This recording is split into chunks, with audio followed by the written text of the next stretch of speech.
Chapter 9:18. Noah narrowed his eyes and said straightforwardly when he saw Lily smiling as cheerfully and adorably as when they met for the first time.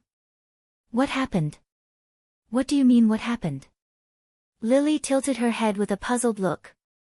"What happened to Lily?" Noah didn't say anything and just stared at Lily. When they met for the first time, Lily was also as cheerful and cute as she was now. However, at that time, Lily was simply acting cheerful and cute. There wasn't even a trace of innocence in her eyes. Instead, there was an extremely deep malice hidden in them. Lily today was the same as at that time. She was acting the same on the surface, but her heart wasn't as lively and cheerful as she looked on the surface. If he still couldn't determine what happened to Lily that led to such an attitude, then Noah should go home, wash up, and sleep. However, Lily clearly didn't intend to explain, nor did she intend to open her heart to Noah. "By the way, Sir Noah, Lily wants to apologize to you here." Saying that, Lily lowered her head to Noah. "Today, can you please give Lily a day off?" "A day off?" Noah raised his eyebrows and said with a smile that wasn't a smile. "Aren't you short on money? Why don't you push away the job that can earn you at least a few 100,000 veris a day? That can't be helped." Lily's smile didn't diminish. Although Lily feels very pained, today is the monthly gathering of Lily's clan tribe. If Lily is absent, it will cause a lot of trouble. "Gathering?" Noah asked. "What gathering?" "Rather than calling it a gathering, it's better to call it a press conference for the mission." Lily touched her head. "Simply put, it's a notice that requires the people in the clan tribe to earn a certain amount of money every month and hand it in. So, everyone has to be present." The so-called clan tribe was originally established in exchange for the power called favor to pay for the chief god's food, drink, and entertainment. Although there were chief gods like Hestia and Loki who valued and loved the members of the clan tribe as their own family and children, it didn't mean that the other gods were like this.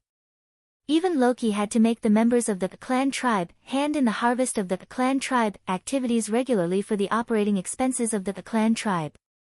Since it belonged to a clan tribe, it was natural to collect funds from the income of the clan tribe members. Could it be that Lily was so short of money because of the clan tribe? "Everyone has to hand in the set amount of money?" Noah said without batting an eyelid. "Then people who don't have the ability to earn money will have a hard time." "Yeah," Lily said jokingly. "Especially for a supporter like Lily, that's even more needless to say." Lily, who had been talking to Noah as if she was pretending from the beginning, only when she said this sentence did her tone finally carry the same emotion as yesterday. It was an emotion called hatred and disgust. Noah, who clearly noticed this, withdrew his gaze from Lily and said indifferently, "In that case, let's forget about it today." "Thank you very much, Lord Noah." Lily bowed her head again and expressed her gratitude to Noah. Then, she smiled as brightly as a sunflower and said to Noah, "Thank you for your help. I hope that tomorrow, Lord Noah can continue to employ Lily. If that's the case, Lily will be very happy." Leaving this sentence, Lily turned around and walked in the direction of one of the streets. Moreover, her footsteps seemed to be a little hurried. It was not until this moment that the faint smile on Noah's face disappeared bit by bit. He glanced at the bushes at the side. Rustle, in the direction of Noah's line of sight, the bushes swayed a few times and made a sound. Not long after, from the inside of the thicket, several blurry black shadows appeared from behind the trees that were used as cover and left in another direction. Seeing this, Noah's expression more or less carried a hint of coldness. "It seems that things are much more complicated than I thought." When the sun rose to the highest point and announced the arrival of noon, in the northernmost part of Orly, in front of a building located on the side of a road that was a little remote from the main street, Noah came here. Looking up, Noah cast his gaze at the building in front of him. It was a long and large mansion. The area of the mansion was not large, but the scale was quite magnificent. As for why, this mansion seemed to want to expand, but because of the narrow area, it couldn't do so. As a result, it couldn't extend to the side, but could only develop upward, so several towers were built together like a forest of spears, forming a mountain-like building. From Noah's direction, it was very clear.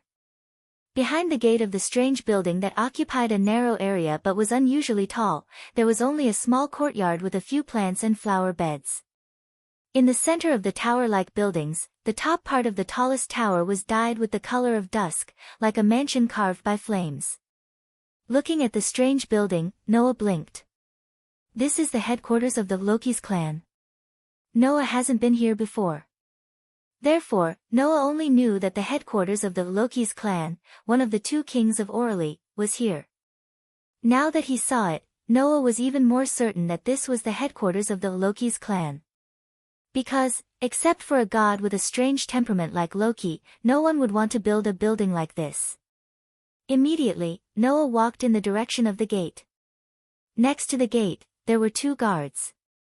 When one of the guards saw Noah coming directly here, he immediately raised the spear in his hand and pointed it in the direction of Noah. "Stop!" As soon as he shouted, the other guard fiercely pulled his companion and scolded in a low voice. "Are you crazy? Look at who that guy is." "Huh?"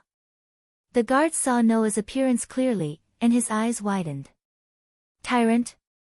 Ignoring the nervous look of the two guards, Noah stepped forward and said, "Can you help me call Loki out?"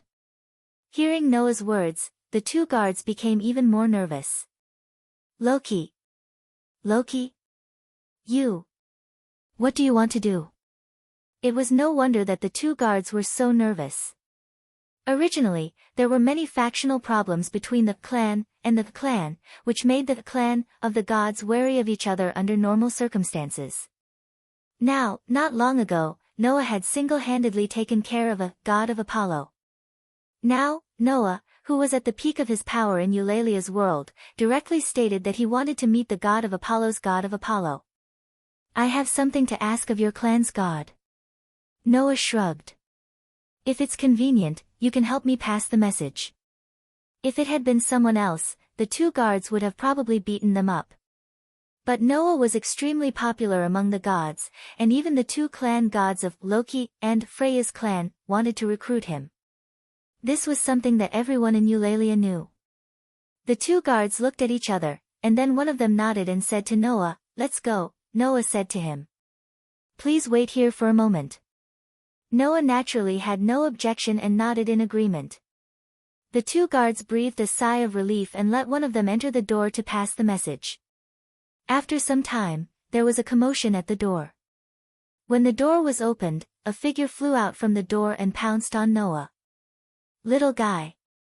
You finally changed your mind. Are you going to leave that poor little shorty? I'm so touched." Shouting such a sentence, the divine creature named Loki directly pounced on Noah. In the face of Loki's fierce pounce, Noah just calmly turned around. Loki suddenly missed and fell to the ground. Bang! After a loud noise, Loki's face hit the ground heavily. Loki howled in pain, covered his red nose, and rolled on the ground.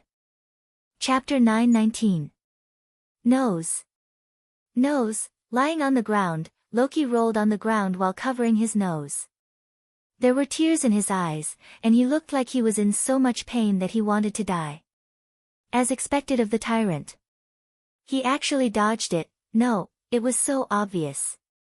I think most people would be able to dodge it. Noah sighed as he couldn't bear to look directly at Loki, who was rolling on the ground with half-closed eyes. "Okay, stop fooling around. Get up quickly." "Oh, so cold." Loki reluctantly got up from the ground. "Sure enough, now is the time to be arrogant. Can't you be delicate?" Noah's face twitched. "I really want to give this guy a good beating. Oh. Little brother is really here. Welcome to our base camp, little brother." With these two voices, another group of people walked out of the gate of the Loki's base camp. The two Amazon sisters, Tiona and Tiona, were leading the group with a smile on their faces as they greeted Noah. Behind the Amazon sisters, Finn, Riveria, Gareth, and Rafia followed. Even the werewolf, Bert, smacked his lips when he saw Noah and looked unhappy. At the back of these people, there was a beautiful girl with dazzling waist-length hair. A pair of clear eyes stared at Noah. Her delicate and pretty face was still the same as before, without any expression on her face. At this point, all the senior members of the Loki's clan, one of the two kings of Eulalie, were present. Even Loki was present. The scene was quite spectacular. Long time no see. As the leader, Finn stepped forward and said to Noah with a look of surprise. Although I knew that you would sooner or later amaze the world, I didn't expect that in just over a month, you have already made such a big name in Eulalie. It's really surprising. We watched the entire battle between you and Apollo's minions. It was truly amazing. Riveria also seemed to be a little emotional. That spell that destroyed an entire city in an instant was really powerful. If it was me, I wouldn't be able to reach that level yet. Even so, I'm still sitting on the seat of Eulalie's strongest archmage. It's really embarrassing. It's not just magic. His battle prowess is also amazing. Gareth laughed. You can even go head-to-head with Eulalie's ultimate weapon. To be honest, even I want to duel with you. As soon as they met, the three leaders of Loki's clan gave a great evaluation of Noah. However, no one present found it strange. After all, during the war game, Noah's performance was seen by everyone in Eulalia. Even the gods praised Noah. As a person from the lower realm, who could make a negative criticism of Noah's performance? Not to mention Finn, Riveria, and Gareth, even Tiona, Tyogni, and Leafia were all excitedly and emotionally evaluating Noah. Although Aze didn't say anything, her pair of eyes that were staring at Noah had already revealed her feelings in her heart. Only Bert put his hands in his pockets with a look of disdain. What's there to be surprised about? It's just taking care of a random clan that didn't even have a LV4 member. Everyone present was used to Bert's rude remarks, so almost no one paid attention to Bert. This made the displeasure on Bert's face more intense, but he didn't say anything. He turned his head away with an unruly look. By the way, Riveria also said that you, little guy, seem to be able to use innate magic that doesn't require a specific bloodline.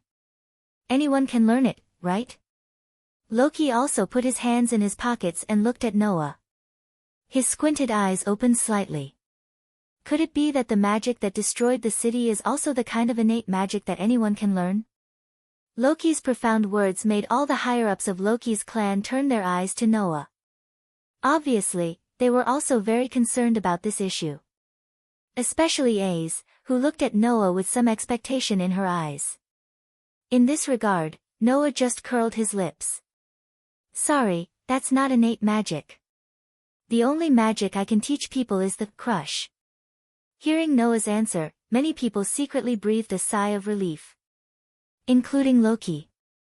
If the kind of magic that made the gods feel threatened was like the crush magic, a kind of innate magic that could be learned by anyone, just thinking about it made people feel uneasy. At least, Loki absolutely didn't want to see the streets full of people learn that kind of magic. Unfortunately, Loki didn't know that it wasn't magic. It was the same level of divine power as the gods, called authority. Naturally, it was impossible for anyone to learn it. Only Aze, whose eyes began to look a little dejected. It was obvious that this girl was interested in the so-called magic that could destroy a city in an instant. If it could be learned, Aze definitely wouldn't mind asking Noah for advice, right? Okay, little guy. Loki said to Noah with a sloppy attitude. You didn't come all the way here just to chat with us, did you? Oh. Noah said with a smile. Didn't you just think that I was going to leave Hestia's clan and come to you? If you were so easy to poach, that love-struck fool wouldn't have hit the wall like that, and Apollo wouldn't have disintegrated his entire clan because of you.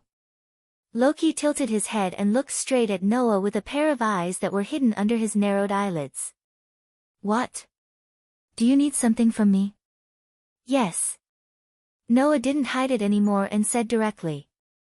I want to ask you something about Sumo's clan. Sumo's clan. Led by Finn, a group of high-ranking members of Loki's clan looked at each other. Noah's clan. Loki was slightly startled and looked at Noah with some suspicion. You just got rid of Apollo's clan, and this time, another Sumo's clan has offended you? It's best if that's the case. That way, things will be easier to solve. Noah sighed. I just recently met a child in Sumo's clan and was a little concerned about some of the actions of that child. As far as Noah knew, there was no high-end combat power in Sumo's clan, not even a LV-3. The entire clan was composed of LV-1 and LV-2 members. However, although the members of this clan did not have high-end combat power, the number of members was quite large, so in terms of power, it could be regarded as the backbone of the entire Urieli clan. To put it bluntly, in terms of the overall strength of the clan, Sumo's clan was above Apollo's clan. Why would such a clan allow a member to do such a thing of theft? In other words, Lily's actions really had something to do with Sumo's family clan? This was what Noah wanted to know. Unfortunately, Hestia, who had not been in the lower realm for long, did not know much about Sumo's clan. That was why Noah came here, intending to inquire from Loki. After hearing Noah's words, Loki raised his eyebrows. You have dealings with the people in Sumo's clan? Loki said. That's not a good thing. Not a good thing. Noah was startled. What do you mean? Loki crossed his arms and closed his eyes. After pondering for a while, he immediately dropped his shoulders as if he had given up. Forget it. I'm not familiar with Sumo anyway, so there's no need to help him hide the secret of his clan. If you want to know, it's okay to tell you. The secret of the clan tribe? Noah narrowed his eyes and nodded. Tell me. Let's go in first. Loki walked directly in the direction of his base camp. It's not very convenient to talk here. Noah naturally did not have any objections. Together with the higher-ups of Loki's clan, he followed behind Loki and walked into the base camp of Loki's clan. AIC, who was walking next to Noah, suddenly spoke softly. Congratulations, you've won Apollo's spawn. Hearing this, Noah smiled. Chapter 920. Under Loki's lead, Noah entered a reception room that directly faced the corridor of the mansion. It was a vast room with an expensive-looking sofa and a round table covered with a tablecloth. The surrounding decorations were filled with a high-class feeling. At first glance, rather than saying that this was a reception room, it would be better to say that it was a lounge used by the members of the clan when they were having a leisurely chat. The evidence was that after AIC and the others entered the room, each of them naturally found a seat and sat down. By the way, the three leaders of Loki's clan, Finn, Riveria, and Gareth, seemed to have put down their work to greet Noah when they heard that Noah was visiting. Now, the three leaders had left and went back to do their own work. In addition to Finn, Riveria, and Gareth, Bert suddenly disappeared halfway and did not even leave behind an explanation. It seemed that he did not want to continue staying with Noah. Therefore, other than Noah, only AIC, Rifia, Tiona, and Tioni followed Loki to the reception room. After sitting down at Loki's invitation, Rifia made a cup of black tea and placed it in front of Noah. Please have some tea. Thank you. Noah smiled at Rifia. As a result, Rifia's pretty face turned red and she pulled away from Noah in a panic. She hid beside Tiona and Tioni and behind AIC, which made Noah quite puzzled and made Tiona and Tioni snicker. Oh. Loki also snickered. It seems that our Lord Tyrant's smile is quite lethal to young girls in their prime. It's not like that. Rifia protested loudly but was ignored by everyone present. Forget about the teasing. Hurry up and tell me about Sumo's clan. Noah took a sip of black tea and looked at Loki. You just said that it's not a good thing to have dealings with the people in that clan, right? What does it mean? The meaning is very simple. Loki directly crossed his legs on the sofa without any arrogance and said very casually. Because the people in that clan tribe are all very dangerous. Danger? Noah frowned. Don't keep me in suspense, hurry up and tell me clearly. Well, don't be so impatient. Before that, you have to know what kind of person the main god in the clan is. Loki shrugged. What kind of god do you think the main god in Sumo's clan, that is, Suemo himself, is? What kind of god? Noah scratched his cheek. I heard that he seems to be a very solitary god. He never attends any public places and only hides in the headquarters of the clan tribe to manage the clan tribe. This was something that anyone who was slightly well-informed would know. Noah also got the information from hearsay. However, this news should be correct. As for why, Hestia once said that she almost forgot that there was such a person among the gods. His presence was pitifully faint. Solitary? Loki curled his lips. If you want to talk about being eccentric, that guy is indeed very eccentric. But, little guy, there's one thing you're wrong about. That guy only hides in the base camp of the family clan, and is not managing the family clan. Or rather, from the beginning, Suemo never thought of managing the family clan, right? Huh? Noah was puzzled. From the beginning, he never thought about managing the clan tribe? Among the gods, this is something that almost everyone knows. Only your little shorty who hasn't been in the lower realm for long doesn't know. Loki snorted softly. I'll just say it directly. That god Suemo doesn't have his own clan tribe in his head at all. He only has his own interests. At this point, Loki mentioned it to Noah, intentionally or unintentionally. You should have heard that in addition to exploring the underground city, Sumo's clan tribe also has some commercial nature. When Loki mentioned it, Noah also remembered. Are you referring to wine? Yes, wine. The most famous thing about Sumo's clan tribe is that they sell wine, and it's very good wine. When it came to wine, Loki's mood was a little high. That silly god's biggest interest is brewing wine, or rather, that's his only interest. The reason why he established the clan tribe was to let the children help him earn the money needed to brew wine. The problem lies in this wine. Loki spread his hands.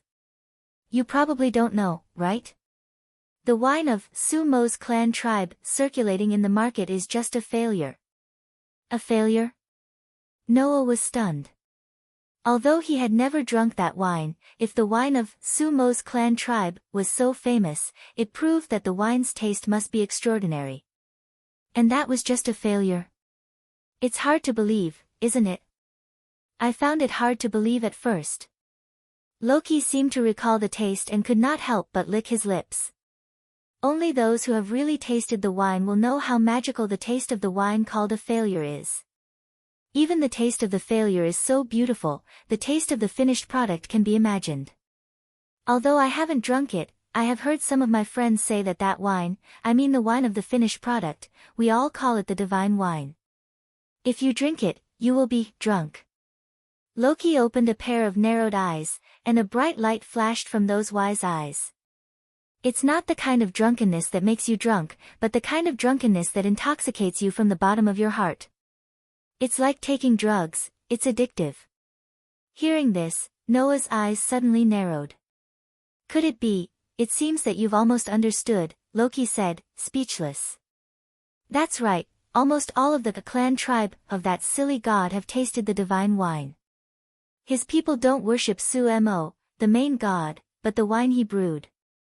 That guy is a real pervert. He only used the development of materials, blending, and production to make the divine wine, without using the power of God at all. Making the divine wine with human hands, that's something that only people with mysterious abilities can do, which is the so-called miracle. Loki's tone carried a little awe. In the end, Suemo made the miraculous wine in the state of an ordinary person that only mysterious abilities can make. If that's not perverted, then what is? That kind of thing, it doesn't matter. Noah's brows were deeply furrowed. Suemo actually used that wine, which is no different from drugs, for the people of the clan tribe to use? There's something wrong with your statement. No, it should be said that my previous expression was a little wrong, Loki explained. Although it can make people drunk, at best, it's just wine. It can't be called a drug. Although it can bring people unimaginable pleasure, there's no harm in it.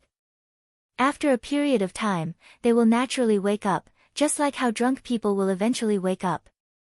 High-level adventurers can greatly increase their resistance to that kind of intoxication, so it's very difficult for people of LV2 and above to get drunk. It's also because of this that the fool took out the divine wine in order to satisfy his own interests and let the members under him earn money. Loki's tone was a little unhappy. In order to increase the enthusiasm of the members of the clan tribe to earn money, that fool took out the divine wine as a prize. As long as they earned more than a certain amount of operating expenses set by the clan tribe, they would be able to drink a small mouthful of the divine wine. As for the consequences, it goes without saying, right? Noah was immediately speechless. Even the 4 girls, Aze, Tiona, Tyogni, and Rafia, began to tremble. What were the consequences? Did it even need to be said? After tasting the divine wine, the members of Sumo's clan tribe, who were captured by the divine wine, would want to taste it again no matter what. And because only those who earned more than a certain amount of operating expenses could receive the divine wine as a reward, it naturally turned these people into people who crazily pursued money like gamblers. You have dealings with the people of Sumo's clan tribe, right? Loki looked straight at Noah. Then you have to be careful. Otherwise, even if it's you, you'll be pestered by those crazy people. Noah fell silent. Did that child also want to get money for this purpose? Chapter 9:21. Chirp chirp chirp chirp. Amidst the melodious chirping of birds, the dark sky was slowly dyed white. Flocks of birds flew past the towering Tower of Babel, filling the air with the freshness of the morning. Passing through the familiar West Street, Noah walked into the central square and immediately looked at the fountain in front of him. Heavily armed adventurers and supporters carrying huge backpacks passed by the entrance of the towering Tower of Babel. None of them stayed for long and walked straight to the entrance of the towering Tower of Babel. However, Noah did not see the petite figure carrying a huge backpack that was completely disproportionate to her body size. Today, Noah did not come early or late. Just like the day before yesterday, he left at the same time and arrived at the central square at the same time. Logically speaking, Lily should have already arrived. Undoubtedly, she said she would come yesterday, but she was still not here today. In other words, in the 3 days since he decided to team up with Lily, except for the first day, Lily did not meet at the fountain according to the agreed time yesterday and today. If it was the first day, Noah might have thought that Lily had given up the opportunity he gave her. But now, Noah did not have such thoughts. He walked directly to the fountain and stood quietly at the spot where Lily had been waiting for him on the first day. Around them, the adventurers were intimidated by Noah's tyrant reputation. Although they frequently turned their gazes to Noah's side, they were still whispering and pointing at him. However, no one chose to step forward and cast awe and curiosity in Noah's direction. In this regard, Noah just turned a blind eye as usual and quietly waited for the arrival of the dwarf girl. It was not until almost half an hour later that a shocked voice entered Noah's ears. Lord Noah. Hearing this voice, Noah opened his eyes and turned his head to the side. There, the little human girl with a huge backpack on her back was staring at Noah with her eyes wide open, filled with shock and confusion. Why? Noah raised his eyebrows. What why? Why? Why is Lord Noah still waiting here? Lily reacted, and the smile on her face began to become a little stubborn. Didn't Lord Noah say that if Lily wasn't here when you came, Lord Noah wouldn't wait for Lily? Indeed. 3 days ago, Noah had met Lily, who had stolen a male adventurer's greatsword in an alley and was being chased by the male adventurer. He had saved Lily from the male adventurer and made an agreement with Lily to form a team. Noah had said that if Lily wasn't here when he came, he wouldn't wait any longer. However, at that time, Noah only wanted to give Lily a chance. An opportunity to achieve his goal. Because Lily was also a person with a story. As long as he spent a little time and effort, he would be able to give a young girl a new lease of life. Noah didn't mind wasting this insignificant period of time. But if Lily didn't come at that time and gave up the opportunity, Noah wouldn't force it. After all, it was Lily's choice. But it was different now. Back then, we were only considered as people who had met once or twice. Because you seemed to be a person with a story and difficulties, I chose to give you a chance. If you didn't seize the opportunity, I wouldn't continue to interfere, Noah said as if it was a matter of fact. And now, I've fully involved your matter. So, it isn't my style to not do it to the end. Fully involved Lily's matter. Lily's eyes glinted, but the forced smile on her face was still there. Lily doesn't quite understand Lord Noah's words. What do you mean? Noah didn't answer. He only smiled and said such a sentence. Compared to that, Lily, don't you have anything to say about being late? I'm sorry. Lily fell silent for a moment and lowered her head. Lily is late. And? Noah asked unyieldingly. What's the reason for being late? Today, Lord Noah feels very unyielding. Lily's smile began to be tinged with a trace of anxiety. Lily was only delayed by the matters of the clan tribe. Didn't Lily apologize to Lord Noah here? But, rather than an apology, I want to know the specific reason. Noah looked into Lily's eyes. Or, did you not think of a reason at all? You were deliberately late, hoping that I would leave and give up on continuing to team up with you? The bright sunflower-like smile on Lily's face froze on her face. Even her tone became stubborn. Lord Noah, what are you talking about? Lee. How could Lily deliberately give up the opportunity to make a lot of money with Lord Noah? Make a lot of money? Noah suddenly laughed. The amount of money we've earned is really not much, is it? Lord Noah, what kind of joke is this? Lily could not help but laugh. Earning millions of Varus in a day, this kind of harvest is not much? Then what is considered a lot? No matter how much it is, it's only the two of us who are earning. It can't be compared to those who are really making a lot of money. Noah shrugged. For example, the wine that your Sumo's clan tribe is selling, I heard that it's only a bottle, and the market price is at least 60,000 Varus. Moreover, that wine seems to be a failed product. If you sell the finished product, then you'll really make a lot of money, right?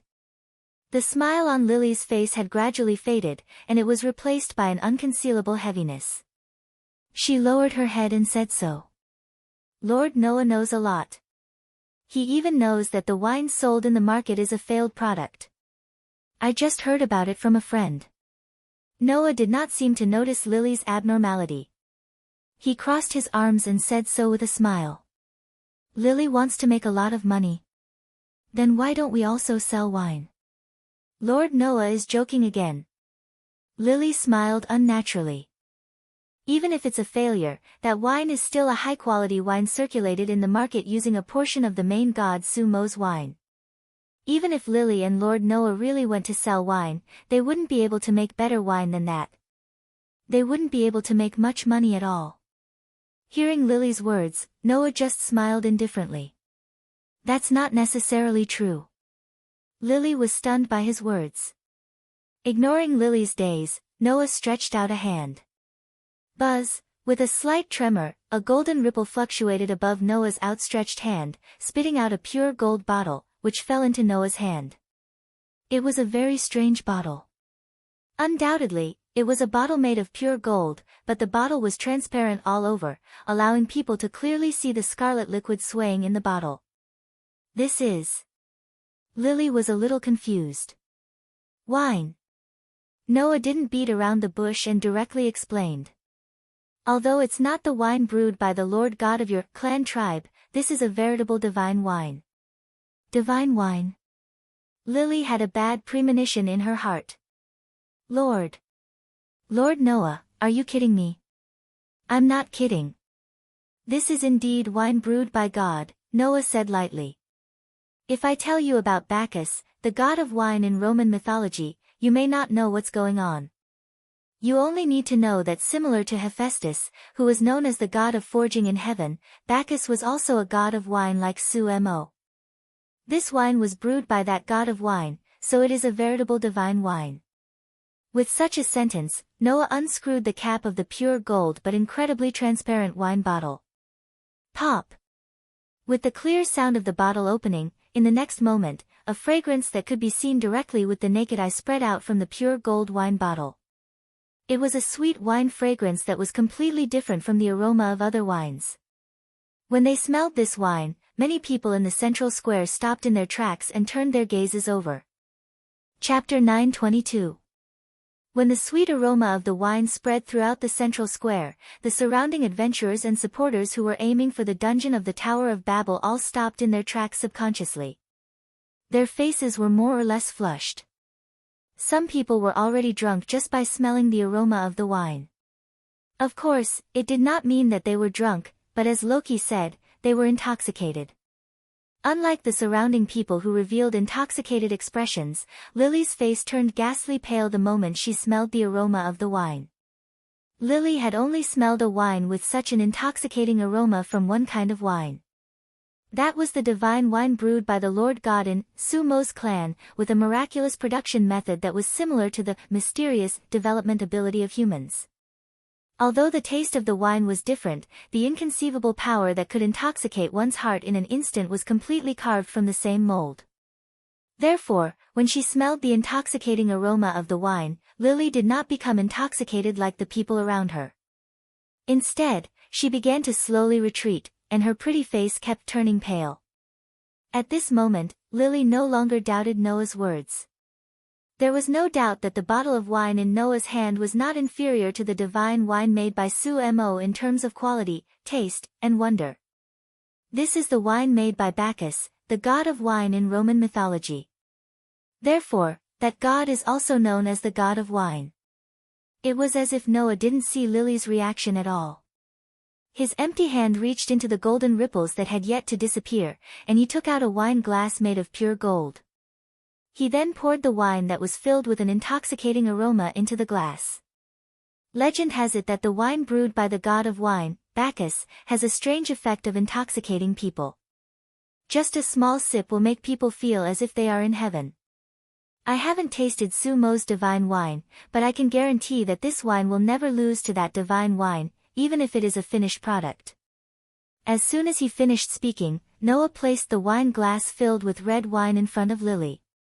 His deep eyes stared intently at her pale face. You should have tasted Sumo's divine wine. Why don't you have a drink too? Let's see if the divine wine brewed by the god of wine is better than Sumo's divine wine. Is it worth selling? What do you think? At this moment, it was as if time had stopped, and Lily felt that even her heart had stopped beating. Smelling the dizzying aroma of the wine and staring at the enchanted wine with its beautiful color, Lily only felt that she was sinking into a bottomless abyss. No. No, that feeling of sinking into depravity made Lily finally unable to hold it in any longer. No. I won't drink. Amid the hysterical screams, Lily almost subconsciously swung her hand and slapped the wine glass in front of her. Slap. After a crisp sound, the wine cup in Noah's hand, which was made of pure gold and had an intoxicating aroma, was directly slapped away by Lily. It smashed to the ground, spilling the beautiful wine all over the floor. The wine cup also rolled to the ground. Ha! Ha! It was only then that Lily seemed to have escaped from a nightmare. Her body went soft, and she sat on the ground, panting with a dazed expression. From the beginning to the end, Noah didn't interfere with Lily's actions, nor did he care about the priceless grape wine and wine goblets that were sent flying by Lily. He merely stared at Lily, who was slumped on the ground, and said word by word, "Don't worry about it. Are you afraid? Are you afraid of the divine wine? Or are you afraid of everything that the divine wine will bring to you?" Lily's lips trembled. She raised her head, and there was an expression on her pale face as if she was about to cry. She choked out. Lily doesn't want to drink this wine anymore. I really don't want to. Lily's reaction made Noah understand one thing. At the very least, Lily didn't steal and rob to raise money for the so-called divine wine. In other words, Lily not only had no interest in the crazy divine wine of Sumo's clan, but she also had a fear of it. Noah was not wrong. Lily was afraid. She was afraid that as long as she came into contact with the aroma of the divine wine, she would be manipulated by the magic of the divine wine, like a beast, and become a slave to money and madness. Loki said that although Sumo's divine wine had the effect of intoxicating people, it was still just wine after all. Even if one was drunk, sooner or later, they would still wake up. However, with Sumo treating the divine wine as a prize, if the people of his clan became crazy after tasting the divine wine and desperately tried to raise money, and then continued to drink the divine wine that could confuse people's hearts, they would continue to be captured by the divine wine and become slaves to money. As a result, they would naturally fall into an absolute loop, and there would be no way to get out of it for the rest of their lives. There were only two kinds of people who could get rid of the charm of the divine wine. One was the high-level adventurer who had successfully risen to LV2 and could greatly resist the magic brought about by the divine wine. The other was the person who could not earn enough money and could not get the divine wine as a prize. Over time, as the effects of the divine wine passed, they would wake up. Lily once confessed that she did not have the talent to be an adventurer. Because of her lack of ability, she finally chose to become a professional supporter. Then, Lily was very likely the latter. Undoubtedly, you have already gotten rid of the magic of the divine wine, so why are you still raising money at all costs? Noah half knelt and looked directly into Lily's eyes. Why don't you tell me the reason? Lily.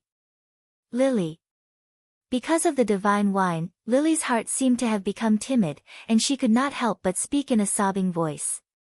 Lily just wants to use a lot of money as an exchange to beg Sumo to let Lily leave the clan. You raised the money in order to leave the clan tribe? The unexpected answer made Noah a little surprised. Noah had imagined various reasons for Lily to raise the money. However, Noah really did not think that it would be such a reason. However, if what Lily said was true, then it was possible. To put it in an extreme, everything in the gods' family was basically the property of the Lord God, including the people themselves. Once they joined the clan of a god, unless the main god agreed, if they left the clan without permission, it would be a small matter if they did not get the ability value update, but it would be a big matter if they became a character on the blacklist of the clan and were hunted down by the clan. Noah had even heard that this kind of person who left the clan without permission, once their usual behavior was too easy to cause bad effects, it was very likely that even the guild would hunt them down. And this kind of person who left the clan without permission was basically impossible for the main gods of other clans to accept. The first reason was that without the consent of the Lord God of the previous spawn, there was no way for other gods to drop their divine blood into the body of a person who already had the grace of another god to renew their ability value. Firstly, it was because no one knew when this person would betray the clan tribe and leave on his own. Therefore, this kind of person would usually become a rat crossing the street. Not only would everyone want to beat them up, they could only live on the streets, and no one would be willing to take them in. It was because of this that Lily wanted to exchange for the consent of the main god by gathering things that would move his heart, right? After all, what Sumo wanted most was money. That way, he could continue with the winemaking operation that would consume a lot of money. However, there was a problem here. Why? Noah asked aloud. Why do you want to leave the clan? Although Sumo's clan had various problems, it was not enough to make people want to leave at all costs, right? Even if they were afraid of the divine wine, wouldn't it be fine if they did not taste the divine wine? Could it be that Sumo would force others to drink the divine wine? Lily trembled all over and bit her lip tightly, as if she had found an outlet to vent, and clear tears flowed from the corners of her eyes. What Lily wants has nothing to do with Master Noah. After saying this, Lily stood up before Noah could react and fled into the bushes next to her. Wait! Noah was shocked. Without hesitation, he chased after him. Chapter 923. Ha! Ha! Ha! Ha! In an empty alley, Lily, who was carrying a huge backpack, panted heavily as she ran forward desperately. Tears were still flowing from the corners of her eyes, but her heart was screaming madly. Lily is such a useless person anyway. She's even afraid of a glass of wine. She's useless at all. Lily hated adventurers very much. However, compared to adventurers, Lily actually hated herself more. Noah did not know that Lily did not join Sumo's clan voluntarily, but was born as a member of Sumo's clan. This was an unwritten rule that happened in almost every clan. Because it was usually not suitable for factions to be too close to each other, under normal circumstances, it was impossible for two people from different clans to get married. In the same clan, if two people who loved each other married and gave birth to a child, then the child would become a member of their parents' clan from the moment of birth. Lily was such an existence. Lily's parents were both members of Sumo's clan. In other words, Lily was obligated to become a member of Sumo's clan from the moment of her birth. From then on, Lily was destined to be an unfortunate person. This was because Lily's parents, as the grassroots members of Sumo's clan, were also captured by the magic of the divine wine and became slaves to money. Under such circumstances, in addition to their own crazy pursuit of money, Lily's parents had been almost rude to the young Lily to earn money, and had never fulfilled their responsibilities as parents. Then, in order to pursue money, one day, Lily's parents got into the underground tower that they could not explore with their own strength and were killed by monsters. As a result, Lily was left alone. At the same time, the death of her parents did not relieve Lily. There was no other reason. Even Lily herself unfortunately drank the divine wine when Sumo's clan planned to expand the faction and distributed the divine wine as bait, and became a captive of the divine wine. Like the other people in Sumo's clan, after Lily was captured by the divine wine, she crazily wanted to get money. However, the young Lily did not have much ability, nor did she have the talent that an adventurer should have. Thus, she was forced to become a support. As a result, Lily was despised and looked down upon by others. Whenever Lily acted as the support of an adventurer team, those adventurers who looked down on Lily would brazenly or openly take the spoils of war for themselves, leaving the weak Lily with no way to deal with them. Even if Lily did earn some money at times, the adventurers in the same clan would also have evil intentions towards the weak and lonely Lily in order to obtain the divine wine as a prize. Just like that, Lily would either have her spoils of war swallowed by her fellow adventurers who looked down on her when she was acting as a support for a small adventurer team, or she would be oppressed by the adventurers of the same clan. Over time, Lily, who couldn't make any money, naturally couldn't get the divine wine as a prize. As time passed, the magic power of the divine wine disappeared, and everything returned to normal. But at this point, even if she wanted to regret it, it was too late. The only choice left for Lily was to continue living as a support who was despised by others. Even if she would be bullied by other adventurers of the clan and forced to work for free. Even if she would be treated as a cash cow by some members of the same clan and be oppressed. Lily could only continue to live like this. Therefore, Lily hated adventurers the most. Lord Noah is the same. Lily couldn't help but shout out. That person is also an adventurer. An adventurer who only bullies Lily. Lily ran forward with all her might without any destination. She just wanted to get away from where Noah was. Only in this way could Lily erase the complicated feelings in her heart for Noah. In fact, growing up in such an environment, although it was hard, it also made Lily not become a fool. Instead, she was quite smart. In this case, how could Lily not see that Noah lowered himself to form a team with a professional support who didn't even have the talent of an adventurer? Not only that, but he also split the profits equally. That was just a way to help Lily in disguise. It was because she understood this that Lily didn't want to believe it. She didn't want to believe that in this world, there would be an adventurer who would help others unconditionally, and help a person who didn't hesitate to steal and rob. Of course, Noah had already said at the beginning that he only intended to give Lily a chance because Lily was a person with a story. If Lily didn't seize this opportunity, then Noah wouldn't continue to meddle in other people's business. It sounds so nice, but in the end, isn't it just sympathy for Lily?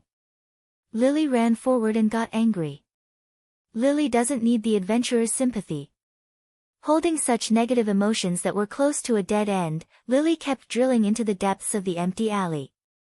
Just as Lily came to a corner, a foot stretched out from the side corner and blocked Lily's way. Lily, who didn't notice this, was directly tripped by that foot. She didn't even have time to react before the ground began to enlarge in front of her eyes. Bang! With a muffled sound, Lily could only tilt her body at the last moment, letting her shoulder hit the ground to lessen the impact on her body. However, it was inevitable that a burst of pain came from her shoulder, causing Lily to groan in pain. The sudden development made Lily a little unable to react. Until a voice full of anger sounded. "You actually ran away. Giving up a chance to make a lot of money and running away." Along with such an angry voice, a few figures walked out from the side alley. The leader was an orc. It was a very strong orc whose face was filled with ruthlessness. Seeing this orc, Lily's face turned pale. If Noah was here, he would definitely notice.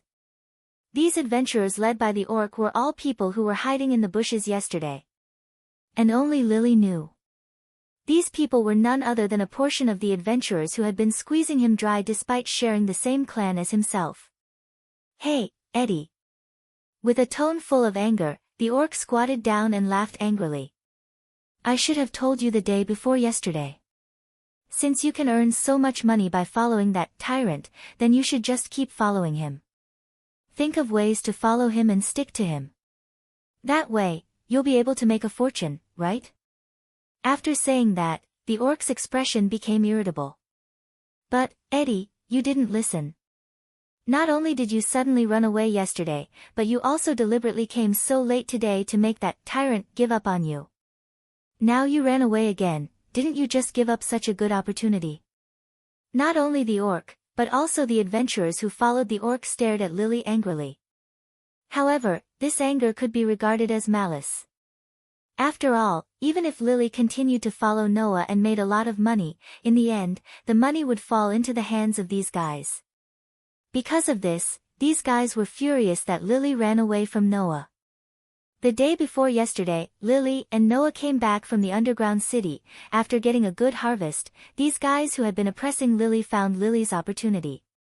As a result, the dividends that Lily got from Noah were all snatched away by these guys, and these guys also forced Lily to follow Noah and continue to make a lot of money.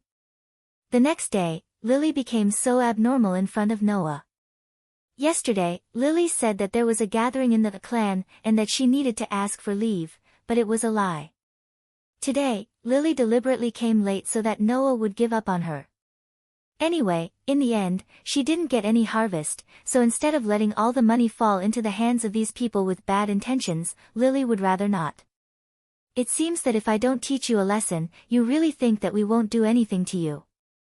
The orc seemed to be angry that Lily ran away from Noah. He raised a hand, clenched it into a fist, and fiercely swung it at Lily's face. Lily was shocked and could only raise her hand to block in front of her body. Bang! When such a muffled sound was heard, a figure flew out and hit a wall not far away. Chapter 9:24. Bang! When the muffled sound that made people's hearts shrink shook the entire empty alley, Lily's delicate body trembled violently, but the expected pain did not come for a long time, making Lily open her eyes in surprise. Immediately afterward, Lily saw it. The orc, who was supposed to be squatting in front of her and throwing a punch at her, flew backward and hit the wall heavily. And what replaced the orc was a back figure. A back figure that was not unfamiliar to Lily. Looking at the back figure, Lily made a sound in a daze. "Noah." "Sir." It was none other than Noah. Glancing at Lily, who was slumped on the ground behind him and looking at him with a dull expression, Noah raised his eyes and looked forward. Squeak! Being swept by Noah's gaze, several adventurers of Noah's clan, who were squeezing Lily together with the orc, cried out in sorrow and began to retreat, their faces full of horror.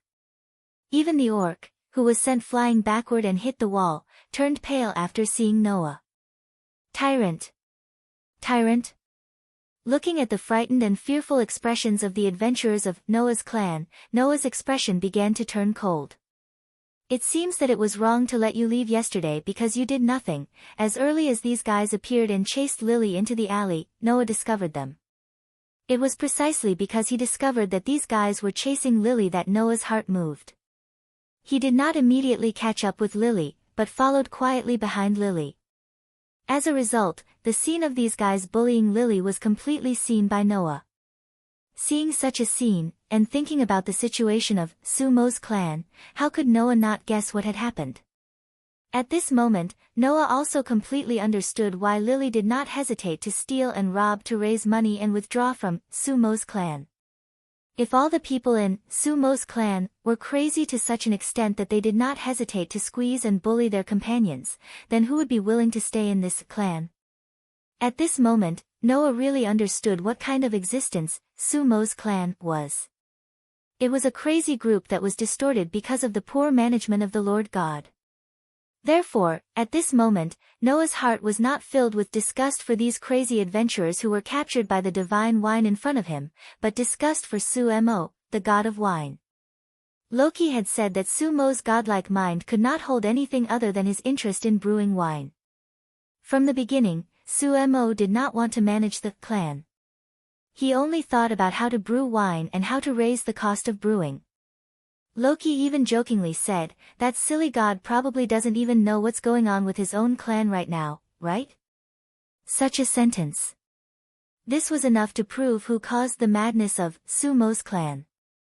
As long as Sumo, as the Lord God of the clan, put his mind on his clan, then even if he distributed the divine wine to the members of the clan as a prize, it would not make Sumo's clan become such a group. Because a word from the Lord God, no matter which clan it was, carried the greatest weight. Sumo only needed to say, "If you want to drink the divine wine, you must make money by regular means," then even if the adventurers in Sumo's clan were captured by the divine wine, they would not become irrational beasts. He was not even willing to give such a sentence, and allowed the members of his clan to become like this, creating a distorted clan. Sumo's irresponsibility was the main culprit. When he thought of this, Noah's disgust for Sumo rose to the extreme, and the words he spat out became dangerous. "I'm in a very bad mood right now. If you don't want to die, then scram." Hearing this, every adventurer of Sumo's clan present, including the orc, had a sudden change in expression. A look of fear appeared in their eyes and faces. No one doubted Noah's words. This was because Noah's words carried a sense of danger that made people's hearts tremble. No one doubted that Noah had that ability. This was because the fact that Noah had single-handedly destroyed the entire family of Apollo was known to everyone in Eulalia.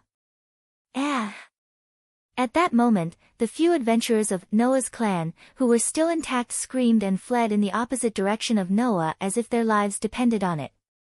"Wait for me."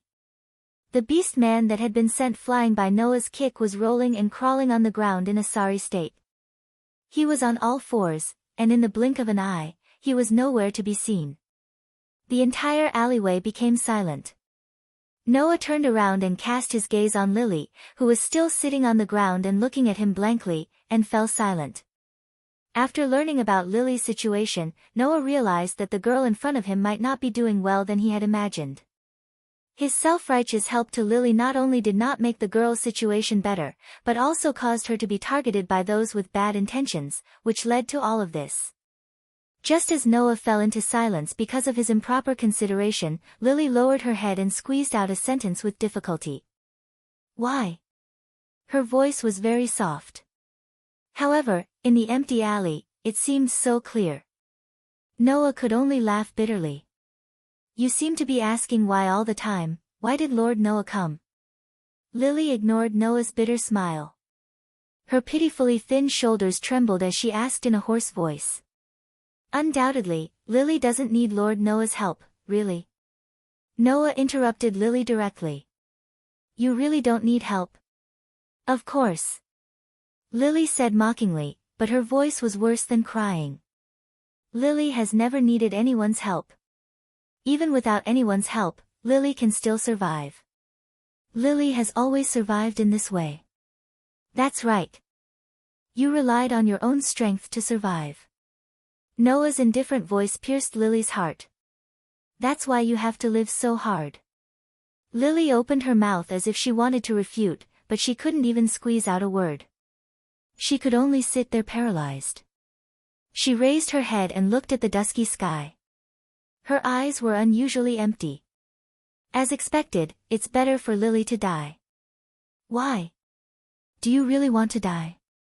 Noah's gaze towards Lily became calm. I won't stop you, if that's really your wish. After saying that, Noah raised his feet, brushed past Lily's side, and walked behind Lily. But before that, tell me, where is the base camp of Sumo's clan? Base camp. Lily's empty eyes were filled with some color. She turned her head and looked at Noah standing behind her. What do you want to do? Nothing. Noah looked into the distance, as if he could see something, and sneered. I just want to see how stupid the god of fools that Loki talked about is. In a corner of Eulalie, there was a tower-like building. The building was somewhat similar to the structure of the Sword Mountain-like base camp of Loki's clan.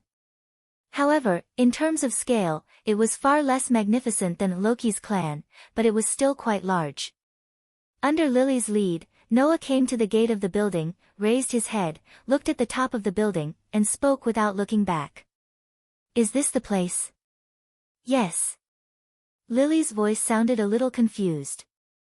What exactly is Master Noah planning to do? Do you want to know? Noah suddenly smiled. Then open your eyes wide and take a good look. After saying that, Noah stretched out his hand toward the gate in front of him. Buzz! A dazzling magic array suddenly appeared in front of Noah's palm, and it lit up abruptly. In the next moment, a beam of magic power burst out from the gorgeous magic array and, under Lily's shocked gaze, landed on the gate ahead. Boom! Accompanied by an explosion, the gate of the tower-like building was directly blown up by the magical beam, setting off flames and rising into the sky. Chapter 925. What's wrong? What happened? Is it on fire? Quick! Let's go and see. The door of the building that was violently smashed by the magic beam did seem to be on fire, setting off layers of flames, causing a burst of panic and uncontrollable commotion inside the building. And the initiator, Noah, just retracted the gorgeous magic circle in front of his palm. His face reflected by the flames was like an ancient well without ripples. Lily was completely dumbfounded as she watched the scene unfold. After regaining her senses, she yelled at Noah with a shocked expression. Sir Noah! What the hell are you doing? What's wrong? Noah responded indifferently. Don't you hate this clan tribe? Are you still distressed? Lily is not distressed. I'm surprised. Lily said loudly with a face full of anxiety. Could it be that Lord Noah wants to start a war between the spawn tribes? Aren't you afraid of being banned by the guild? Because as long as one could join the clan tribe, no matter who it was, they could obtain the power called grace. In Eulalia, there were often many adventurers who didn't care about the law. These adventurers who were unscrupulous because they had power naturally brought uneasiness to the ordinary residents, which naturally couldn't be ignored. In order to let the ordinary citizens of Eulalia live in peace, the guild also formulated relevant laws and regulations. Once they were on the guild's list of dangerous people because of certain incidents, according to the punishment, these dangerous people were likely to be disqualified as adventurers and could no longer enter or leave the dungeon. Even the guild would contact the clan tribe and let the clan tribe Lord God kick these dangerous people out of the faction. If it was too much, there was a possibility that they would be imprisoned and punished. Although the clan tribe, with a certain amount of power, would certainly be able to more or less ignore a part of the punishment, for example, Apollo's clan tribe directly kidnapped Baal. Even if they would be warned by the guild, they would certainly be able to avoid punishment under the condition of paying a certain price. But that was only under the condition that the behavior was not too excessive. There would be room for maneuver. When it was time for the guild to take action, they would still use actions to warn others. Otherwise, the citizens of Yololo would not be able to live here. Therefore, criminal acts would still be banned. Noah had directly destroyed the gate of a clan tribe base camp. This was not a big deal. Even if the people of Noah's clan tribe reported Noah to the guild, the most Noah could do was compensate for the loss of the gate. However, that was only if Noah really intended to destroy the door of someone else's house. Lily didn't think that Noah would make such a big move just to destroy a door. Perhaps, in the end, it really might evolve into a struggle between the clan tribe and the clan tribe. At that time, things would really get out of hand. Noah's expression didn't change at all as he spoke to Lily. You just need to watch quietly.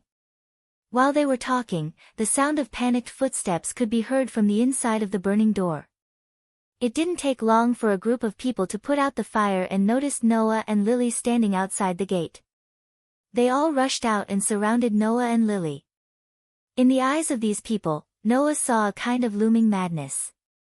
It was a symbol of being captured by the divine wine. In such a group of people, the eyes of the man in the lead did not have that kind of symbol, and he looked quite sober. However, in the eyes of this person, Noah saw a stronger evil aura. Seeing the person in the lead, Lily could not help but whisper. Sanis Rustra. Noah had also heard this name from Loki. Sanis Rustra. The leader of Sumo's clan tribe. His level was only LV2, but he was the person with the most authority in the entire clan tribe. That was because Sumo, as the Lord God, did not care about the affairs of the clan tribe and only focused on brewing wine. He left all the affairs of the entire clan tribe to Sanis. In other words, the person in front of him was the leader of the crazy group called Sumo's clan tribe. According to Loki, as the leader, Sanis not only did not correct the distorted form inside the clan tribe, but also indulged and even promoted it.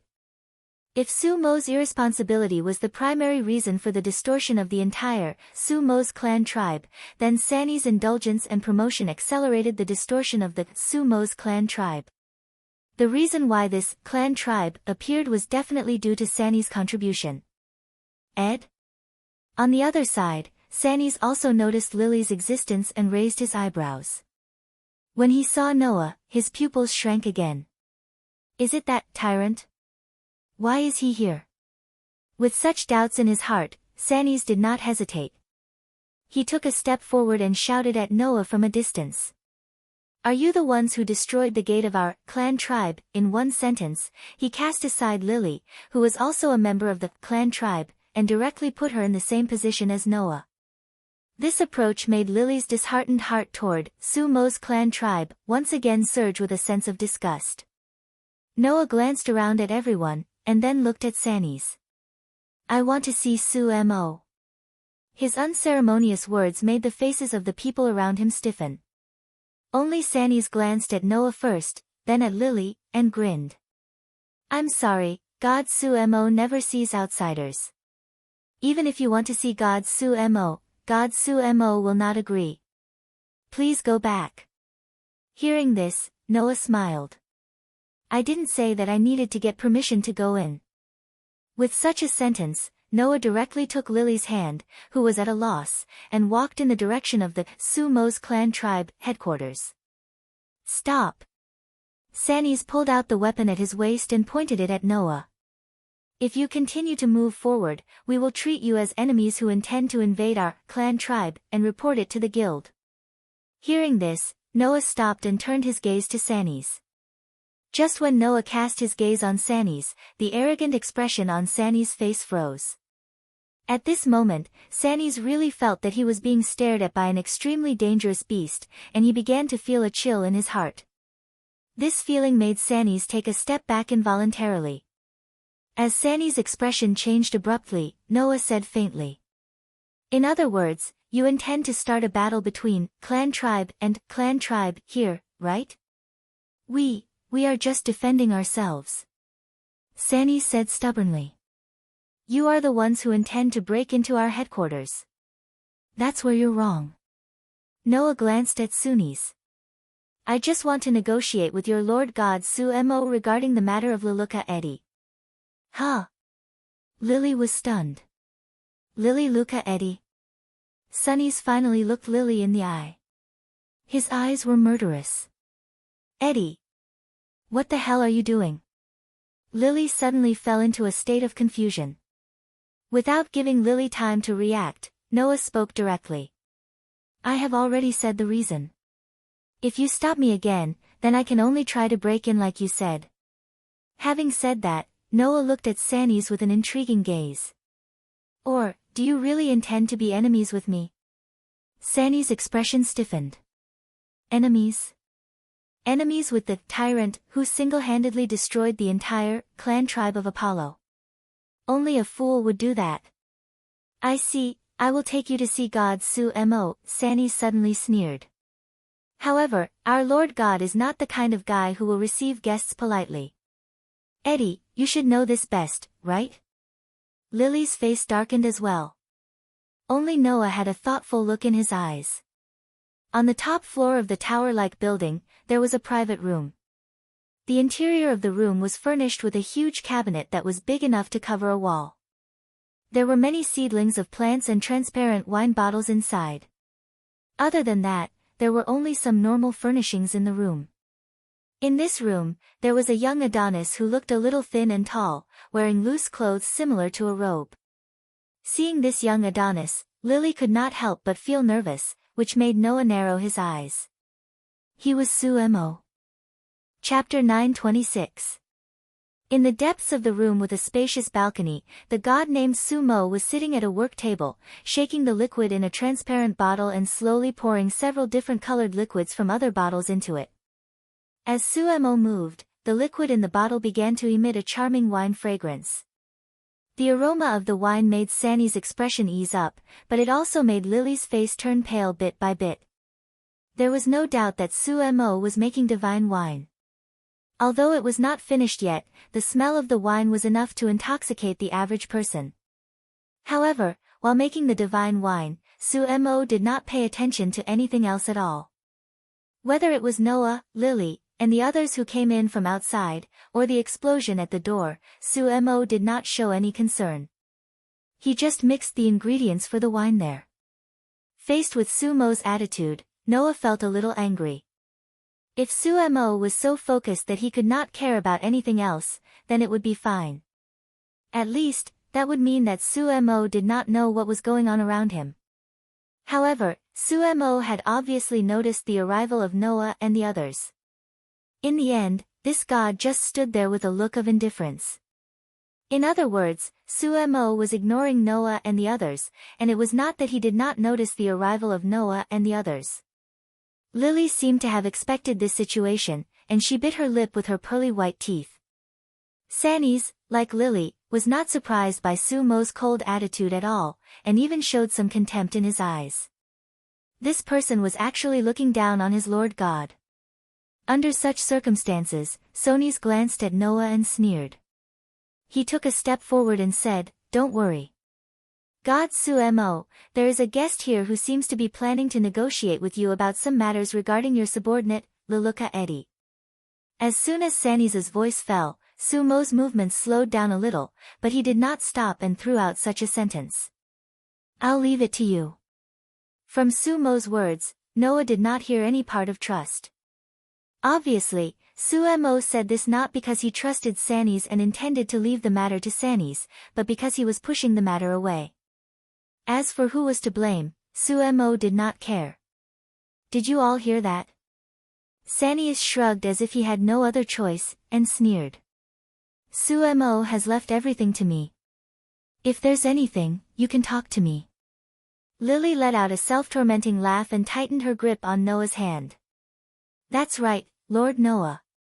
If you have anything to discuss with Sumo's family, it's useless to talk to Sumo. Sumo has handed over all matters, big and small, to Lord Sunny's. You can only talk to Lord Sunny's. Talk to him." Noah turned around and looked at Sunny's. As soon as he met Noah's eyes, Sanny's felt as if he was being stared at by a dangerous beast, causing his expression to become unnatural. Seeing this, Noah could not help but laugh. He raised his head, looked at Sumo, and threw out such a sentence lightly. Are you really a god? The movements of Sumo's hands suddenly stopped. Not to mention Sumo, even Lily and Sunny's were shocked by Noah's lack of respect, and instead, his words were full of sarcasm.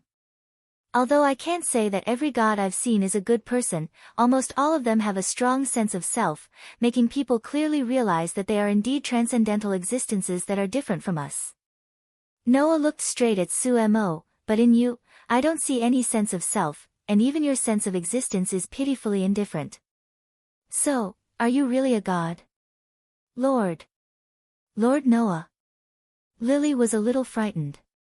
Now, there's nothing to talk about. Sunny smiled insidiously. Being denied by Noah so bluntly, no matter what Noah's purpose was, disrespect to a god was enough to cause Sumo to feel disgusted and break up the conversation. And that was what Sunny's wanted to see. For Noah, who was obviously on Lily's side, Sunny's did not think that he would come up with anything interesting. At least, for Sunny's, it was definitely not something interesting. However, Noah's words did make Sumo react.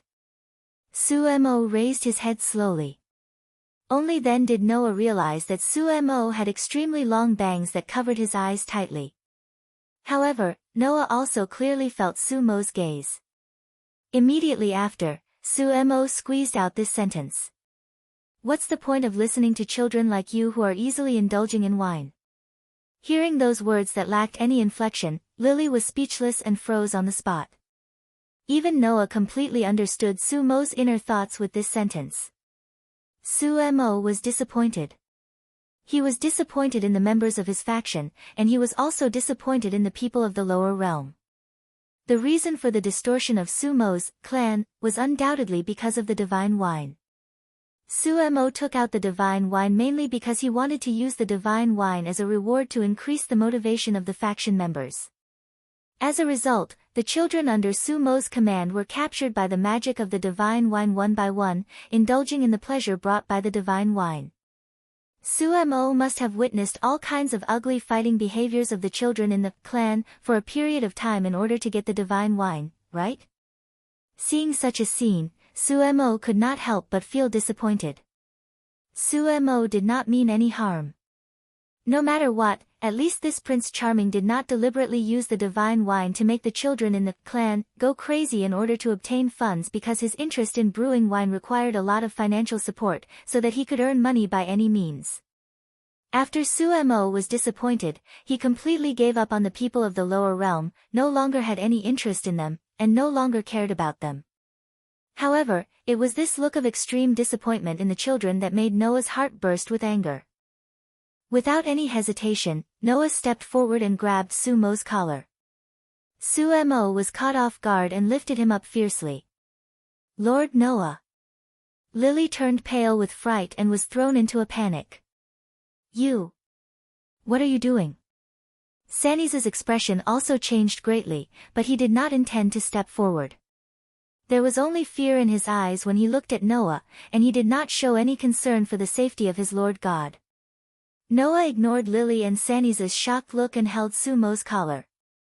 Looking at Sumo's bewildered look, he spoke in a deep voice. What right do you have to be disappointed in your own children? Do you think that your clan members sank into the divine wine because their will was not strong enough? Do you think that you have no reason at all? The three questions in a row made Sumo confused. Indeed, compared to you gods, many of the people in the lower realm are insignificant. Their wills are not firm either. Just a little bit of temptation is enough to make them fall. But it is precisely because of this that people need gods. They are praying for the gods' guidance, hoping that the gods will save them from the abyss of depravity, Noah said coldly. And you, from the beginning to the end, have never thought of guiding your own children. You have never played the role of a god.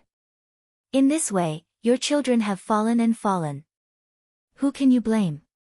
What right do you have to be disappointed in those children who have lost the guidance of God?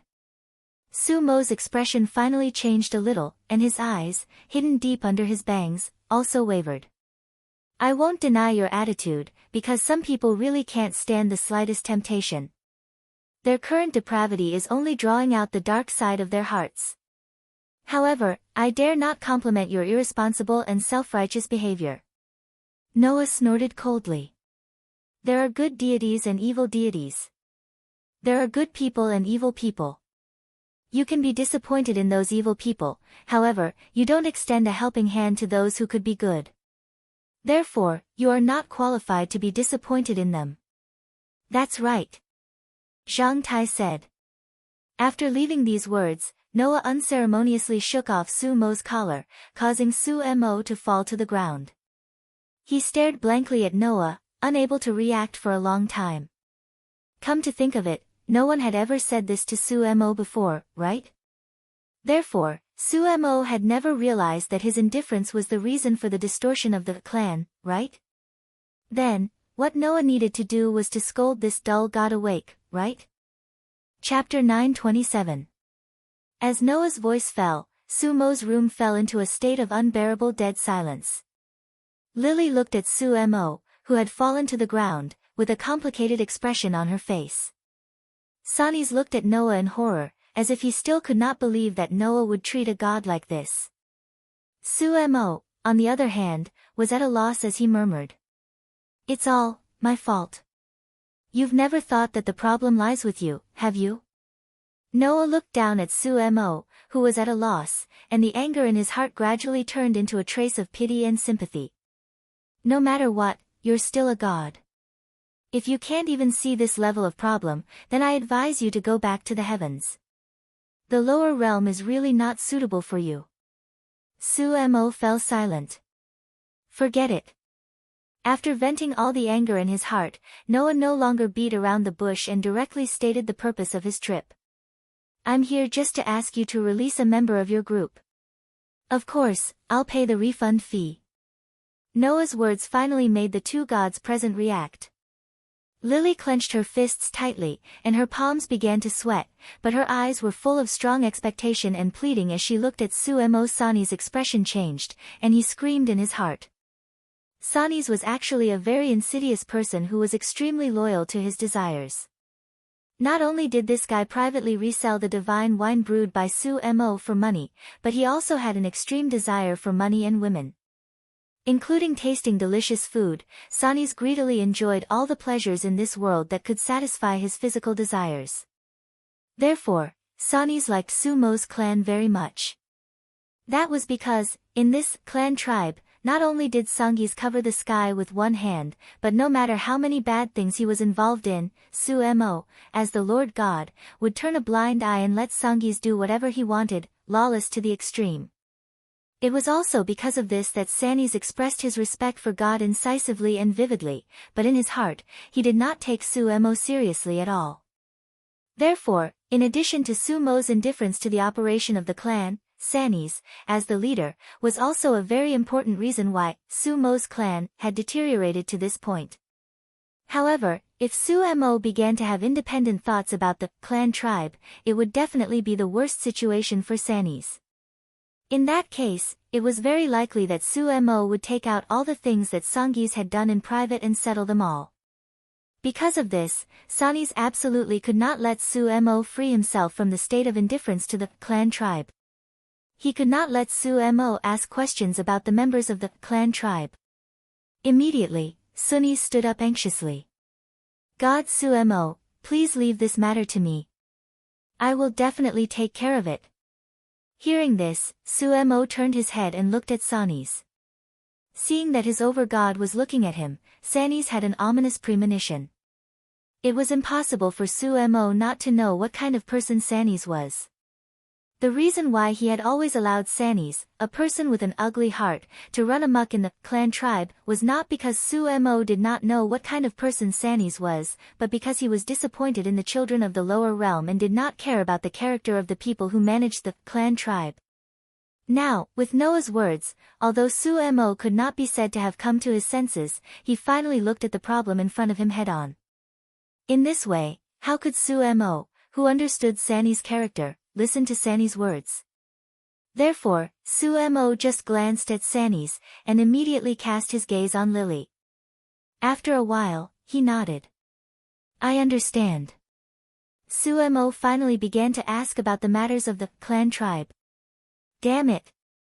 Sanny's head heated up, and he looked at Noah fiercely and roared violently. It's all your fault. The hot-headed Sanny suddenly pulled out the one-handed sword at his waist and rushed in Noah's direction without any hesitation. The weapon in his hand drew a cold arc, and he slashed fiercely at Noah's head. Whoosh! However, almost at the same time, a foot seemed to appear out of thin air, carrying a whistling wind, and kicked heavily on Sanny's chest. Bang! The muffled sound rang throughout the room. Sanny spat out a mouthful of blood, and his whole body flew backward like a kite with a broken string, at a faster speed than when he rushed in Noah's direction. He hit the wall heavily, his head tilted, and he fainted. Only then did Noah retract his foot. He seemed to be talking to himself as he spoke indifferently. As a LV2 high-level adventurer, this guy will not be confused by the divine wine, but his conduct and actions are uglier than those who are confused by the divine wine.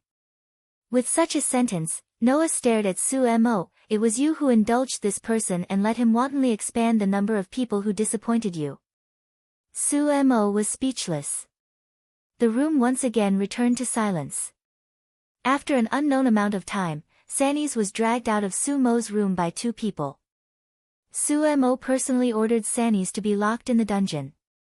The members of Sumo's clan, who clearly knew that Sumo was indifferent to the clan tribe, were extremely shocked, but they still obediently carried out the orders of the Lord God and locked Sanny's in the dungeon.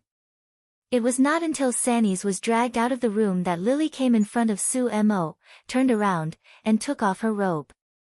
She pressed the clothes in front of her and rolled up the clothes on her back, revealing her back that was engraved with the word, Grace. It was like an inscription, engraved with the word, Sacred. Lily Luca Erda LV.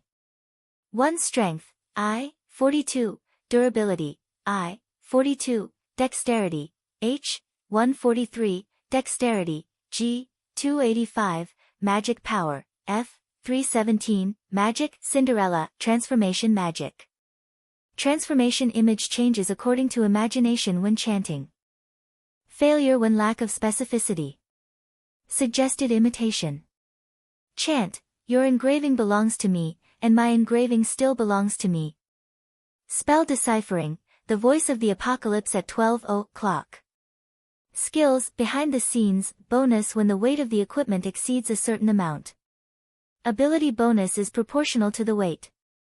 Relying on his sensitivity to language and writing, Noah now almost understood how to interpret the sacred characters, after seeing them many times. Seeing the ability value on Lily's back, Noah almost instantly interpreted the value above. Sumo directly picked up the sword that Sanny's had dropped on the ground, cut a wound on his finger, and dripped the divine blood on Lily's back. The complex engraving emitted a soft blue light. Sumo's fingers gently slid on Lily's back, depicting a few specific movements. Immediately afterward, the light emitted from the engraving began to slowly fade, and even the engraving itself became faint. From this moment on, Lily's ability value was sealed. Because Sumo had transferred Lily's ownership, the divine blood no longer had an effect on the sacred characters. However, when Lily joined the clan again and obtained the divine blood of the main god of the clan, then her ability value would be awakened again. The freedom that she had been looking forward to for a long time was obtained just like that. Lily's heart was neither happy nor sad, only endless loss and complexity. This is the withdrawal fee. Noah put a money bag full of gold coins in front of Sumo, 3 million Varus, for a LV1 supporter's withdrawal fee. This should be enough, right? After saying this, Noah took Lily's hand, who was full of complicated feelings, and walked out of Sumo's room. Only Sumo was left at the scene, staring blankly at the backs of Noah and Lily as they left. After a while, he murmured. Really, is it my fault? After walking out of the Sumo's clan base camp, Lily, who had been silent, spoke softly. Master Noah, thank you very much, I'm just doing what I want to do. Noah looked ahead. What are your plans next? Lily opened her mouth, but could not say anything. Seeing this scene clearly, Noah sighed. Then, do you want to come to my side? Lily was stunned. Chapter 928. When dusk came, Noah, who had returned to the base camp of Hestia's clan, was greeted with an indescribable silence the moment he stepped through the door. In the living room, Hestia, who had been reading a book, was lying on the sofa and staring at Noah blankly. She had no reaction. Actually, to be more precise, he was looking at the little human girl beside Noah.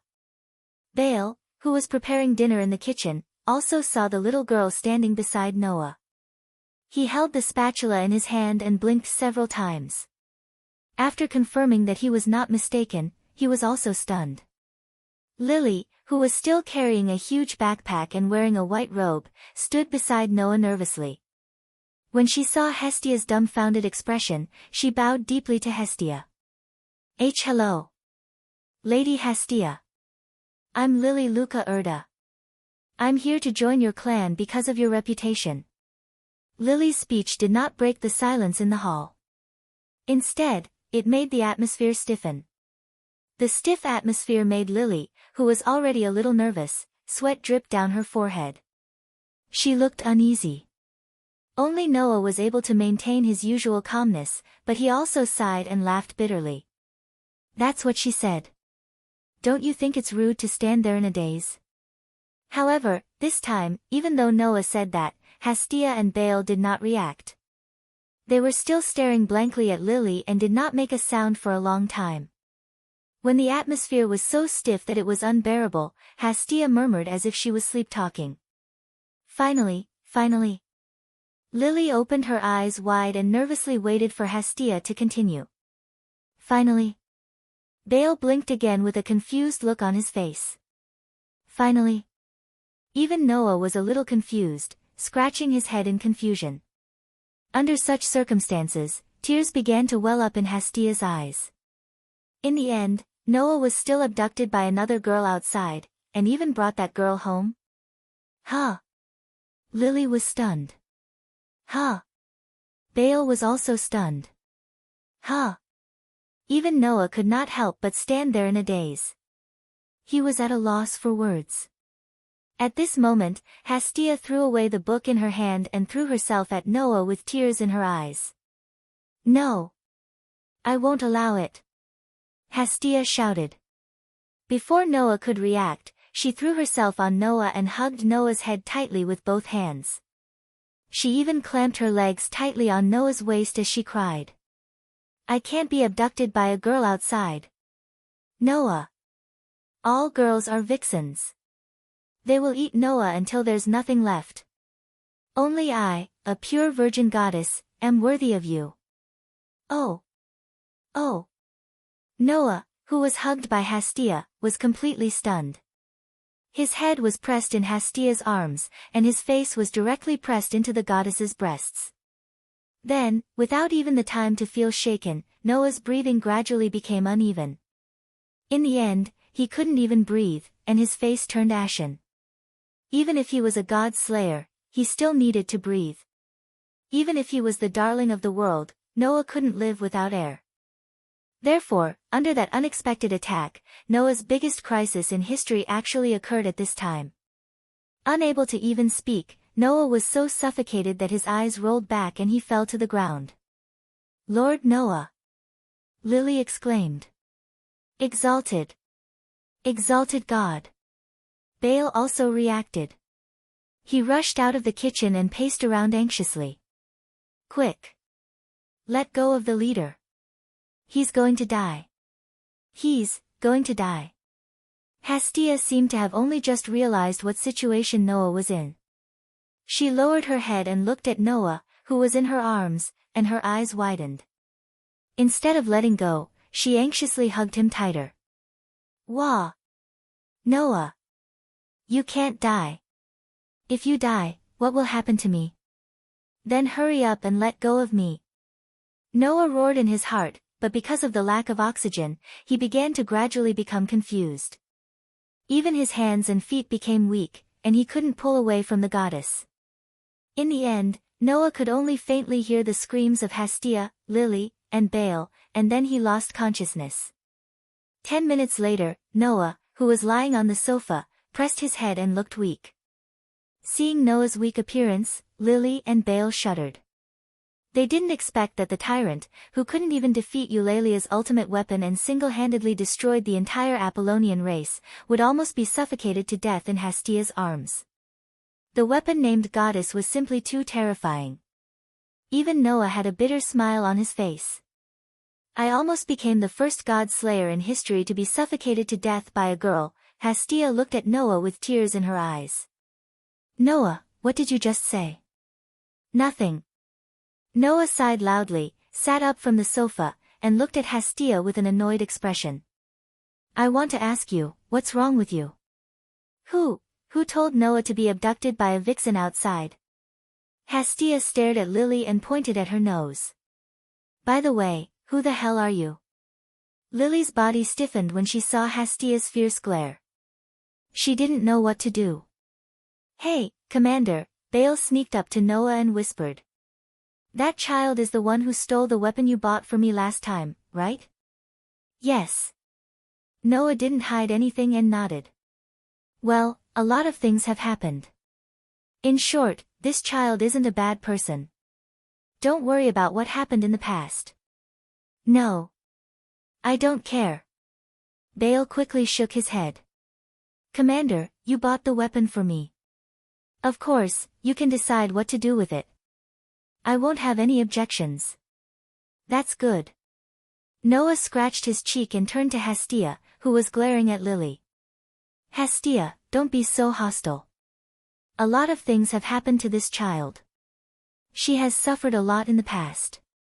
If possible, I hope you can let her join our clan, so that she can enjoy the good times after the suffering.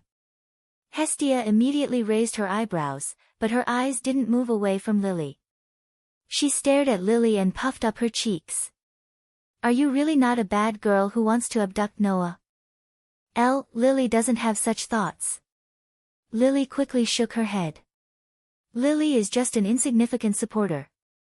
How could I possibly abduct Lord Noah? That's hard to say. Hestia's eyes were filled with doubt.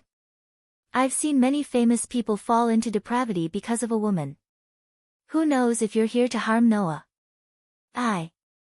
Lily lowered her head as if she couldn't find the words to refute.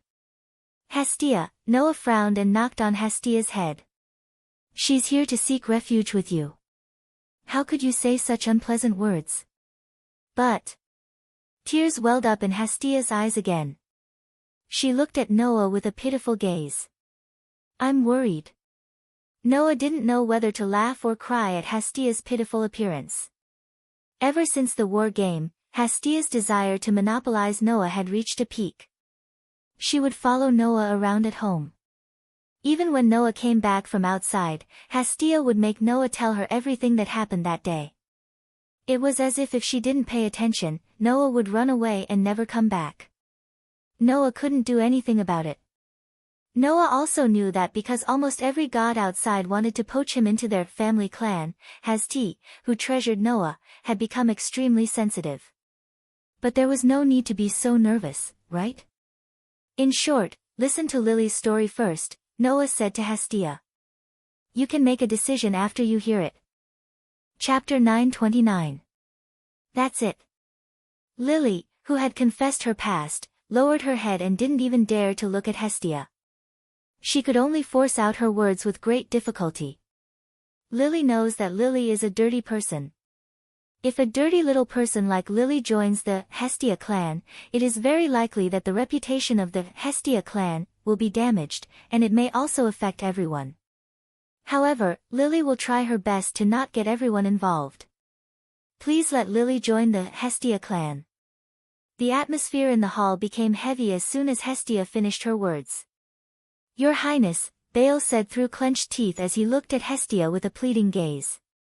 I would also like to ask you to take in Miss Liluka. It was only natural that Baal would react this way. After all, Baal himself had been rejected by many of the clans, leading to his desperation. In the end, he was picked up by Hestia and joined her clan, so he didn't end up on the streets. Compared to Baal, Lily's situation was even worse. Therefore, if Hestia did not take Lily in, then Lily, who was a professional supporter, might end up like Bale and be rejected by all the clans. In the end, she could only end up on the streets. Belle, who didn't want to see others in the same situation as him, pleaded. It was obvious that he sympathized with Lily because they were in the same boat. However, Hestia only crossed her arms and closed her eyes as if she was deep in thought. She did not speak for a long time. Seeing this, Lily's heart became uneasy. Bale didn't dare to disturb Hestia, but his kind nature gave him the courage to do so. "Your Highness, please." Before Bale could finish his sentence, Noah, who had been listening quietly, reached out his hand and pressed on Bale's shoulder. He shook his head at Bale. "Hestia will make her own judgment." "Just wait and see," Roland said. Bale opened his mouth, but in the end, he chose to keep quiet and obediently waited for Hestia's decision. After a while, Hestia opened her eyes and looked at Lily. "I understand your situation now. I just want to ask you, after joining our clan, do you still plan to continue doing those dirty things?" At this moment, Hestia's eyes seemed to be able to see through all the disguises in the world, which made Lily's heart tremble slightly. Lily knew that she was being tested by Hestia. But that was to be expected. Since Lily had such a criminal record, even if Hestia didn't blame her for what she had done in the past, if Lily continued to do that after joining Hestia's clan, it would be Hestia's fault. Hestia was different from Sumo. Although this little goddess basically did not have much ability, she would treat the children in her clan as her real family and was willing to take on everything for her children. She was much more responsible than Sumo. If Lily continued to do things that would ruin her reputation in the future, Hestia would definitely not allow it. Just like how a parent would never allow their child to steal or rob. Now, Hestia was in such a state. Under Hestia's gaze, Lily couldn't hide her feelings anymore. Because in front of God, the people of the lower realm could not lie. Once they lied, they would be seen through by God in an instant. Therefore, Lily took a deep breath and said the truest words in her heart. In fact, Lily also hates herself for being a dirty person, so Lily will not continue to do that kind of thing. The whole hall was suddenly silent. Hestia's eyes stared closely at Lily's eyes, and after a while, she said so. "Then, if you do it again, what should I do?" "That won't happen," Lily said firmly. "Lily will never do that kind of thing again." The moment he finished speaking, silence spread throughout the hall once again. Both Hestia and Lily remained silent. They kept looking at each other and didn't move their eyes away. Finally, Hestia nodded. "I understand. In that case, I will allow you to join my clan." Hearing this, Lily abruptly raised her head and revealed a pleasantly surprised expression. Not only Lily, but even Bale was beaming with joy. But Hestia's expression suddenly became fierce. "You must not have any ideas about Noah." "Eh?" Lily's eyes widened at Hestia's warning.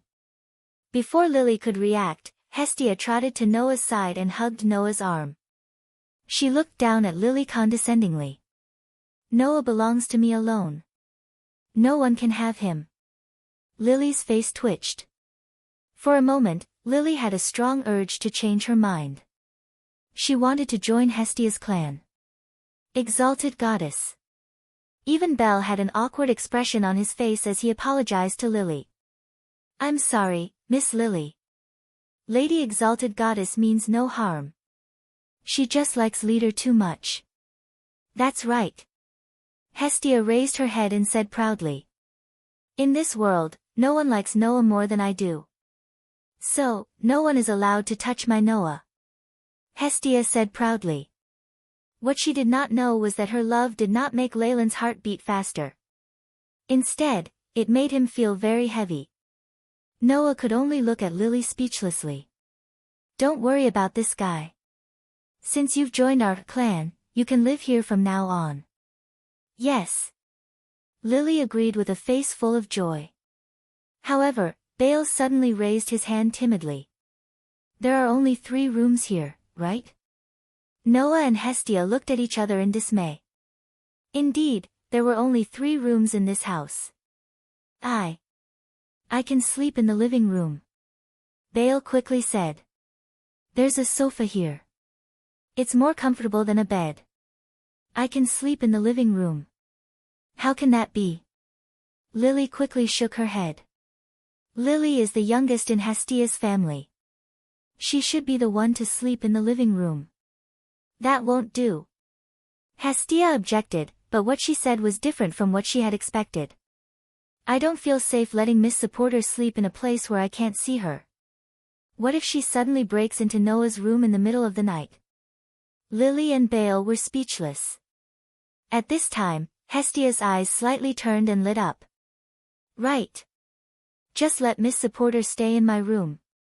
Noah, Bale, and Lily looked at each other when they heard Hestia's words. Indeed, this was the best way to go. Unfortunately, Hastia didn't finish her words. Let Miss Supporter sleep in my room, and I'll share a room with Noah. Hestia finally revealed her plan. This way, I can keep an eye on Noah and prevent Noah from being abducted by a vixen.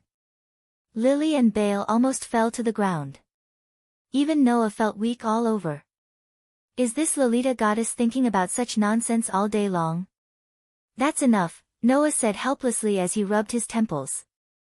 I'll let Lily sleep in my room. What? Hestia, Lily, and Bale were stunned. Then, they all cried out in surprise. When Noah heard their cries, he knew that they had misunderstood. What are you thinking? Noah rolled his eyes. I'm planning to go to the dungeon depths again tomorrow, so I won't be back for a while. That's why I let Lily sleep in my room. Hearing this, Hestia, Lily, and Belle finally let out a sigh of relief. An expedition to the deeper levels of the dungeon? Hestia asked worriedly. Is there a problem? It's not the first time I'm going to the dungeon depths. Noah rubbed Hestia's head. How could there be a problem? Hestia nodded and looked at Noah. Then you have to be careful. Don't worry. Noah smiled and nodded. Lily and Bale were envious. Entering the dungeon depths. Ordinary adventurers couldn't go to the dungeon depths. When would they be able to enter the dungeon depths? Noah's thoughts started to wander. It was time to leave this world. Chapter 930. On the 17th floor of the dungeon, Noah walked into the vast cave that led to the 18th floor, which could give birth to level 4 Goliath. After a few days, he entered the cave again. The last time he fought with level 4 Goliath and level 5 Goliath, it became bumpy and battered. The scene had been restored to its original state. The dungeon originally had an automatic repair function. Otherwise, the monsters born from the walls, floor, and ceiling would leave traces every time they broke free from the shackles of the rocks. Then, the entire dungeon would have been riddled with holes. Hence, Noah wasn't surprised at all when he saw that the cave was still intact. He only turned his gaze to the huge wall that could give birth to Goliath. Looking at the wall that was as smooth as ice, he rubbed his chin. It seems that this time, the level master will not violate the rules and appear. According to the rules of the dungeon, the birth time of the level master must be 1 or 2 months after death. The reason why the second Goliath appeared immediately last time and was upgraded to level 5 was entirely because Noah used divine power without permission and attracted the rejection of the dungeon. Now that Noah had entered in a well-behaved manner, it naturally wouldn't cause any abnormalities. If that's the case, I can also give it a try here. With such a sentence, Noah took out a piece of parchment. Noah Dole LV. 3 Power, SSS, 1761, SSS, 2000, Durability, SSS, 1775, SSS, 2000, Dexterity, SSS, 1763, SSS, 2000, Agility, SSS, 1778, SSS, 2000, Magic, SSS, 1750, SSS, 2000, Mystery, H-Magic Guide, I-Magic, Skills, Protection from the World, Permanent Skills. Equivalent to Luck. Events that had a direct relationship with luck would eventually lead to the most favorable results. This morning, before Noah left the base camp of Hestia's family, Hestia helped Noah to update his ability value. After this period of twists and turns, Noah finally accumulated the proficiency of the basic ability to the maximum and could continue to upgrade to the next level. In the morning, Hestia also said that Noah had killed level 4 Goliath and level 5 Goliath, which was enough to upgrade. Noah could be upgraded to level 4. However, Noah did not let Hestia help him upgrade. This time, Noah had to do it himself. Since I found out that divine power not only reacts to authority, but also to grace, I have always had this idea.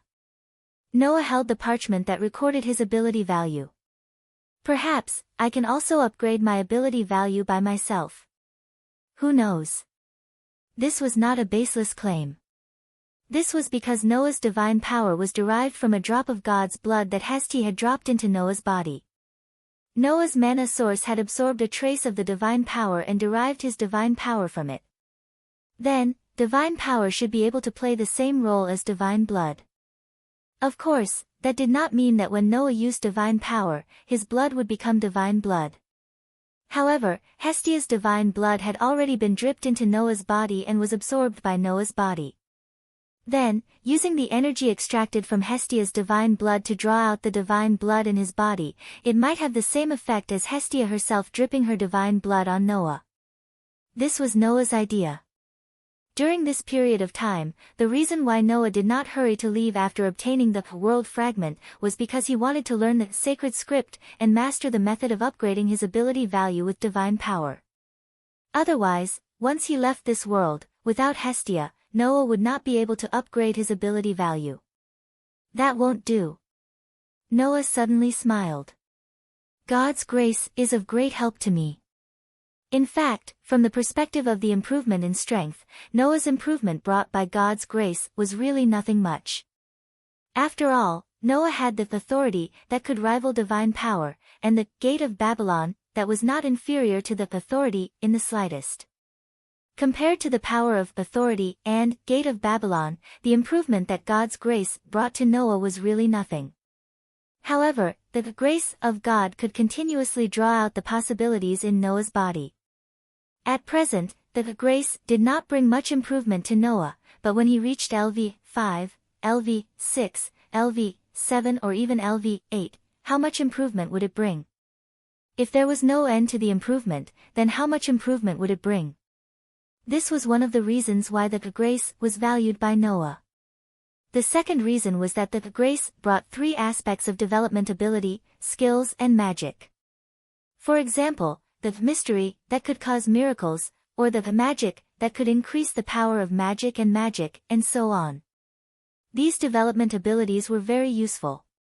Coupled with the discovery of skills and magic, as long as he could obtain a powerful skill or magic, it would be a profit for Noah. Then, there was the last and most important reason. That was one of the basic abilities, the durability, which would bring unimaginable benefits to Noah.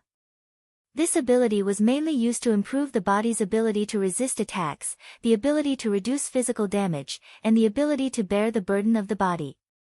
Don't forget, when Noah used the authority, once he used 2 avatars, not only would his magic power enter a state of intense consumption, but his body would also bear an unimaginable burden. Now, Noah had an unlimited source of magic power, so his magic power was no longer a problem. If he could increase the durability, then he could greatly extend the time he could use 2 avatars at the same time. In this way, when the durability ability was increased to the extreme, it would not be a dream for Noah to freely use all 10 avatars. Of course, using avatars at the same time would also bring a burden to the spirit. But Noah's soul was originally very strong, and the strength of the spirit, which was directly linked to the soul, would also continue to increase. Considering from this point of view, it could be understood how much the grace would help Noah, right? With such expectations, Noah closed his eyes, and his mind was immersed in the source of magic power in his body. With a move of Noah's mind, the dark hole-like source of magic power began to spin, and instantly turned into a source of divine power. Then, Noah controlled the divine power in the source of divine power, and let the divine power flow through his body. At this moment, Noah felt the ability value on his back emit an amazing temperature. Immediately, Noah poured the divine power into the ability value on his back in one breath. Clang! Outside, Noah's back suddenly bloomed with a blue light, illuminating the whole space. Immediately after, Noah's mind entered a dreamlike state. It was as if he was constantly sinking into the depths of his body, discovering some bright specks of light. Noah's mind was shocked, and without hesitation, he used his mind to wrap up those spots of light, and led them into his body. Suddenly, on Noah's back, the hard-to-understand text began to jump, and gradually changed. After an unknown amount of time, the text followed the blue light and disappeared into Noah's back.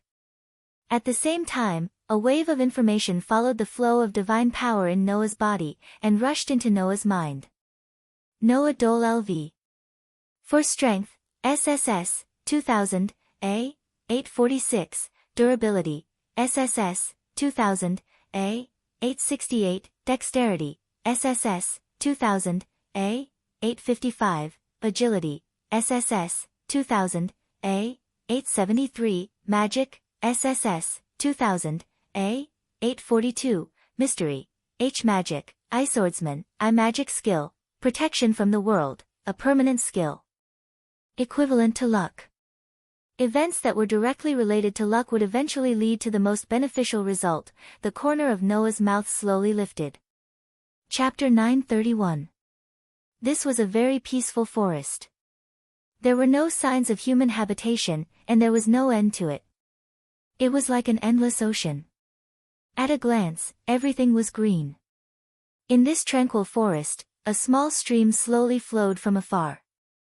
It was like a small Milky Way, embellishing this lush sea of trees, giving people a feeling of being in a paradise. However, this tranquility did not last long. Bang! Accompanied by an extremely sudden and heavy muffled sound, a rather large black shadow suddenly shot out from a corner of the forest. Soon after, it crashed onto the ground. Dong! Under the impact of the rather large black shadow, the ground trembled slightly. Gravel flew everywhere, and smoke rose everywhere. After which, amidst the dense dust and rock fragments that flew in all directions, the enormous black figure rubbed against the ground, plowing a long gully on the ground. It dragged for nearly 100 meters before slowly coming to a stop. Upon closer inspection, it was actually a giant made of stone. It was about 2 to 3 meters tall, and had an extremely sturdy human silhouette. Pa pa pa pa. The sudden huge movement caused the birds in the forest to flutter their wings in panic and flee. Ao! The stone giant that was knocked down on the ground let out a roar that was both angry and fearful. It struggled to get up from the ground. At this moment, in the depths of the forest, a clear sound of footsteps began to reverberate. In the clear sound of footsteps, a human figure slowly appeared in front of it. Ao! Looking at the figure that slowly appeared from the depths of the forest, the stone giant's roar became even more fearful. Then, the owner of the figure stopped and slightly raised his head, exposing his face to the dazzling sun. The newcomer had black hair and black eyes. It was Noah who left the world of looking for a chance encounter in the underground city, and came to a new world. Looking at the big guy that was roaring at him, Noah raised his eyebrows. You seem to be able to more or less understand the meaning of my words. Then, you should know that if you continue to fight like this, you definitely won't be able to win against me. Why don't you just obediently back down here? The stone giant seemed to be able to more or less understand the meaning of Noah's words. A pair of hollow eyes stared at Noah. A long while later, it finally emitted a roar that was filled with unwillingness. It took heavy steps and gradually retreated into the depths of the forest opposite of Noah. Seeing this, Noah let out a sigh of relief and laughed bitterly. What a strange world. It had already been half a day since Noah had come to this world. During this half a day, Noah felt as if he had returned to the time when he entered the deep mountains and forests for cultivation. It was almost impossible for him to have a moment of peace. As for why, it was because there seemed to be many unknown creatures in this forest. When Noah entered this world, he appeared in this forest. Then, after spending half a day, Noah was looking for a way out of the forest. In the end, as he was unfamiliar with this place, naturally it was not so smooth. If he simply wanted to leave the forest, there were many ways to do so. However, the unknown creatures in this forest would come out from the surroundings from time to time and cause various disturbances to Noah. At the beginning, Noah was found by a flame-like creature that could float, move, and even make sounds. It was obvious that it had life and consciousness. It seemed to be deliberately luring Noah and continuously led Noah into the depths of the forest. In addition, there were birds that could summon fog, flowers that emitted poisonous gas, small lizards that crawled in the dark, and even trees that walked on their own. Moreover, they seemed to be deliberately trying to mess with Noah. In various ways, Noah was badly battered, which was why Noah was still unable to find a way out of the forest. Most importantly, there seemed to be many powerful creatures in this forest. For example, the stone giant just now. According to the monster classification that Noah encountered in the dungeon in the previous world, the stone giant was at least level 3, which was much stronger than the Minotaur. Unfortunately, for an opponent of this level, even though Noah had just arrived in this world and had not reached the point where he could use his authority, he could still easily deal with it. After all, before leaving the previous world, Noah had updated his ability value on his own and raised it to LV4. Moreover, his all-around strength value had reached stage A. To put it bluntly, the current Noah, even if he did not use enhancing magic, with the level 4 bonus and the 4 basic ability enhancements of strength, durability, dexterity, and agility, he could definitely compete with Hercules, the berserker, and not be at a disadvantage. If he used enhancing magic, he could directly crush Hercules without any suspense. Wasn't it easy to deal with a LV3 stone giant as easy as it could be? Of course, the stone giant that was equivalent to LV3 was the strongest creature that Noah had encountered in the past half a day. The rest of the creatures were equivalent to LV2, and there were even creatures equivalent to LV1, but they were all dealt with by Noah with one hand. However, after being messed up by these inexplicable creatures, Noah had completely lost his direction and could not find a way out. If possible, I don't want to use the treasures and items in the treasure room for the time being. Who knows what kind of world this world will be. If I were to usher in the same situation as the last time when I casually used divine power in the underground city, then the loss would outweigh the gain. Noah rubbed his temples. If there is really no other way, then I will use the treasures and items in the treasure room. For now, let's see if I can find a way out by myself. After making up his mind, Noah looked around. Although he could not see with his eyes, with Noah's excellent sensing ability, he could still sense that there were many creatures hiding in the surrounding forest. These creatures were the same as the ones that deliberately led Noah to get lost. They had been waiting for an opportunity to move and were ready to attack at any time. However, Noah did not feel any malice from these creatures. He reckoned that these creatures were just pranking Noah and deliberately leading Noah to get lost. Although they are not harmful, aren't they too mischievous? Noah sighed. If that's the case, it will be difficult to deal with them. What a pity. After saying that, Noah raised his awareness to prevent himself from being led astray by those inexplicable creatures. At the same time, he expanded his sensing ability. Noah's sensing ability was not a scouting ability. It was similar to a sixth sense. Of course, this ability could not be used to scout, but it could be used to detect the aura of any creature. If he could find the aura of a human in the forest, then Noah would be able to walk out of the forest. However, the range of Noah's sensing ability was not very wide. At most, it could only expand to a range of tens of meters with him as the center. Therefore, at the same time that he expanded his sensing ability, Noah had to keep moving around to be able to scout. Just like that, Noah continued to scout in the forest with all sorts of strange creatures. In the blink of an eye, the sky was gradually turning to dusk. No, there's no other way. In a corner of the forest, Noah finally gave up on self-reliance. Let's try using the relic and tools in the treasure room. As soon as he made this decision, before Noah could open his treasure room, a faint sound came into Noah's ears from the direction of the forest. Noah was slightly startled, then his eyes lit up. A human voice. It was indeed a human voice. Although it was very weak, Noah heard it. I hope it's not those mischievous creatures. Noah walked in the direction of the sound. Not sure if it was because Noah walked in the right direction, the trees in front of him began to decrease and his vision became wider. Not long after, a building appeared in Noah's vision. Chapter 932. Looking at the building that suddenly appeared in front of him, Noah almost couldn't believe his eyes. This was because the building in front of him was too luxurious. Not only was there a pure white wall like a city wall, but there was also an extremely beautiful courtyard inside the wall. Several exquisite minarets were located in several directions, making the building look like a palace. It was quite luxurious. The luxurious building seemed to have been specially designed with a lot of effort. The surroundings were filled with plants to beautify the environment, and there was also a fountain. In front of the building, there was a river flowing with clear water. On the river, a bridge was built on top of it, connecting the entrance of the building to the road in Noah's direction. Of course, if the building was just too luxurious, Noah wouldn't be so surprised. However, in such a forest with all kinds of strange creatures, there was actually such a luxurious building, which was really surprising. The faintly discernible sounds that Noah heard came from inside the building.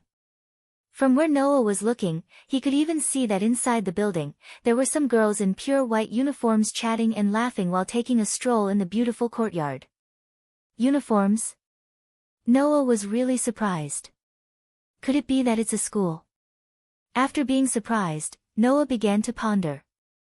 It seems that the breakthrough of this world is here. As long as it was a place with people, he would be able to obtain information. Although the luxurious building in front of him was located in an inexplicable forest, which made Noah feel more or less strange, looking at the atmosphere inside, it didn't seem to be a shameful place. However, since this building was built in such a place, it's very likely that it was built to isolate people. There are things that ordinary people can't come into contact with. Just like Haolang Academy, which is researching surpassers, it's best not to barge in openly. Noah couldn't help but feel helpless. In the end, I still have to use it, don't I? After saying that, Noah extended one of his hands to the side. Buzz! A golden ripple directly fluctuated in the space next to Noah. It was like a ripple on the surface of the water, suspended there. Noah directly reached his hand into the golden ripple and took out a helmet from it. To be precise, it was a helmet-shaped hat that looked like a helmet. Although this hat didn't have any combat effect, it was still a treasure. Almost everyone knew that Hades, the king of the underworld in Greek mythology, had a helmet that could make him invisible. This was Hades' helmet of invisibility. Its only ability was to hide the wearer's body so that no one could discover the wearer's existence. Even smell and sound could be eliminated, achieving the effect of complete invisibility. I've lived for so long, but I've never tried to become invisible. Suddenly, Noah's of course. Buzz! In the next moment, Noah's figure slowly disappeared amidst the tremors in the air. Once he sneaked into the luxurious palace-like building, the first thing he did was to the courtyard. Around him, there were girls in pure white uniforms, chatting and laughing as they passed by. Each of the girls had the temperament of a lady from a wealthy family, which made Noah extremely curious. Why would such a group of girls stay in such a luxurious building in the forest? Could it be that this is the same place as Haolang Academy? With such doubts and curiosity, Noah walked forward aimlessly while carefully listening to the conversations of the girls around him. Hey, did you hear? The fire cat and the ice demon from the crow class are fighting in class again? Why is it the two of them again? They quarrel like that every day. How dare they call themselves aristocrats? That's why I can't stand those outstanding problem children in the crow class. After all, one is an elf user from a declining aristocrat, and the other is a lady from a rural aristocrat. It's natural that they don't have good manners.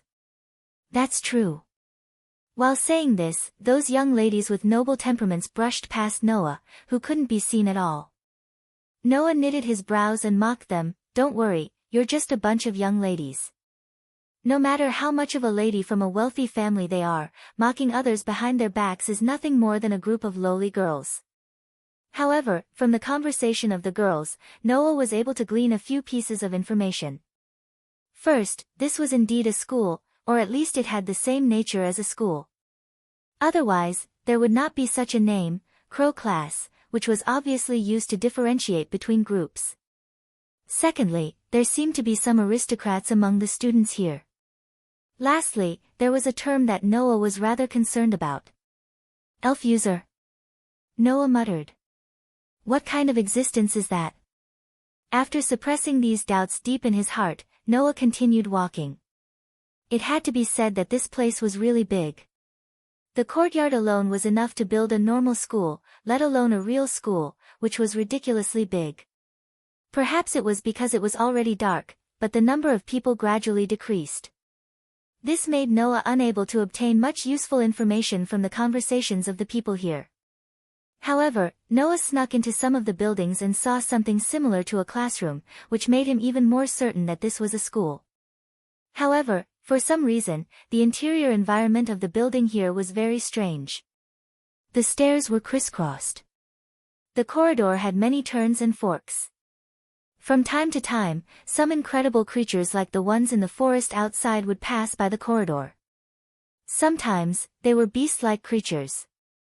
Sometimes, they were creatures filled with a magical atmosphere. Sometimes, they were creatures like will-o'-the-wisps.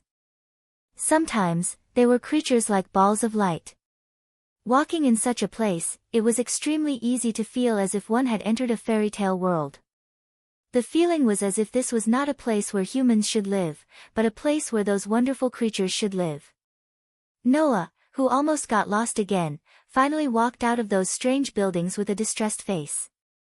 I don't understand. Every time he enters a new world, Noah generally needs to spend a lot of effort to obtain information about the world. For Noah, this is undoubtedly the most difficult stage. After all, if he doesn't first understand what kind of world the current world is, then he will be limited everywhere and can't move freely. If this world also has a world will like Gaia and Alea to help, Noah can only leave such a useless hope and continue to walk here. At this time, from one of the buildings, a person walked out. It was a tall woman who wore a red suit similar to that of an office lady. She had long grayish-silver hair and a seductive face full of mature charm. She also wore a pair of small glasses on her face.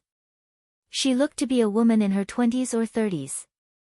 Noah's outstanding sensing ability allowed him to sense an unusual aura from this mature woman, causing him to stop in his tracks and stand there. Then, the mature woman slowly walked past Noah, her high-heeled shoes making loud sounds as she walked past him. It was at this moment that the mature woman stopped her footsteps. At the same time, Noah narrowed his eyes. Then, Noah, whose back was facing the mature woman, heard such a bewitching voice with a sneer and admiration. You can actually let me get close to you before I notice your existence. You can be proud, intruder. The moment the words fell, a thick dark fog suddenly rose from Noah's back. Chi-chi. Following the emergence of the black fog, the surrounding air seemed to be filled with the smell of death and decay. This caused the leaves that fell from the nearby trees to rapidly wither at a speed visible to the naked eye when they came into contact with the fog. In an instant, they had completely withered and lost all signs of life. Immediately, the pitch-black fog was like a tidal wave. With a roll, it surged wildly toward Noah, who was wearing an invisible helmet and concealing his figure. Chapter 933.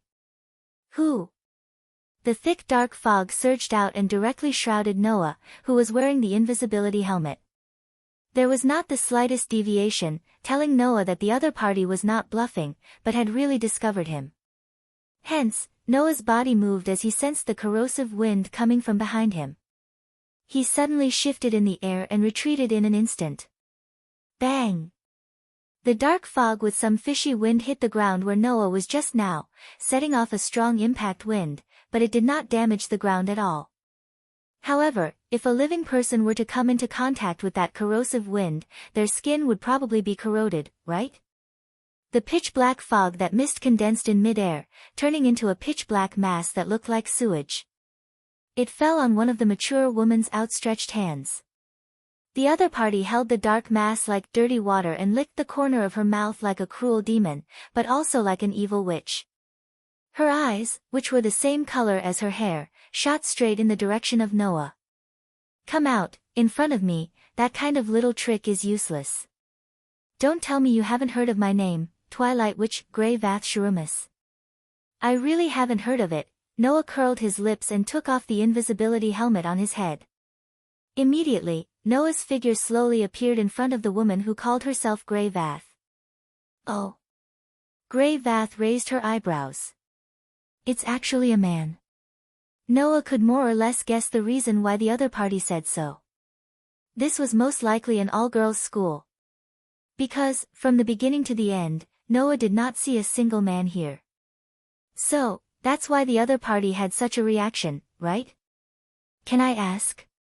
Noah glanced at the dark mass that undulated back and forth on Grey Vath's hand, then looked directly at Grey Vath and asked, "How did you find me?" The concealment ability of the invisibility helmet was superb. Otherwise, it wouldn't be called a precious artifact. Not only could it completely hide the wearer's figure, but it could also eliminate smell and sound. Logically speaking, apart from someone like Noah who had a sixth sense, they shouldn't have been able to discover it. "You're really good at hiding yourself. Even I only noticed you after I got close to you. I guess it's because you don't have any malicious intent or killing intent, right?" Grey and Vath looked at Noah with interest. "It's a pity that I've offended too many people. Up until now, I've spent more than half of my life being targeted by assassins hiding in the dark. It's useless to hide beside me." "I see."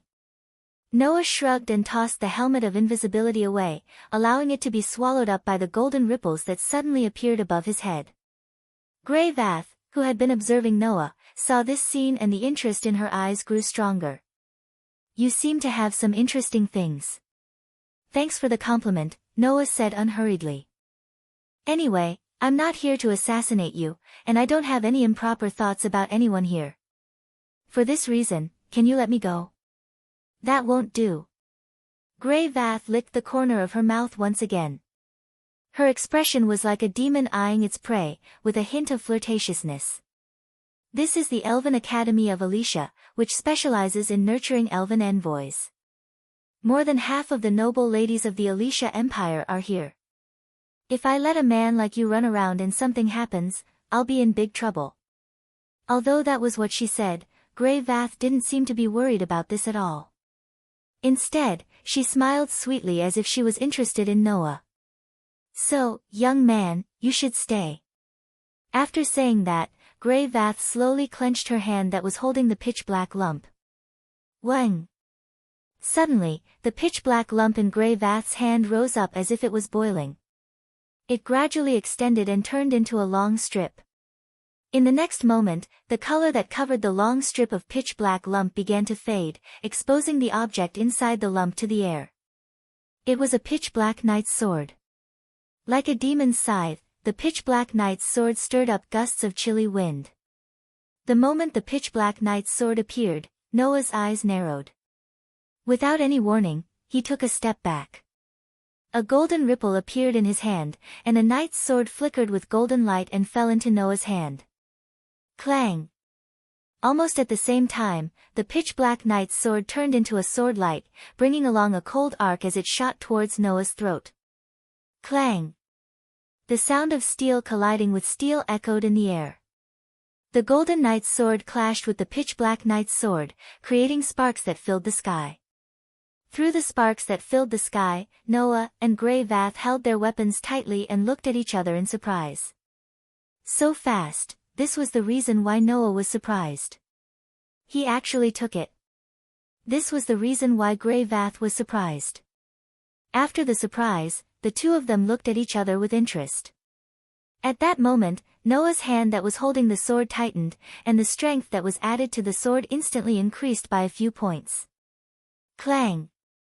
The two knights' swords clashed together violently, creating even more intense sparks.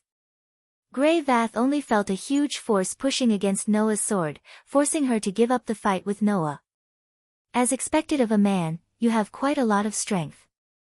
After saying this, a phosphorescent wave of air burst out from Grey Vath's body, and poured into the pitch-black knight's sword through Grey Vath's hand. Clang! The pitch-black knight's sword burst out with a dense black light, turning into sword shadows that slashed towards Noah's body like lightning. When the phosphorescent wave of air burst out from Grey Vath's body, Noah became a little more serious. This was because although Noah didn't know what the phosphorescent wave of air that surged from Grey Vath's body was, it gave Noah the feeling that it was very similar to magic power, divine power, and other supernatural and mysterious powers. It was very likely that it was also a kind of energy used to activate some kind of power.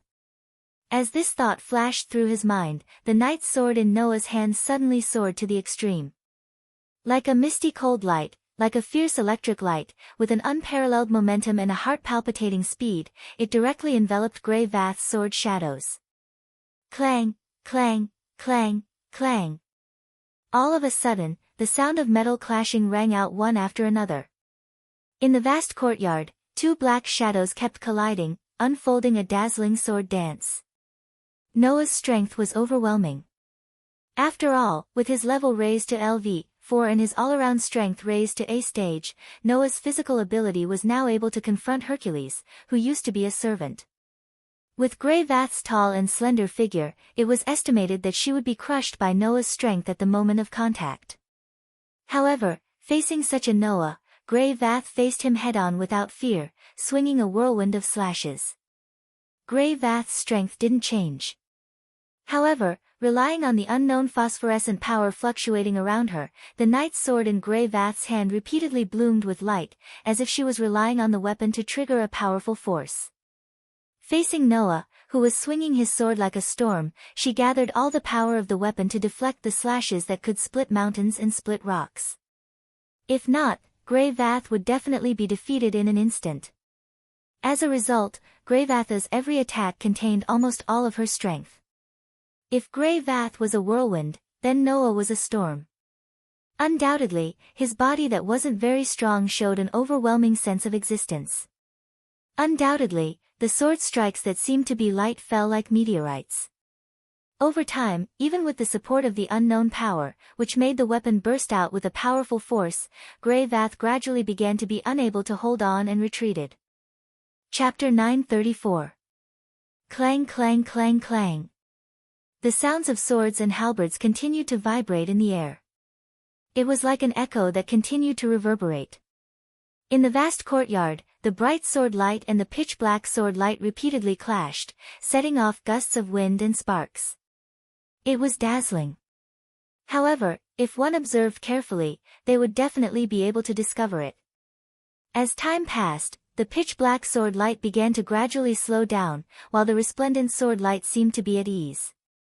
Not only did it not weaken in the slightest, its strength and speed even increased, causing every slash to turn into a heavy blow that was not the slightest bit weaker than a meteor, shaking the ground to the point that it began to burst out pieces of gravel. In fact, Noah had indeed been merciful. Otherwise, with Noah's current ability value that was comparable to that of Hercules, even if he couldn't instantly kill Grey and Vath, he could at least end the battle faster. The reason why he didn't do so was because he didn't want to hurt Grey and Vath, and cause the relationship between them to be irreconcilable. No matter what, Noah was the one who had invaded the Elven Academy of Alicia Elves. The one who was in the wrong was definitely not Grey and Vath, but Noah. However, Grey and Vath's strength was indeed above Noah's expectations. Grey and Vath's swordsmanship wasn't inferior to Noah's at all. It was only because the difference in physical ability was too great that she fell into such an obvious disadvantage. It was just like when Noah went up against Hercules. However, Grey and Vath had a kind of power similar to magic and divine power. This kind of power seemed to be used to activate the weapon in her hand to display amazing power. This was why Grey and Vath, who were much weaker than Noah in terms of physical ability, could last until now. The weapon in her hand was transformed from the pitch-black mass. If Noah wasn't mistaken, that pitch-black mass was the same as those incredible creatures that Noah encountered in the forest outside and in the buildings in this academy. In other words, Gray and Vath had such a degree of power because of her amazing swordsmanship, and the weapon that was transformed from an incredible creature was another important reason. In this academy, Noah had heard the term, Elven Envoy, more than once from the conversations of the students. Gray and Vath had also said that this academy was dedicated to cultivating elven envoys. Then, Gray and Vath should be the so-called elven envoy, right? That incredible creature that could transform into a weapon and play around with Noah in the forest should be the so-called elves, right? And the inexplicable power that surged around Gray and Vath constantly activated the weapon of the elven envoy. Could it be the source of the envoy's power? If a magician wanted to use magic, he had to consume magic. Then, if this so-called envoy wanted to use the weapon transformed from the elven envoy, would he also have to consume that kind of power? Noah, who had various guesses in his heart, suppressed the thoughts in his heart while waving his sword as fast as lightning. Clang! A clashing sound that was louder than before rang out. For this blow, Noah used his full strength under the state of LV4. Gray and Vath, who were struggling to hold on, were completely blown away by this lightning-like blow even though they blocked it. Their figure bounced into the air, and before landing on the ground, it took a lot of effort for them to adjust their body and land on the ground. The whole place suddenly became quiet. Gray and Vath slowly raised her head and looked at Noah without the previous calmness on her face. There was only unconcealable solemnity and a bit of a bitter smile. It's really surprising. I didn't expect that I couldn't even deal with someone who isn't even an envoy. Am I really old? Old? Noah had a strange look on his face. Gray and Vath's appearance, although they couldn't be said to be very young, they should be around 20 or 30 years old, right? They were far from being old, right? Later, Noah realized how superficial his thoughts were. Young man. Gray and Vath looked at Noah and asked. What's your name? Noah. Noah hesitated for a moment, then said his name. Noah Dole. Dole? Gray and Vath frowned. I've never heard of your surname. Is it a fake name? I'm sorry. Noah shrugged. This is my one and only name, my real name. Gray and Vath stared into Noah's eyes, but could only see the calmness in those dark and deep eyes. Your eyes don't look like you're lying. Gray and Vath's expression relaxed a little. Okay, I believe you. At this moment, a commotion began. Over there. The fighting sounds just now came from there. Quick. Let's go and see. Along with the commotion, a series of messy footsteps began to sound. Noah could see that not far away, some people carrying lanterns were rushing over. Seeing this, Noah frowned. This is a bit troublesome. Gray and Vath naturally noticed the commotion. She stood up, and the black longsword in her hand turned into a black mist and disappeared into the air. Then, Gray and Vath said to Noah. Follow me. Noah was stunned. You don't want to be discovered, do you? Gray and Vath turned around. Although there shouldn't be a problem with me around, I don't know where you come from, and I don't know why you're here. It's impossible to explain to the knights. If you don't explain, you'll only become a suspicious person. To avoid trouble, follow me. After that, Gray and Vath ignored Noah, as if they were sure that Noah would follow them. They walked towards the door of the building that they had walked out from earlier. Noah glanced at Gray and Vath, and then looked at the group of black figures that were gradually approaching. In the end, he helplessly threw the relic in his hand back into the treasury and caught up with Gray and Vath. In the empty corridor, Gray and Vath walked in front of Noah with clear footsteps made by their high heels. They shuttled back and forth in the complicated corridor without stopping at all. Noah, who was following behind Gray and Vath, could only ask in confusion. Why is the terrain here so complicated? For us humans, this kind of environment is indeed difficult to adapt to, but for the elves, this kind of place is very comfortable, Gray and Vath replied without turning back. Basically, every place that has a lot to do with the elves will be built like this. Compared to humans, we should consider the comfort of the elves more. Don't tell me you don't know this. I really don't know, Noah muttered in his heart, and at the same time, he confirmed his previous guess. Those incredible creatures are indeed elves. Elves are messengers. Noah's heart jumped because of the unknown power. I wonder if this power can also help me. With this thought in mind, under the lead of Gray and Vath, Noah stopped in front of a heavy door. Come in. Gray and Vath pushed the door open and walked in. This is my office. At this time, no one will come in. Noah didn't pretend to be pretentious. Under the lead of Gray and Vath, he walked into the office. It was a very spacious and luxurious office. The area was comparable to a hall, and the floor was covered with a red carpet. There were all kinds of decorative curtains hanging on the surrounding walls, and there was an office desk in front of them. Instead of calling it an office, it was more like a conference room. It was just that it lacked a round table. Gray and Vath sat down behind the office desk. She crossed her hands and placed them on the table. She looked straight at Noah, and the corner of her mouth curled up slightly. All right, young man, it's time to tell me your origin, right? Origin? Noah looked around and answered absent-mindedly. Didn't I tell you my name already? Oh. Gray and Vath narrowed her eyes. In other words, you only want to tell me your name? I want to tell you something else. Noah turned his head and looked at Gray and Vath. But, even if I tell you, you won't believe me. I might as well not tell you. You still choose to hide under such circumstances. You have guts, Gray and Vath asked. Then, what is your purpose? Chapter 935. Purpose. Under the gaze of Gray and Vath, Noah let out a bitter laugh. If I said that I came here because I lost my way, would you believe me? Lost your way? Gray and Vath were taken aback for a moment, and their eyes began to flicker with displeasure. Since you lost your way, why did you sneak into this academy? What can I do? Noah rolled his eyes. An academy built in the depths of the mountains and forests. No matter how I look at it, it's suspicious. If there's something shameful here, why would I stupidly barge in through the entrance? Wouldn't that be asking for trouble? Oh. You're really bold, aren't you? Gray and Vath's smile became unfriendly. You actually said that the elven forest that is connected to the elemental elves' world is deep in the mountains and forests. You even said that an academy built to train elven users is shameful for being located in the elven forest. If your words were to spread, you would probably be condemned by the entire continent and the elves.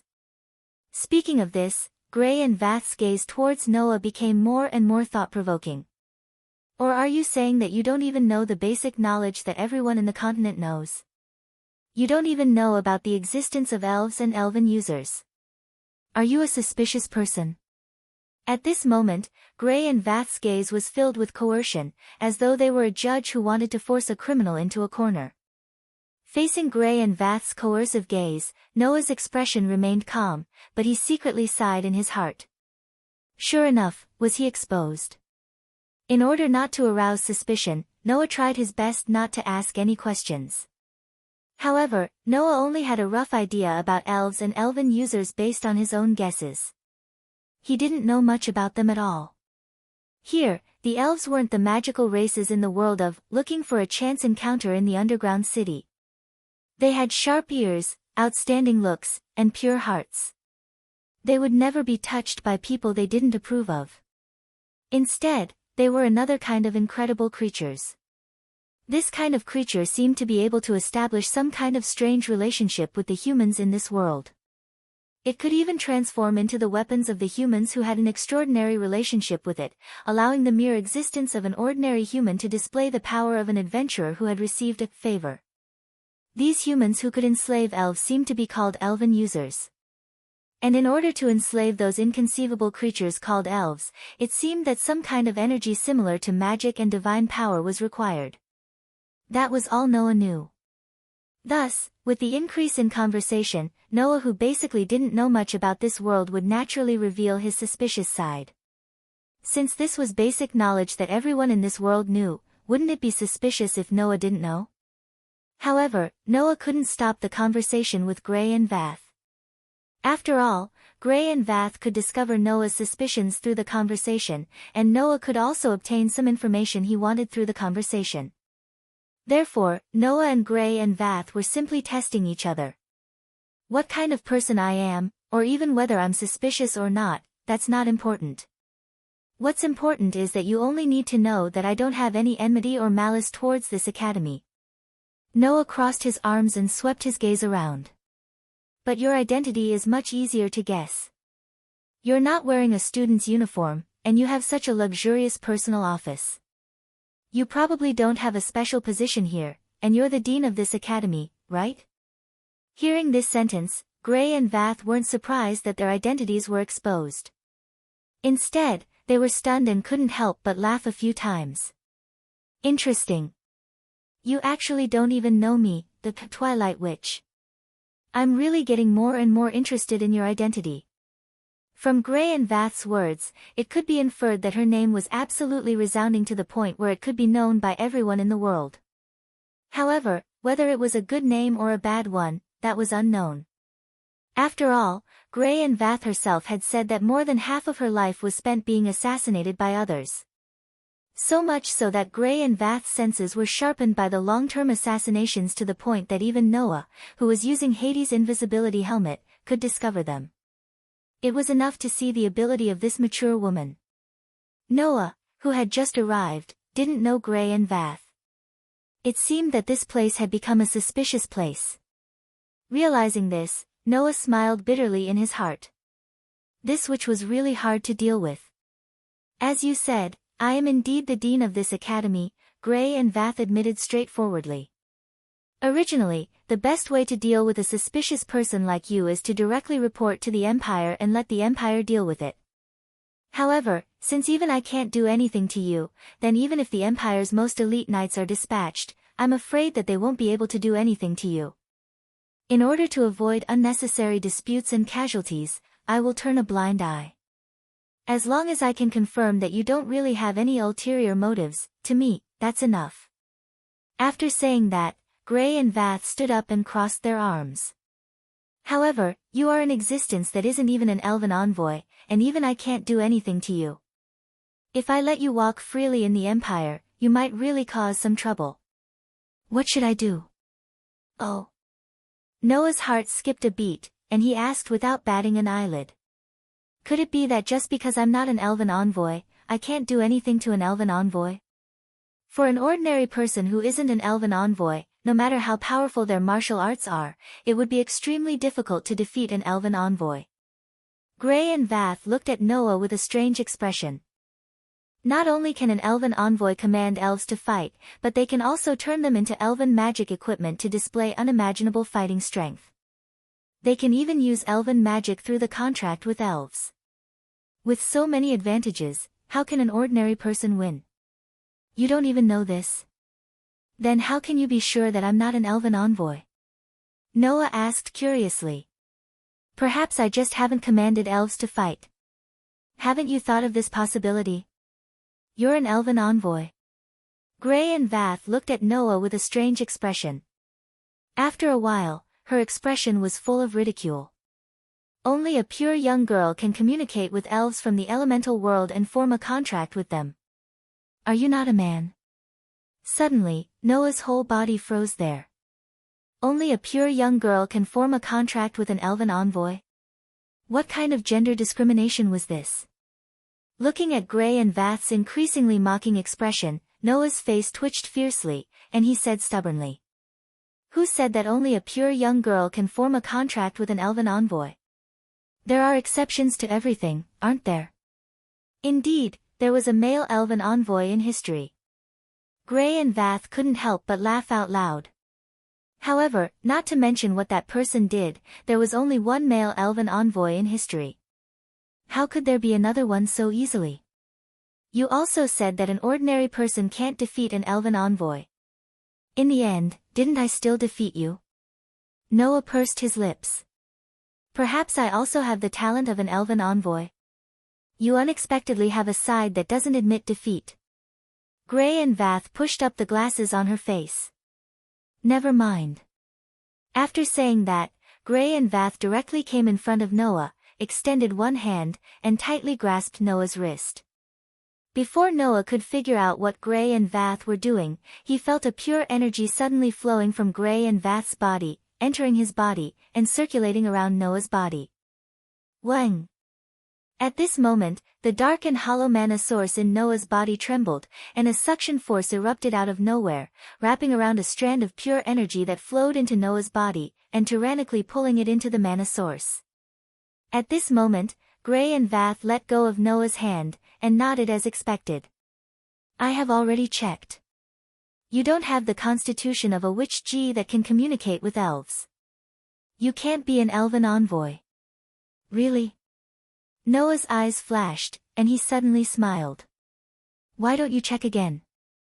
Gray and Vath held Noah's hand indifferently, and poured a strand of pure energy into Noah's body. Suddenly, Gray and Vath froze on the spot, and exclaimed in surprise. How is that possible? Chapter 936. Divine Might. It was a kind of energy that elven envoys needed to consume when using elven devices and elven magic. When Gray and Vath turned the pitch-black elves into their weapons, they drew out the power of the weapon called Elven Device. They were able to produce energy similar to the phosphorescent energy hovering around Noah. This was the power called Divine Might. Noah's guess was correct. Just like magicians needed to consume magic power when using magic, elven envoys also needed to consume energy called Divine Might when using elves in this world. Naturally, without Divine Might, they wouldn't be able to use elves and become elven envoys. When Gray and Vath checked Noah's body, because Noah didn't have Divine Might, they couldn't find any talent to become an elven envoys. However, that didn't mean that Noah didn't have the talent to become an elven envoys. It was just that Noah didn't have Divine Might and couldn't become an elven envoys. But just now, when Gray and Vath poured the energy called Divine Might into Noah's body to check whether Noah had the talent to become an elven envoys, Noah's mana source absorbed traces of Divine Might from Gray and Vath. It must be known that Noah's mana source was able to absorb and memorize all kinds of energy that were different from magic power that entered his body and had the ability to transform them into this kind of energy. In other words, in that instant, Noah had the ability to transform the source of mana into the source of Divine Might. Under such circumstances, Noah had already guessed that using elves required some kind of energy similar to magic power and Divine Might. When Gray and Vath said that he didn't have the talent to become an elven envoys, he immediately transformed his mana source into Divine Might. Thus, Gray and Vath, who had once again poured Divine Might into Noah's body, were really surprised this time. You. Gray and Vath let go of Noah's hand, their eyes becoming uncertain. How could that be? What's wrong? Noah said with a faint smile. Do I really not have the qualifications to become an elf envoy? In fact, Noah had already gotten the answer from Gray and Vath's behavior. The main reason he said that was to return the favor to Gray and Vath for mocking him earlier. However, what Noah didn't expect was that Gray and Vath's reaction was a little different from what he had imagined. Although she was surprised, or even shocked, Gray and Vath looked at him with uncertainty in their eyes and fell into deep thought. If that's the case, it might work. Noah couldn't help but frown at the unexpected reaction of Gray and Vath. What was this Gray Vath doing? Are you surprised that I have the talent to become an elf envoy?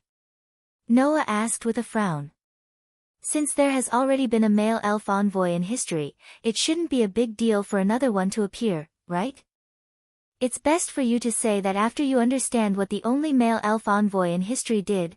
Gray and Vath didn't react from their deep thought, and instead replied like a conditioned reflex. There is only one male elf envoy in history. His name is Solomon, and he is also known as the Demon King. He once brought about a destructive disaster on this continent, and can be said to be the most vicious and evil existence. If the fact that you are also a male elf envoy was exposed, would you still be able to say those words so easily? Hearing that, Noah's face sank slightly. At this moment, Noah finally realized what the change in his identity meant.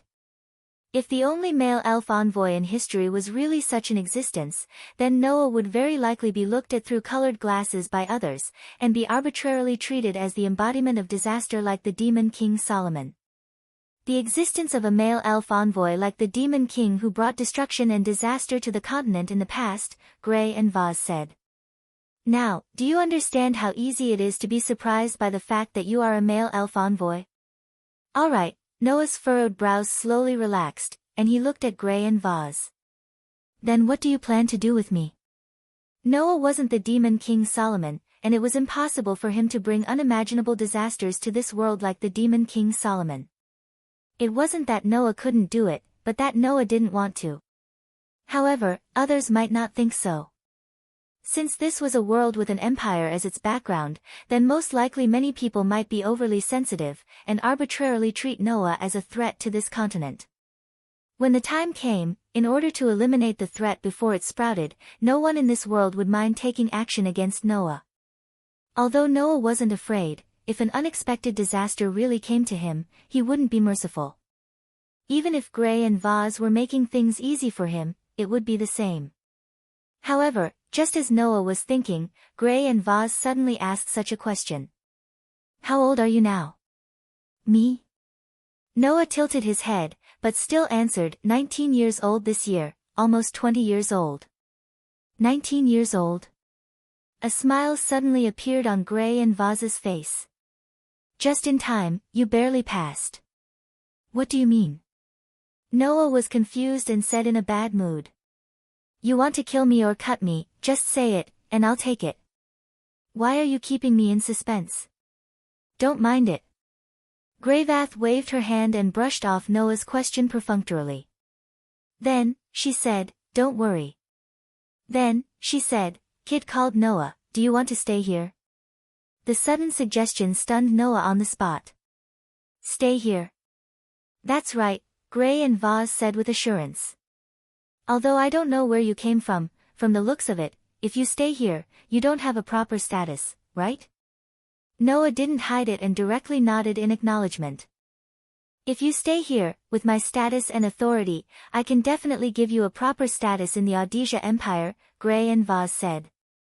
In the Audisia Empire, although the elven messengers can enjoy all kinds of privileges, because the elven messengers have great power, if they harbor evil intentions and intend to rebel, they will pose a great threat to the empire.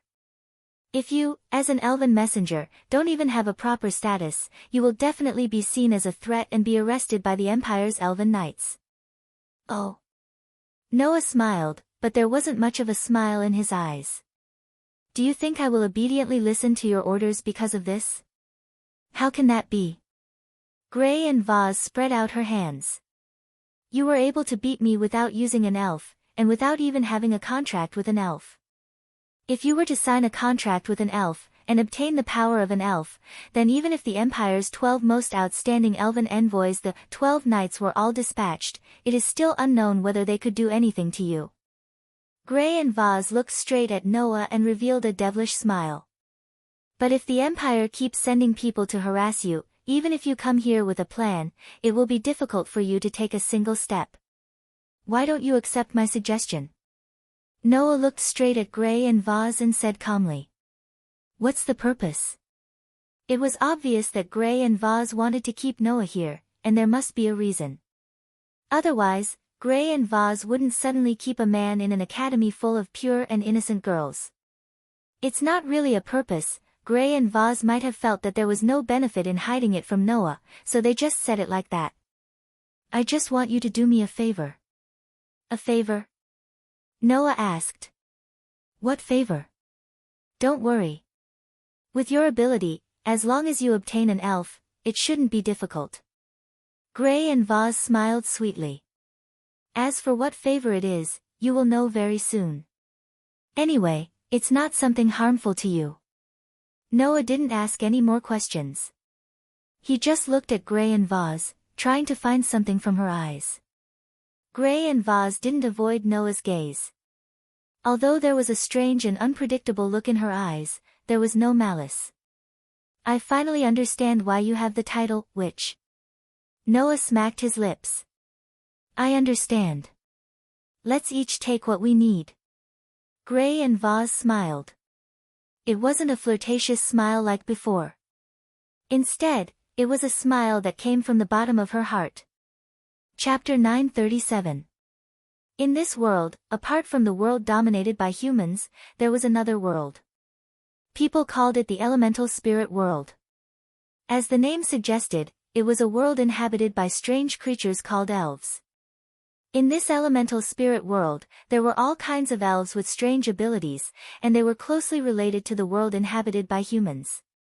The only ones who could communicate with the elves with strange abilities were those pure and innocent girls among humans.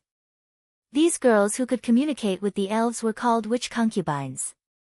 Among them, there were also witch concubines who strengthened their bloodlines, talents, and other characteristics through generations of marriage, thus forming contracts with the elves and using the power of the elves. People called them elven envoys. As elven envoys, witch concubines could use the contracts they formed with the elves to summon the elves that lived in the elemental spirit world to their side.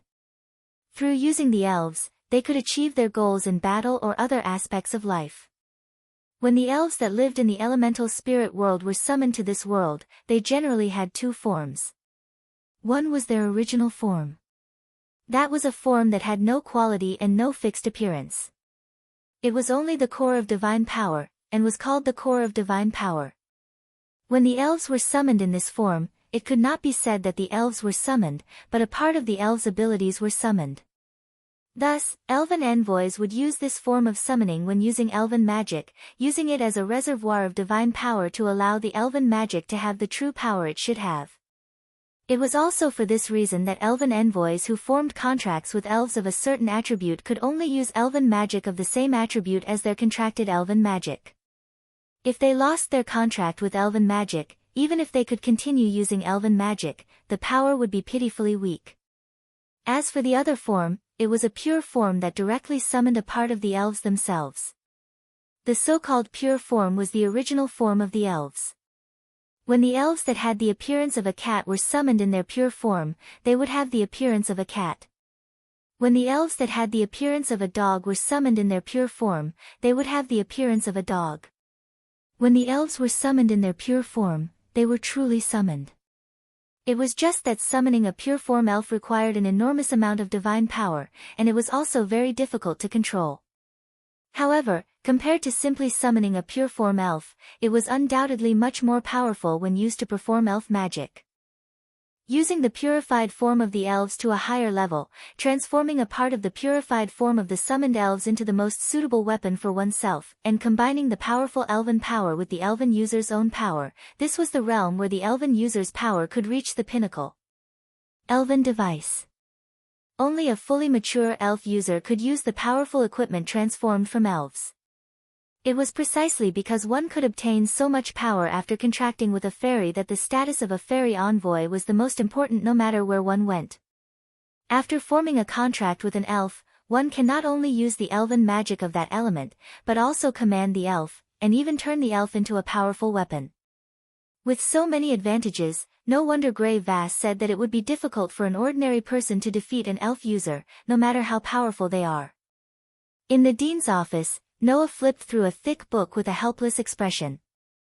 Moreover, other than forming a contract with an elf user and being summoned to this world, the elves can also come to this world through the gates of the elemental elves world that exist all over this world.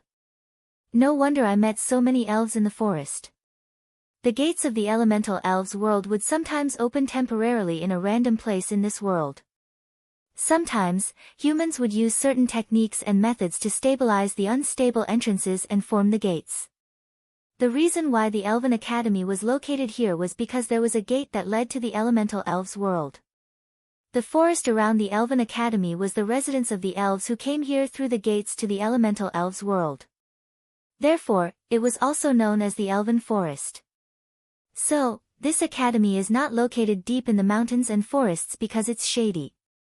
Instead, it's built here because there's a gate that leads to the world of elemental elves. The elves in the forest are elves who accidentally entered this world through those gates. Noah was speechless. Well, this is basic knowledge that everyone in the world knows. I actually treated it as something that cannot be seen by others. No wonder that witch found me suspicious. Closing the book in his hand, Noah rubbed his sleepy eyes. Last night, after making the decision to stay here, Gray and Vath gave this place to Noah and let Noah stay here for the night. They would make other arrangements in the morning. However, Noah didn't rest. Instead, he asked Greyvath for a book that could briefly explain the background of this world and had a preliminary understanding of the situation of this world. This is much more interesting than I thought, Noah smiled slightly. Let me look forward to it. Leaving this thought, Noah looked at the sky outside. At this time, the sky outside was already bright. From the window, Noah could see many girls in pure white uniforms walking in the direction of the school building while chatting and laughing. It was obviously time for class. Gray and Vath said that they will officially arrange for me to transfer to this academy today and let me have a proper identity. Before that, I will take a nap. After making up his mind, Noah was about to close his eyes and take a nap when someone knocked on the door of the dean's office. Then, a rather solemn and stern voice sounded from outside the door. The commander of the Wind King Knights, Alice Faringerto, requests to see you. Dean, are you in?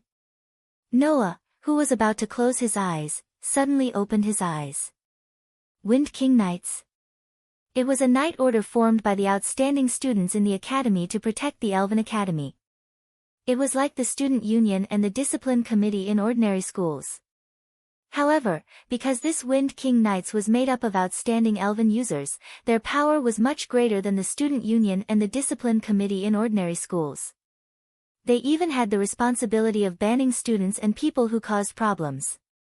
Last night, those people who rushed over after hearing the fighting between Noah and Gray and Vath were the students of the Wind King Knights. Just as Noah recalled this information, the door was directly opened with a "kacha" sound. A girl appeared outside the door. She was a girl who was about 16 years old.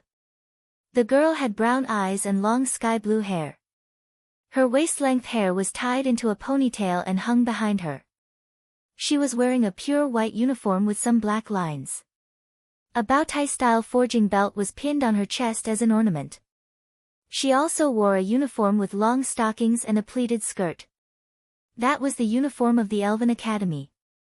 The difference was that the young lady who called herself Alice, apart from wearing a uniform, was also wearing a light armor with only half of her breastplate. There was even a sheathed knight's sword by her waist. That was the armor that only the members of the Wind King Knights would wear. The girl named Alice walked in with a straight face. She couldn't wait to speak before she saw what was going on behind the door. Dean, last night, there seemed to be a fight in the academy. Regarding this matter, I want to discuss, with you. As she spoke, Alice's voice gradually weakened, as if she was stuck. She spoke more and more slowly, and in the end, she simply stopped. Then, the girl named Alice froze at the door. She widened her eyes and looked at Noah, who was sitting in front of the desk. She completely lost her reaction. Seeing this, Noah had a bad premonition. Man.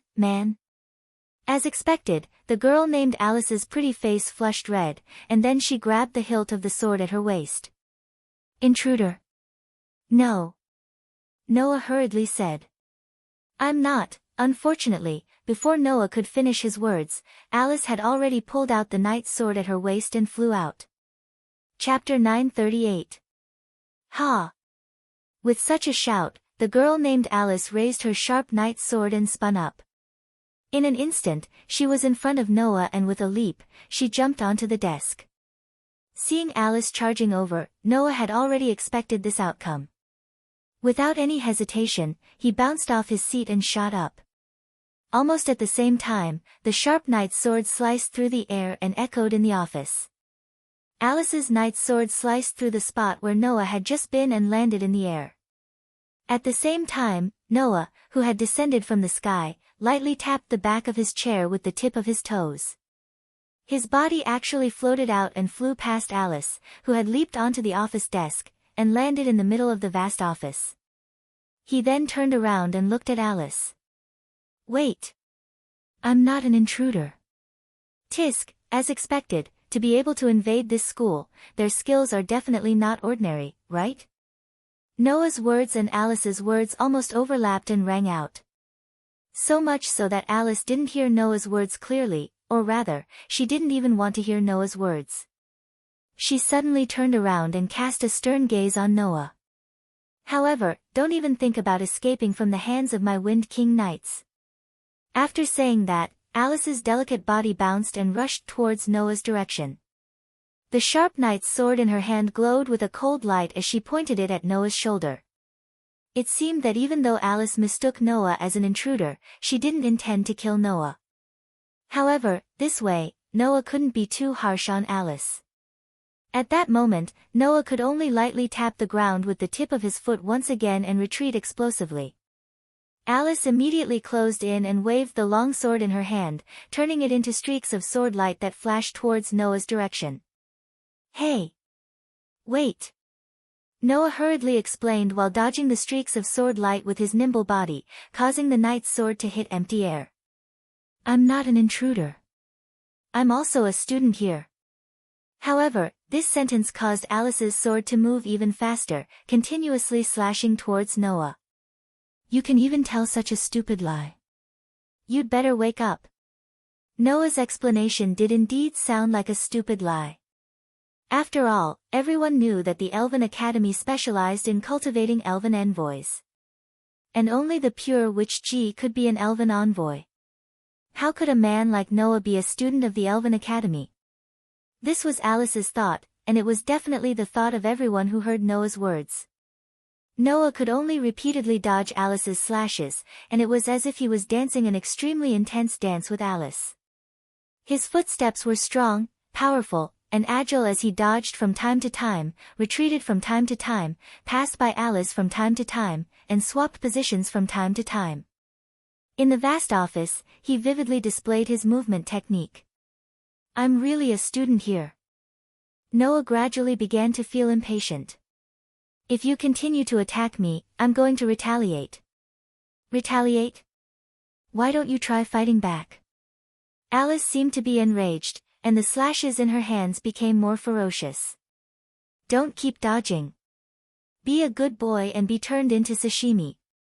"Why sashimi?" Noah couldn't help but complain, but his impatience had reached its limit. Without any hesitation, he dodged Alice's slashes. Noah's gaze swept the surroundings, and then stopped at a ribbon that was fastened to a hanging curtain by the wall. Duh! In the next instant, Noah stomped heavily on the ground, and his body shot out. In an instant, his body flashed to the side of the wall. He extended his hand and pulling the ribbon off. "Wake up!" The girl named Alice didn't give up and rushed forward. Looking at the approaching Alice, Noah's hand that held the ribbon tightened. When Alice charged to a distance of only 1 meter away from Noah, Noah finally made a move. "Who?" Suddenly, the ribbon in Noah's hand was swung down by Noah. Like a whip, it carried a whistling sound as it fell on Alice's sword-wielding hand. "Paw!" Accompanied by the crisp sound of a whip, the ribbon directly wrapped around Alice's hand and tied it tightly. "What?" Alice was taken aback. However, before Alice could react, Noah suddenly turned around, and with his LV, for dexterity and dexterity that were as high as grade A, he circled around Alice at an astonishing speed, like a gust of wind. As a result, Alice's entire body was tightly bound by the ribbons, and she was directly tied up. "Ah!" With a cute scream full of girlish flavor, Alice only felt her whole body tighten. Her delicate body was tightly bound, and she fell to the ground. Clang! This was the sound of the knight's sword in Alice's hand falling to the ground.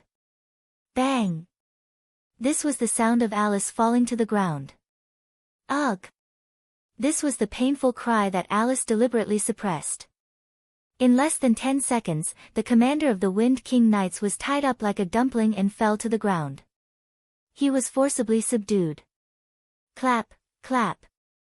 Noah clapped his hands and looked at Alice condescendingly. I warned you. You. Alice raised her head and stared at Noah hatefully. Despicable and shameless person. You actually used such a despicable method. How is this a despicable method?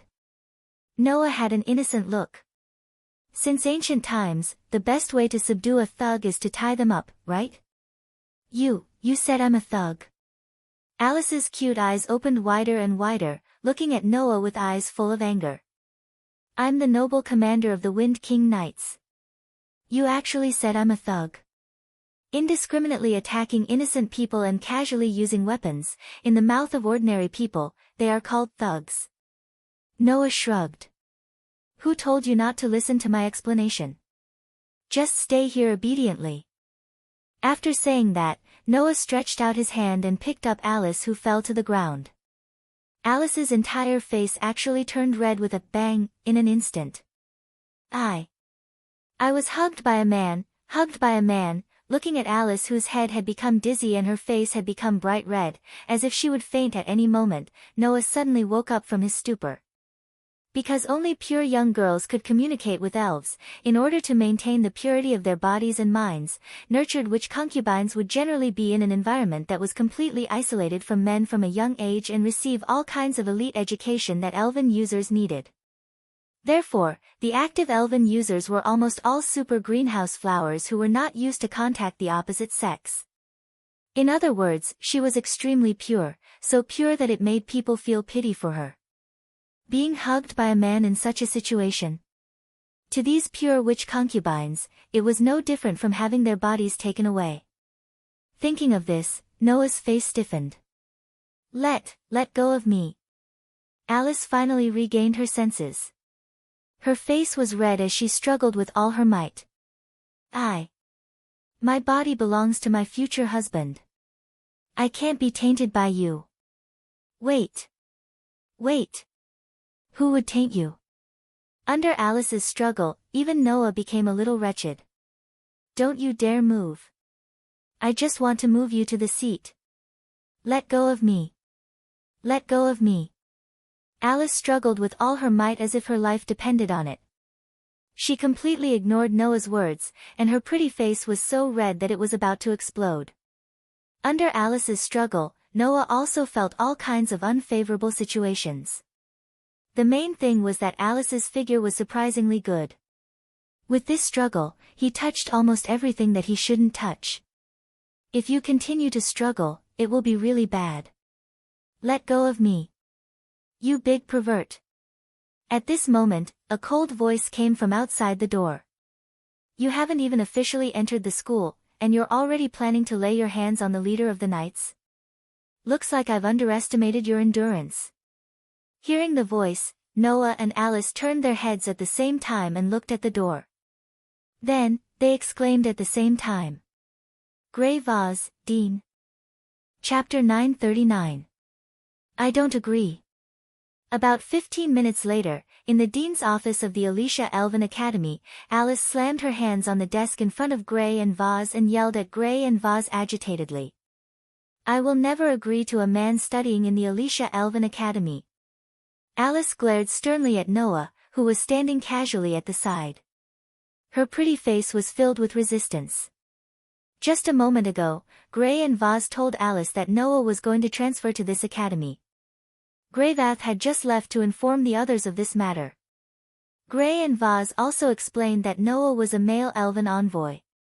Alice was naturally shocked that Noah, a male, was actually an elven envoy. Perhaps it was because of Noah or because of her resistance to men, but compared to Noah being a male elven envoy, Alice was more concerned about the fact that Noah was going to transfer to this academy. That was why this scene happened. Grey and Vase seemed to have expected Alice's reaction and spoke calmly.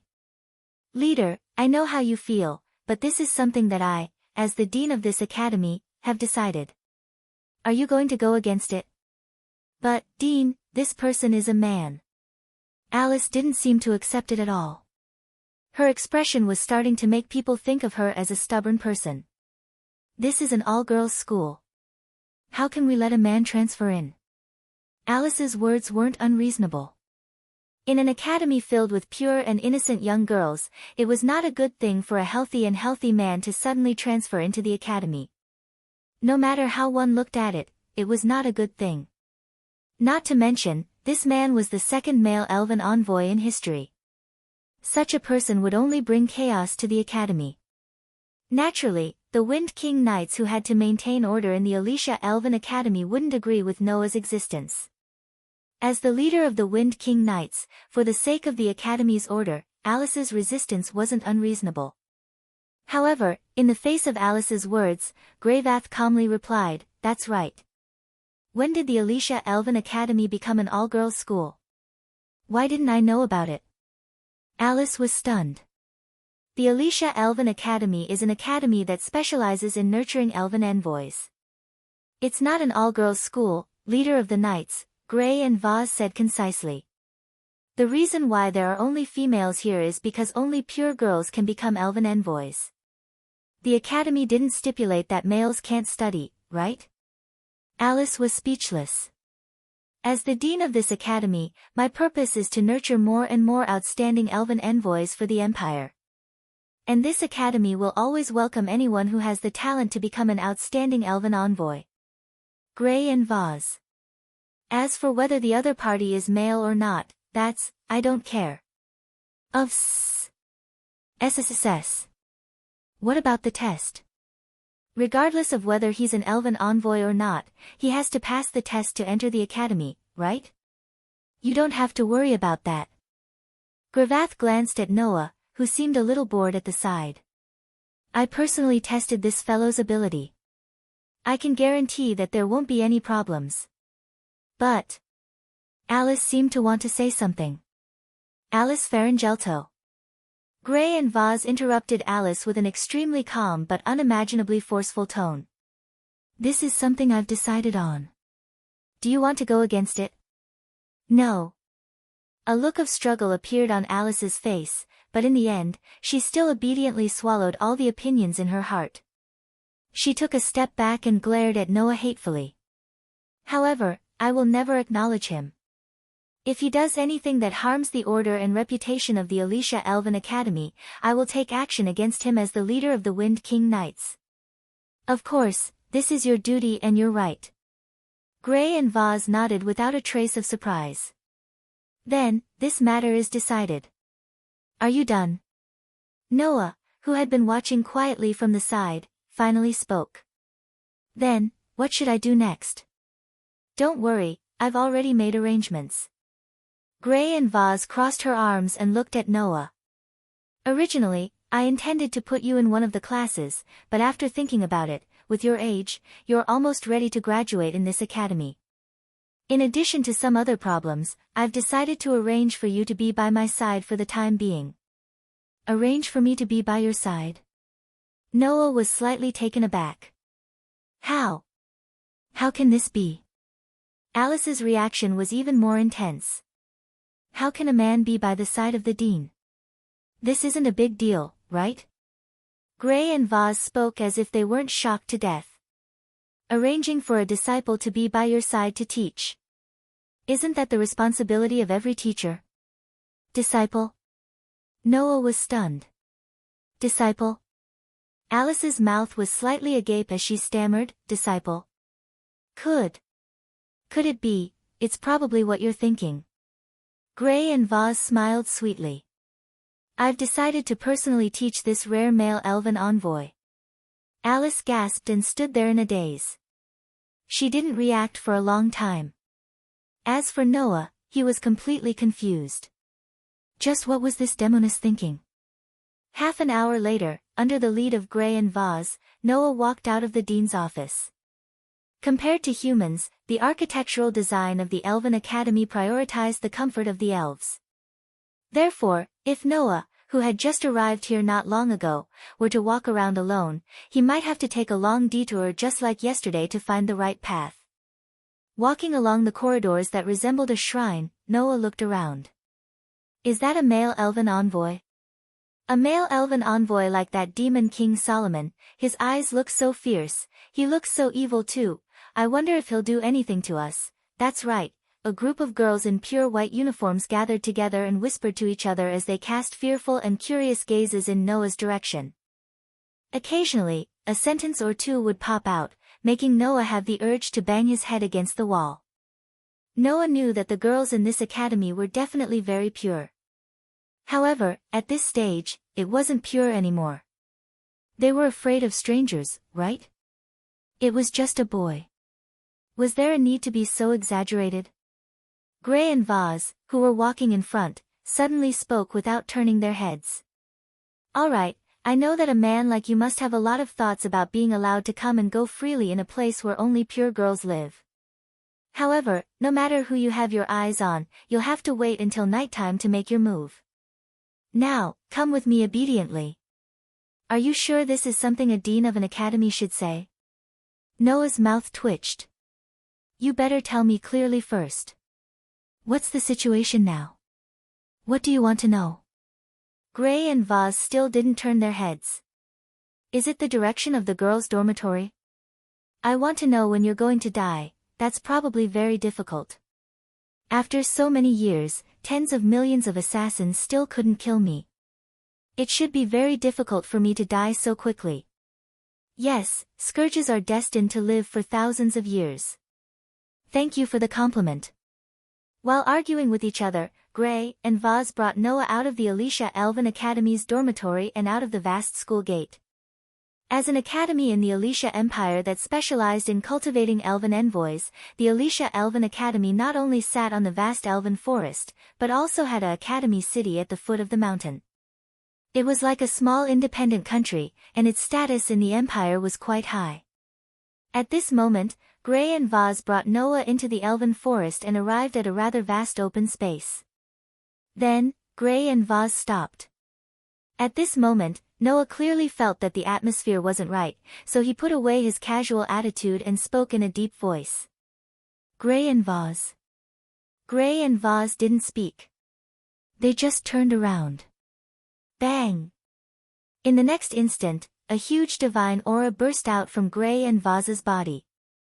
Chapter 940. Whoosh!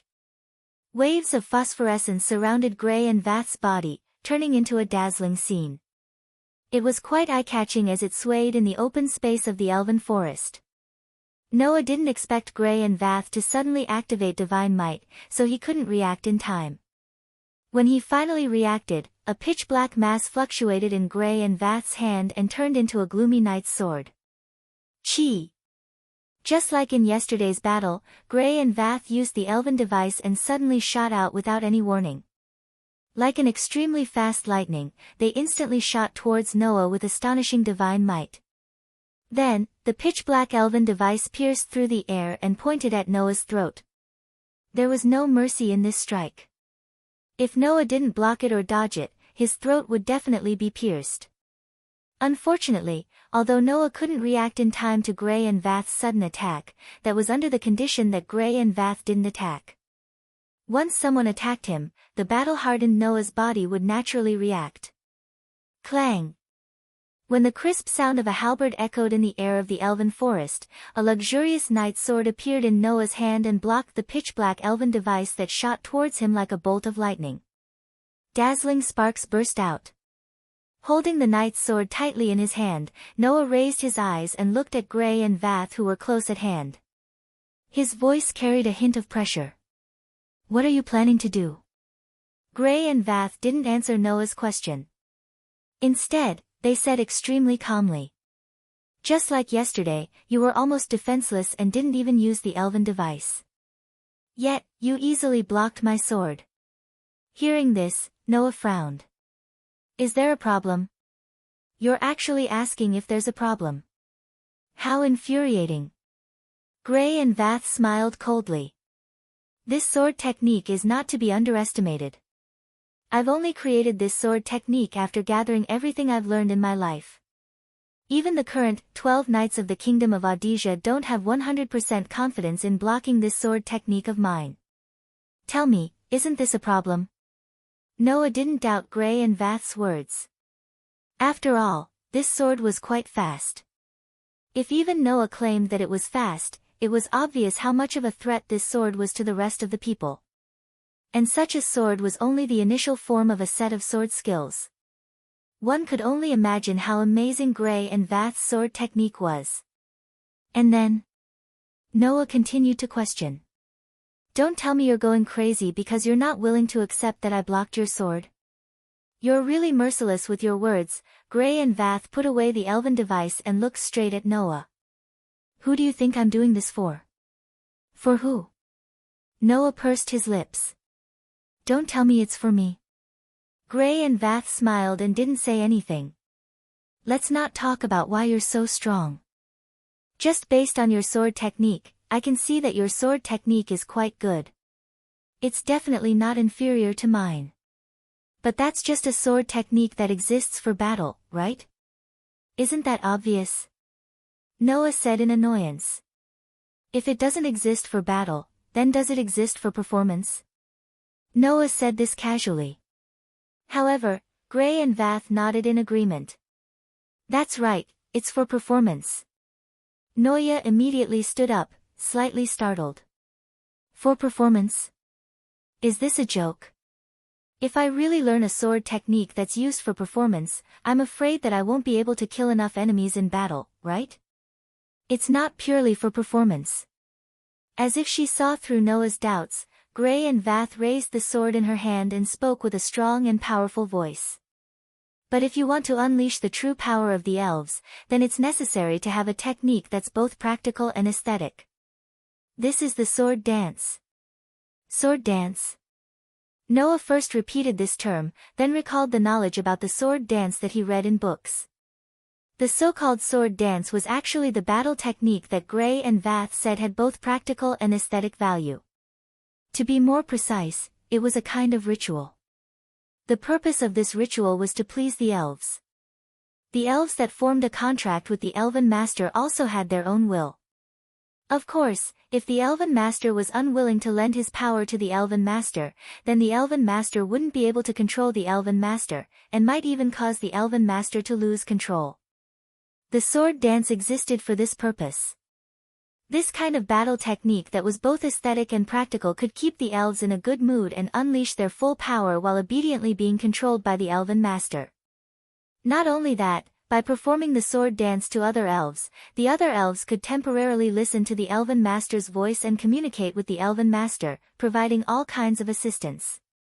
Therefore, when the elf users in this world fought, they all used this kind of sword dance, which was both practical and aesthetic. It was said that other than the sword dance, there was also a special kind of ritual music that could achieve different effects through different dances. For example, there was a ritual music that could strengthen the elven master's seal, a ritual music that could give blessings to the elven master, and even a ritual music that could temporarily increase the elven master's strength. There were all kinds of ritual music that could achieve all kinds of effects. Although your sword dance is very powerful, it only exists for battle. It's not good for an elven master if you can't unleash the effects of the sword dance, Gray and Vath explained. Whether it's to unleash the power of the contracted elven master, to hold a large-scale sword dance in a public place, or to communicate with the elves, the sword dance is necessary. In other words, the reason you brought me here is to correct my sword skills. You want my sword skills not only to be used in actual combat, but also to be used as an ornamental sword dance, right? Noah sighed. Alright, my sword dance is indeed more practical. It's not impossible to correct it. Not only that. Gray and Vath directly looked at Noah. I also want to teach you my ultimate sword dance. Ultimate sword dance? Noah's heart skipped a beat. The sword dance just now. That's the initial form of the ultimate sword dance. It's called Purple Lightning. Just like what you saw, it's an extremely simple sword dance that uses unparalleled speed to stab. But as long as I use it, my stab will be at least 10 times faster than usual. Gray and Vath said with some pride. Other than the purple lightning, used for stab, my ultimate sword dance also includes body destruction, group annihilation, counter-specific attributes, weapon destruction, counterattack, sword killing, and so on. You've only seen the initial form of the purple lightning. You haven't seen the later ones yet. Hearing this, Noah was more or less moved. It was only the initial form of the ultimate sword dance, but it already had that kind of power. If she used all the ultimate sword dance, then how powerful would it be? It seemed that this Gray and Vath's sword dance was even more powerful than he had imagined. Of course, other than the sword dance, you still have a lot of things to learn. For example, you need to learn how to communicate with elves, how to control divine power, how to control elves, and even how to use elven equipment. You need to learn all of these. Gray and Vath poked Noah's forehead with her finger. As a warrior, your strength is indeed quite amazing. But as an elven user, you're still far from it. You don't even have a contract with an elf. You can't even be considered an elven user. There are still a lot of things you need to learn. So, you're my teacher. Noah laughed bitterly, but he also understood. I understand. Whether it's the sword dance or the power of an elven user, if you have anything you can teach me, then feel free to teach me. Hearing this, Gray and Vath smiled. This smile didn't have any part of being a witch. It only had the responsibility of being a teacher. Looking at the smiling Noah, Gray and Vath thought to themselves. This is the second time I'm teaching someone. I hope I can make it in time. Chapter 941. At night, the cold moonlight slowly sprinkled down from the sky, covering the entire elven forest with a faint veil of mystery. Unlike during the day, the night was the time for some rather evil elves to be active. If the elven forest during the day was like a sacred temple, then the elven forest during the night was truly a gloomy place. After all, just like how there were harmless herbivores and harmful carnivores among animals, although most elves from the elemental elf world didn't have the concept of preying on humans, some evil elves would still endanger human lives. They would even gnaw on the flesh of witches and absorb the divine power of elves. They were very dangerous. If they weren't careful, even the most powerful elven user could lose their life in the hands of elves. Therefore, basically, there weren't many people in the elven forest at night. Under such circumstances, Noah, Gray, and Vaz still stayed in the elven forest. At this moment, Noah was standing in the middle of the open space with his eyes closed. His entire body was bathed in the moonlight, and waves of phosphorescent aura undulated around him, making Noah look very sacred. Buzz. Around Noah, small light particles that looked like fireflies were wandering back and forth. They surrounded Noah's body as if they were dancing. It made people feel like they were in a dream. Keeping his eyes closed, Noah slowly extended one of his hands. Buzz, suddenly, those light particles that looked like fireflies were like dancing butterflies. They gathered around Noah's outstretched hand and kept jumping up and down. It was especially beautiful. At this moment, Noah opened his eyes and looked at the large number of light particles that looked like fireflies dancing around his palm. He muttered to himself with uncertainty. In this case, I should have passed, right? Not far from Noah, Gray and Vaz had been watching Noah's actions. After hearing Noah's question, they pushed up their small glasses and nodded. That's right. You can already communicate with elves. It won't be a problem to command these low-level elves. Now, Noah was learning how to communicate with the elves. During the day, Noah would begin to improve his swordsmanship under the guidance of Gray and Vath. Noah's sword skill was already very good, but because it wasn't aesthetically pleasing, it couldn't become a sword dance. Therefore, as long as Noah added some aesthetic elements and made some improvements, not only would these sword skills not lose their original power, but they would also be pleasing to the eye. It was just a slight improvement, so it didn't require much effort. After the improvements were completed, Gray and Vath would teach Noah a sword dance called the Absolute Sword Skill. As for the night, it was the cultivation of the spirit envoys. Just like what Gray and Vath had said, although Noah was powerful, as an elven user, he was just an intern, a rookie among rookies. Noah still didn't know many ways to communicate with elves and how to command them, let alone forming a contract with an elf, having his own contracted elf, and obtaining the power of an elf. In short, Now, you will practice sword dance during the day, and practice elven user skills at night. Gray and Vath set Noah's course of study in an unquestionable tone.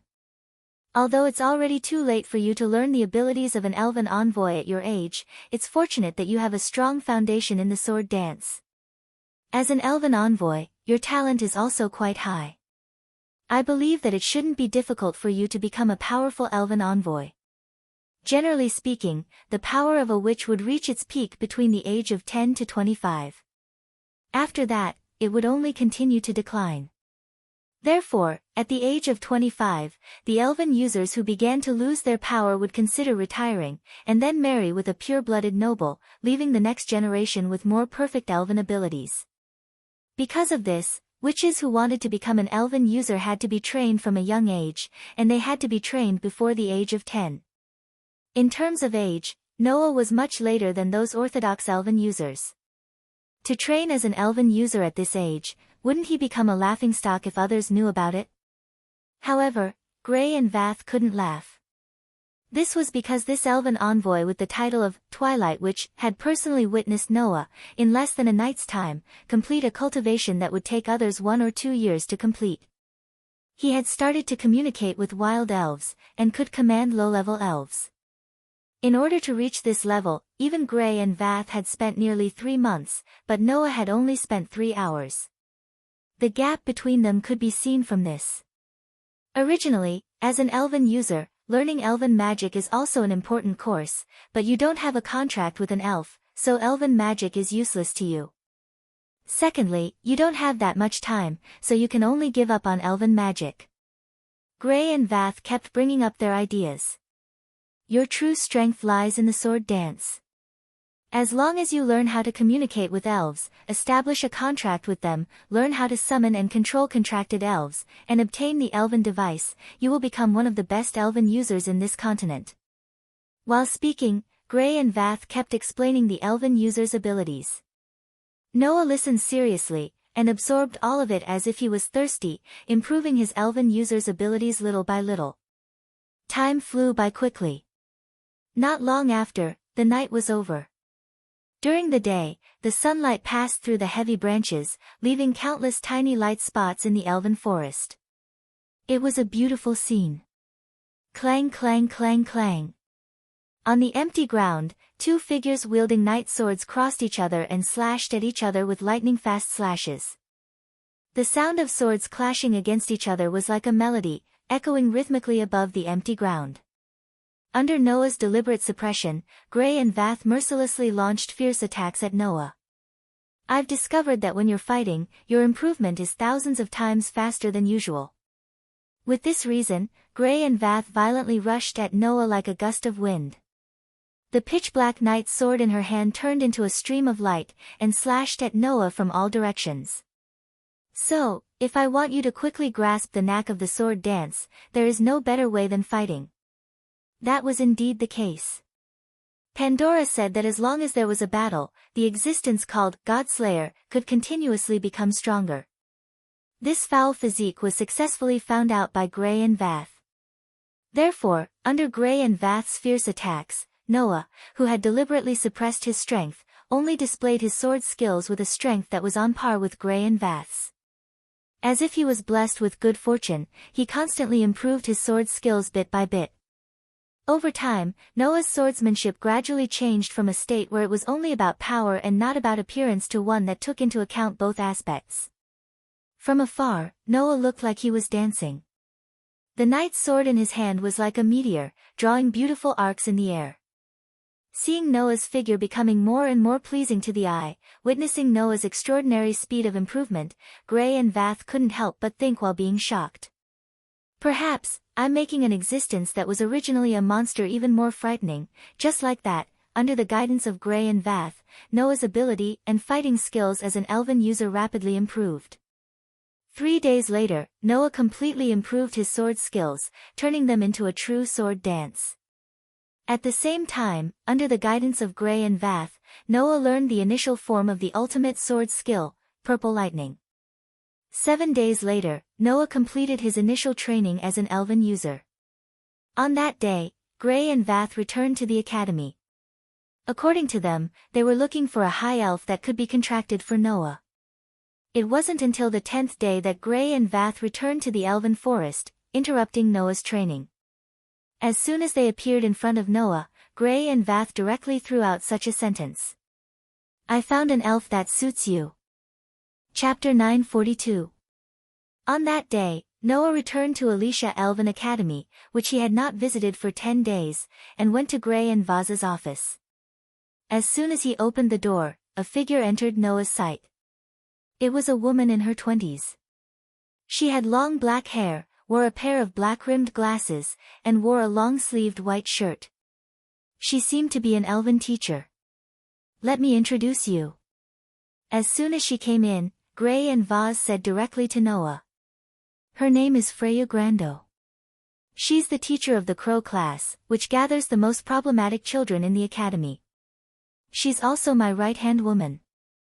Dean, can you please introduce me in a more normal way?"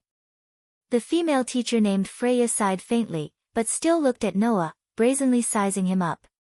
"I've heard about you from the dean. You're the second male elven envoy in history, and you're the dean's disciple, right?" "Excellent disciple." Noah smiled bitterly, but he did not deny it. He nodded directly. "The dean has indeed taught me many things. I hope Teacher Freya can give me some pointers." "I don't really want to give you pointers. After all, you've heard that I'm the teacher of the Crow class, which has the most problematic children." Freya did not deny and went straight to the point. "However, the dean has asked me to help you find an elf that you can contract with, and it must be a high elf that suits you. It's really difficult."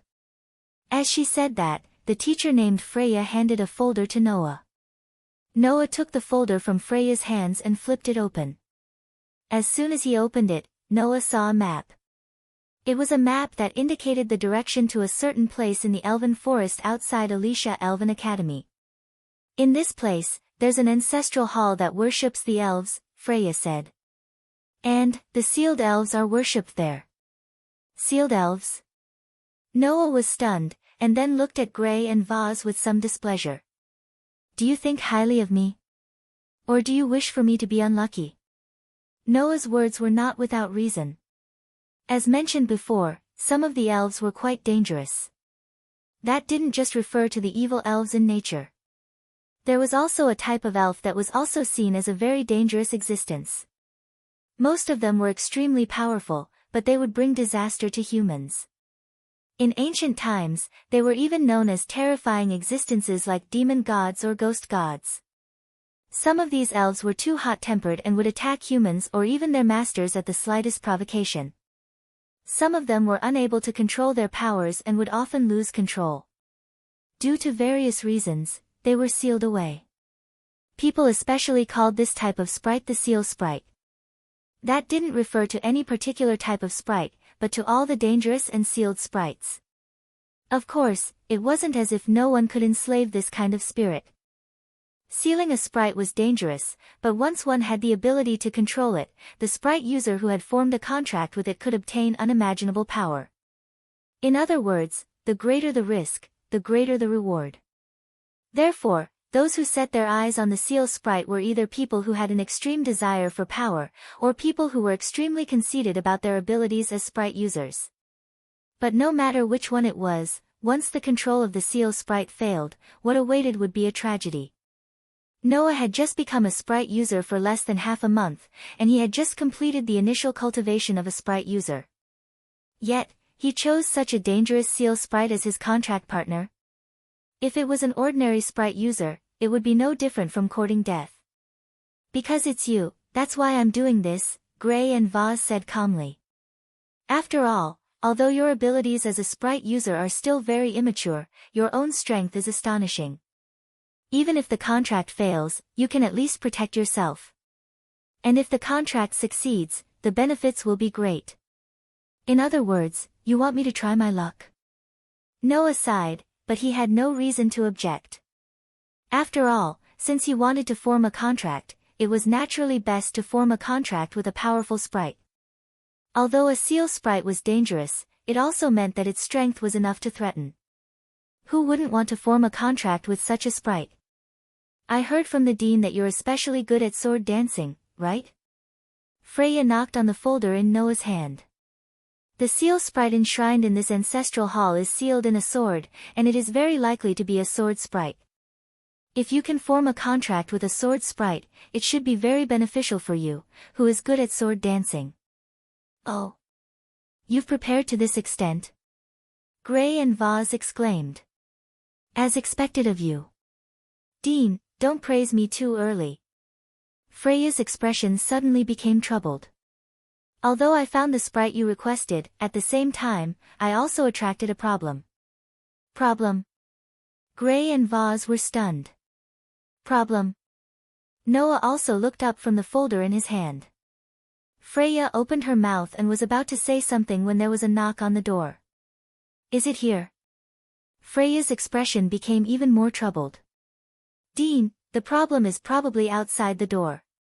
Gray and Vaz raised an eyebrow and said directly. Come in. As soon as she said that, the door to the dean's office was opened. Noah turned his head and looked at the door. In the next second, a bright red color entered Noah's vision. It was the color of hair that fell down like a waterfall. A young girl walked in from outside the door. It was a petite girl wearing the uniform of the Alicia Elven Academy. She had a very cute face and looked to be around 14 or 15 years old.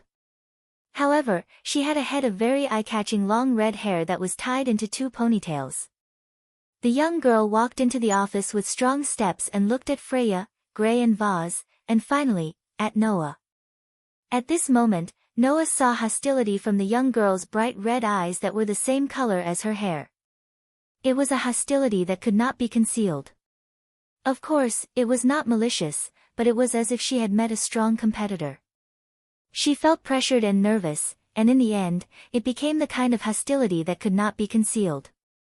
It was this kind of hostility that made Noah blink his eyes, and he was a little confused. You are the male elf that was personally guided by the dean, right? The young girl used a clear voice like a silver bell and directly made such a declaration to Noah. I will never lose to you. Huh? Noah was confused. What was going on this time? On the contrary, Gray and Vaz seemed to understand the young girl's meaning and said to Freya with uncertainty. Could it be? I think it's the same as what you thought, Dean, Freya explained in a troubled manner. Because of the Dean's orders, I have been investigating if there are any powerful elves that can be contracted. In the end, I accidentally let Claire Lucio know about it. Hearing Freya's words, even Gray and Vaz frowned and rubbed their temples. This is really an unexpected problem. Seeing Gray, Vaz, and Freya talking in riddles, Noah was almost confused. Now, what was the situation? Although I almost know what is going on, I still want to ask clearly. Gray and Vaz crossed their arms and looked at the young girl in front of them. Claire Lucio, what do you want to do? Dean. The young girl named Claire raised her cute little head and looked at Gray and Vaz without hesitation. She was unusually determined, but her eyes were filled with obsession. I also want to have the opportunity to form a contract with the sealed sword elf. When this sentence came out from the mouth of the young girl named Claire, the reactions of the other 3 were completely different. Gray, Vaz, and Freya looked at each other as if they had expected this. Noah, on the other hand, was slightly startled as he looked at the girl named Claire. Humph, Claire snorted softly and turned her head away. This time, even Noah felt troubled. Things seemed to have become troublesome. Chapter 943. In the tranquil forest, warm sunlight spilled through the gaps between the leaves, illuminating the somewhat gloomy forest. Noah walked slowly towards the depths of the forest, turning a few corners from time to time. Compared to 10 days ago when he had just arrived in the elven forest of this world, his footsteps seemed to have become much more proficient, and he no longer had the tendency to get lost. However, walking on such a forest path, Noah appeared to be somewhat uncomfortable, his gaze constantly sweeping behind him. Stare dash. Behind Noah, at a distance, a petite girl with bright red hair was following him step by step. A pair of fiery red eyes stared intently at Noah, full of vigilance and some curiosity. The reason why Noah felt uncomfortable was that Claire was staring at him from behind. Moreover, ever since they had left the academy, Claire had been staring at Noah in this state, making Noah extremely uncomfortable all the way. Unable to bear it any longer, Noah couldn't help but stop and turn around to look at Claire. "I say, can you stop staring at me like this?" However, just as Noah said this, Claire's expression changed and she started shouting in a panic. "Wah wah! Wah wah! He's talking to me. I'm going to be defiled." This sentence caused the corners of Noah's mouth to twitch. He's looking at me. Claire didn't care about Noah's feelings at all and hid behind a tree in a panic, still crying out in panic. Not good.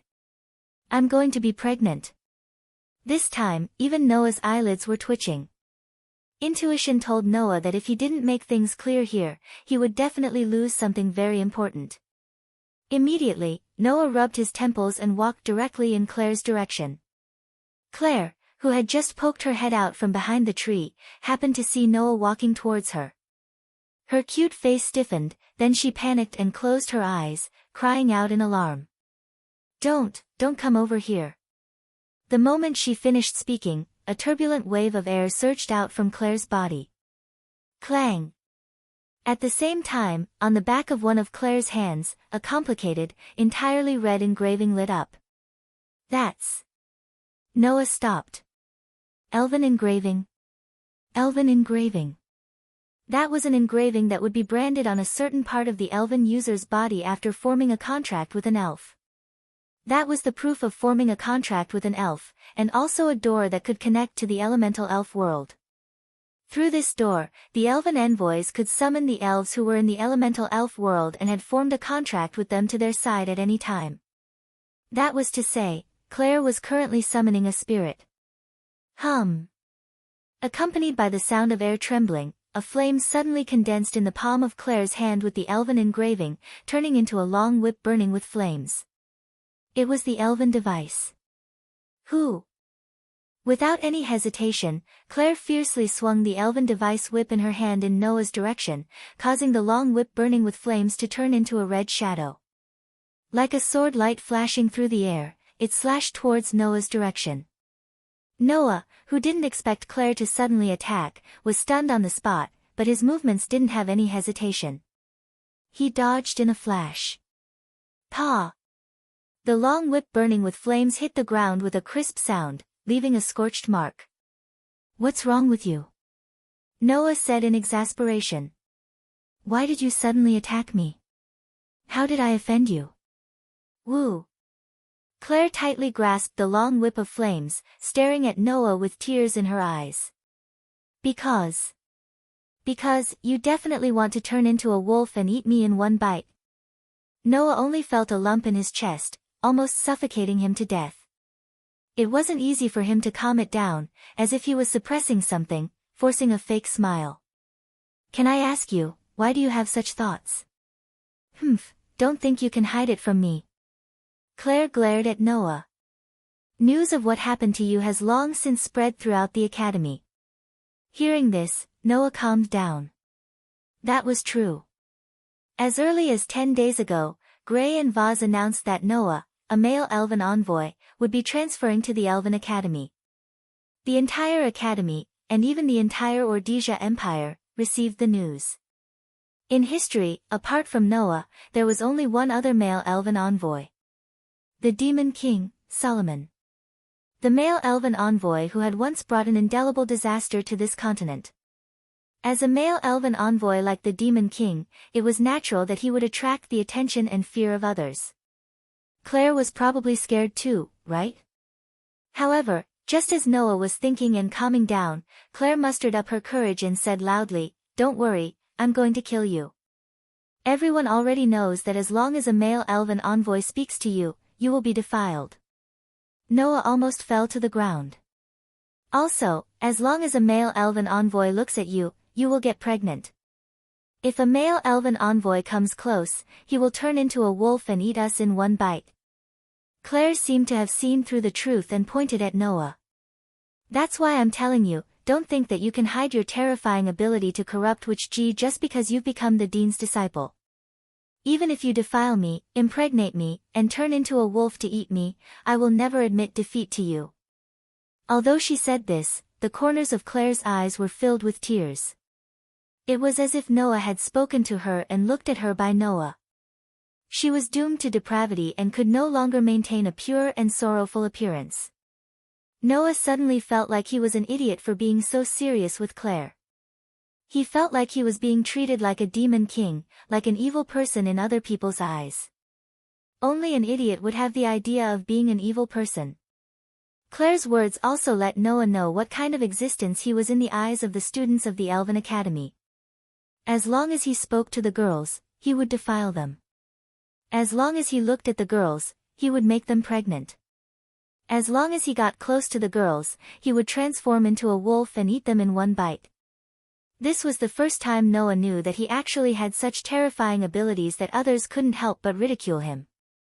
Just how unworldly were the Magi of Aletheia Elven Academy?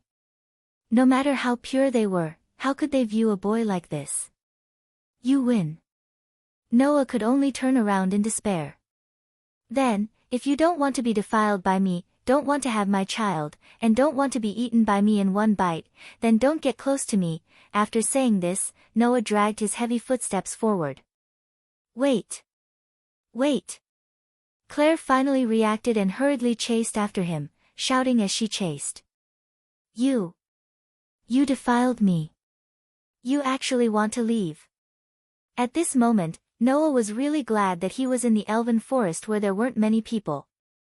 If Claire called him that in public, Noah really wouldn't have the face to continue living in this world. According to the map provided by Freya, Noah and Claire passed through the elven forest one after another. After about half an hour, they arrived at a road paved with stone bricks. In front of the road, there was a steep cliff. At the bottom of the cliff, there was a solemn door built with stone bricks.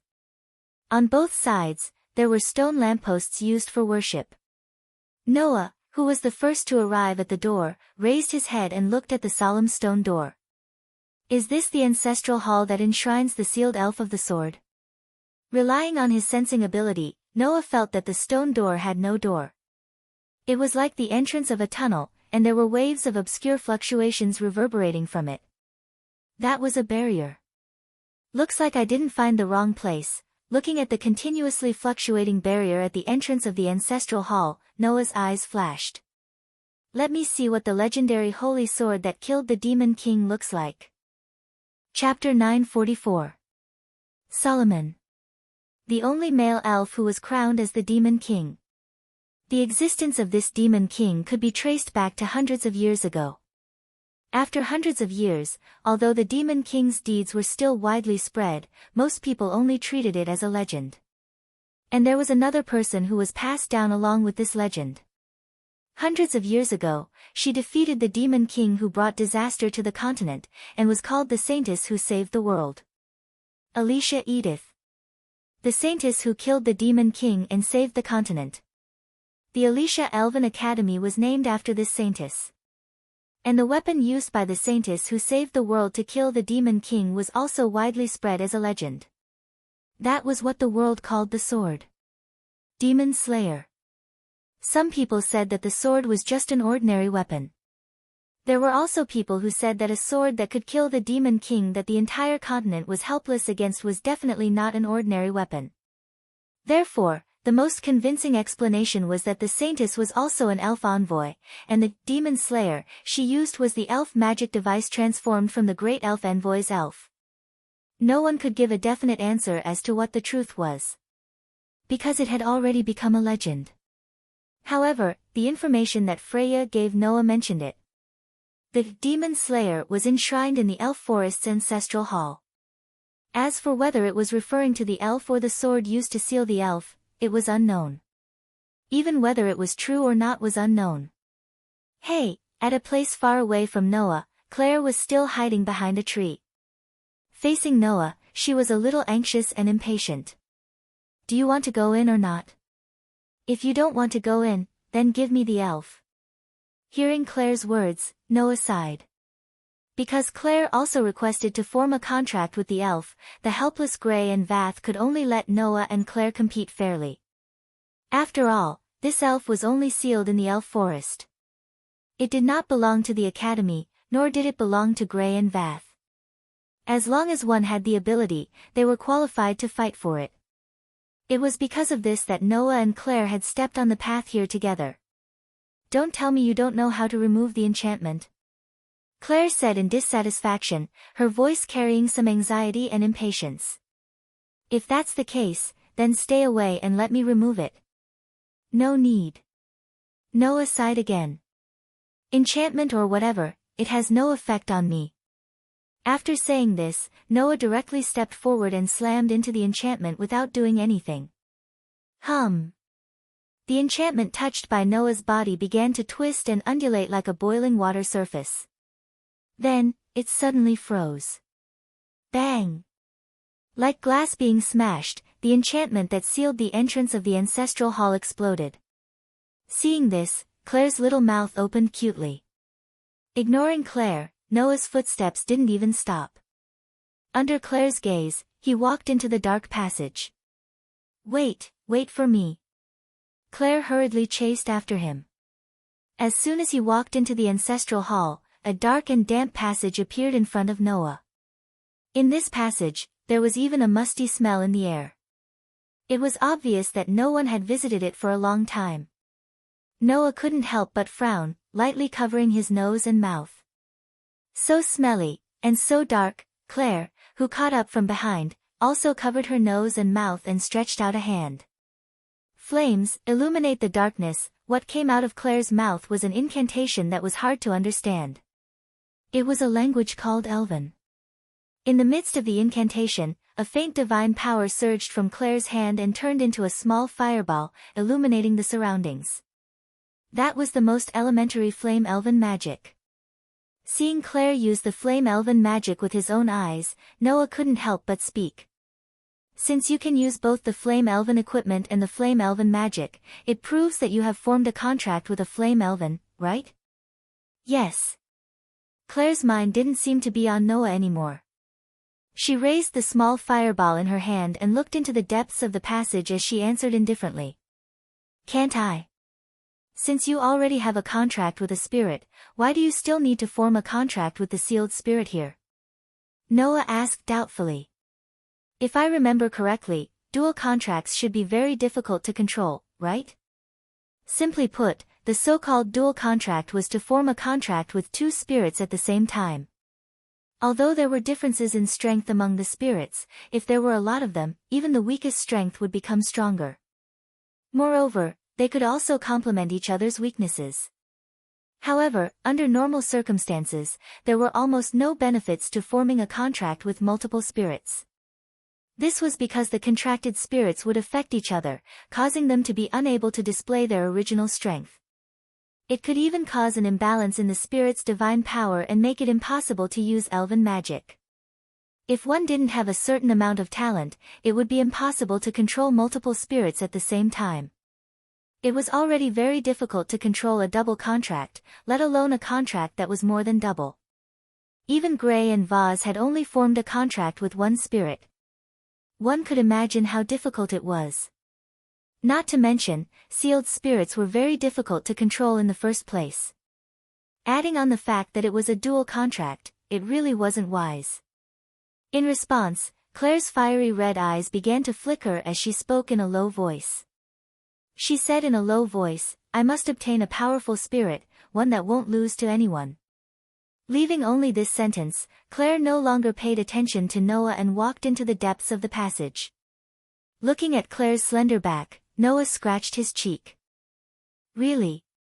No matter where I go, I can meet people with stories." Passing through the tunnel-like passage, Noah and Claire silently reached the depths and finally saw the ancestral hall at the end of the passage.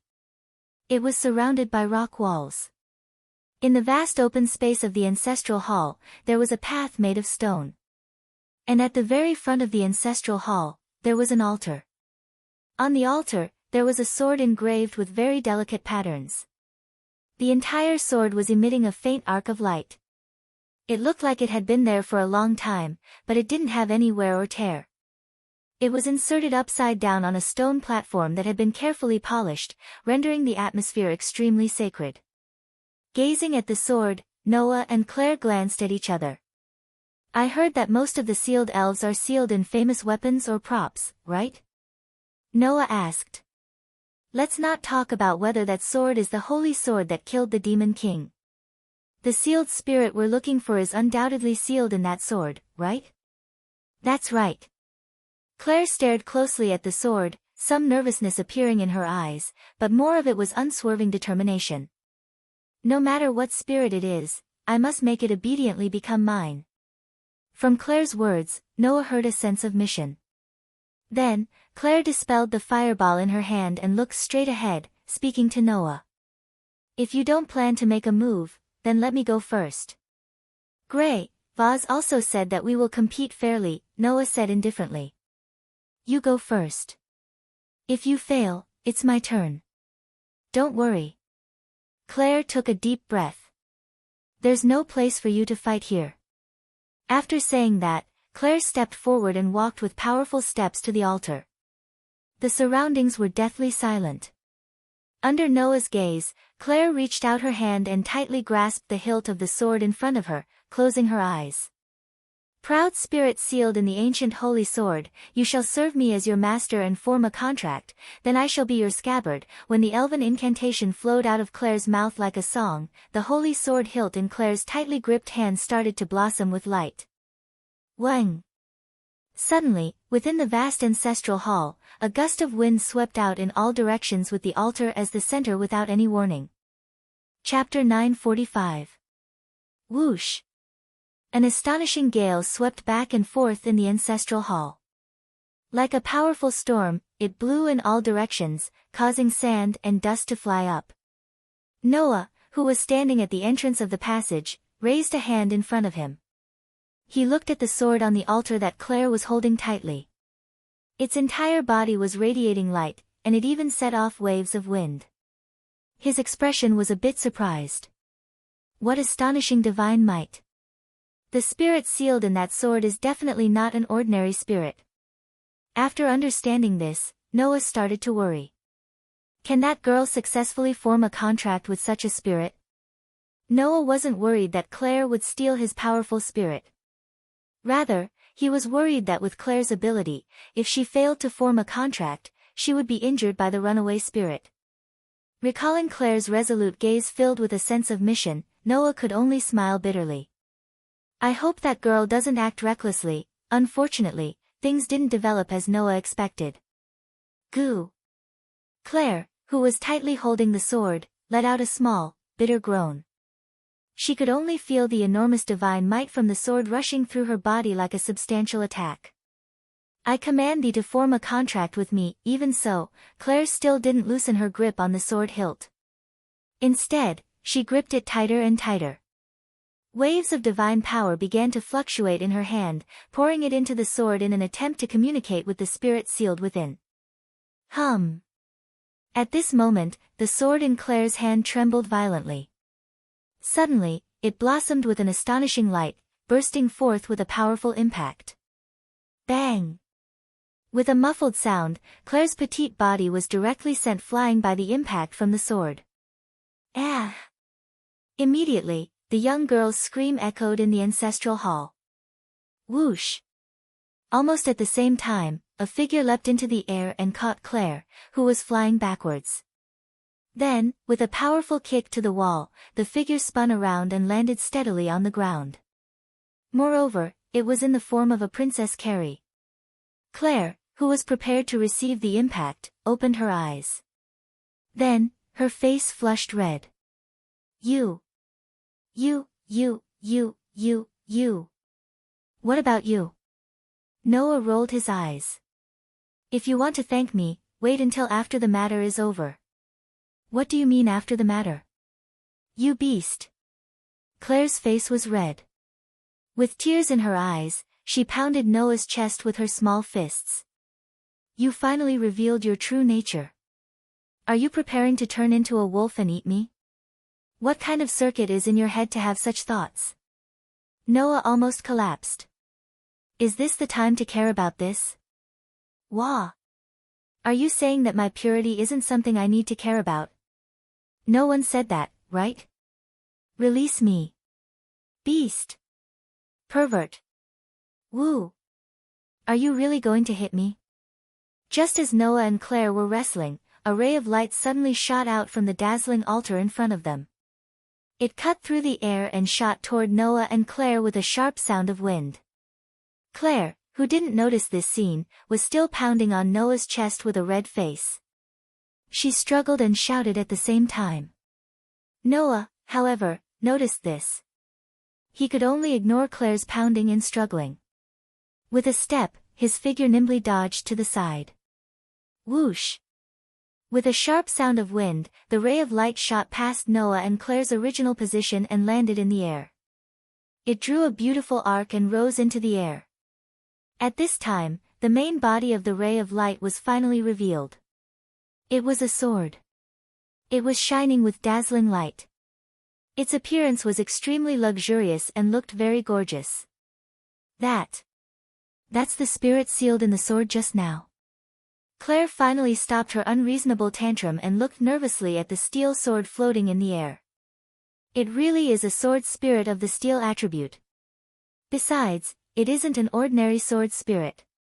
Noah gazed at the steel sword that was emanating a dazzling radiance. You can feel it, right? There's a very powerful force in that sword. Elves were also divided into different levels. Under normal circumstances, from low to high, the elves in the elemental world could be divided into low, middle, and high levels, a total of 3 levels.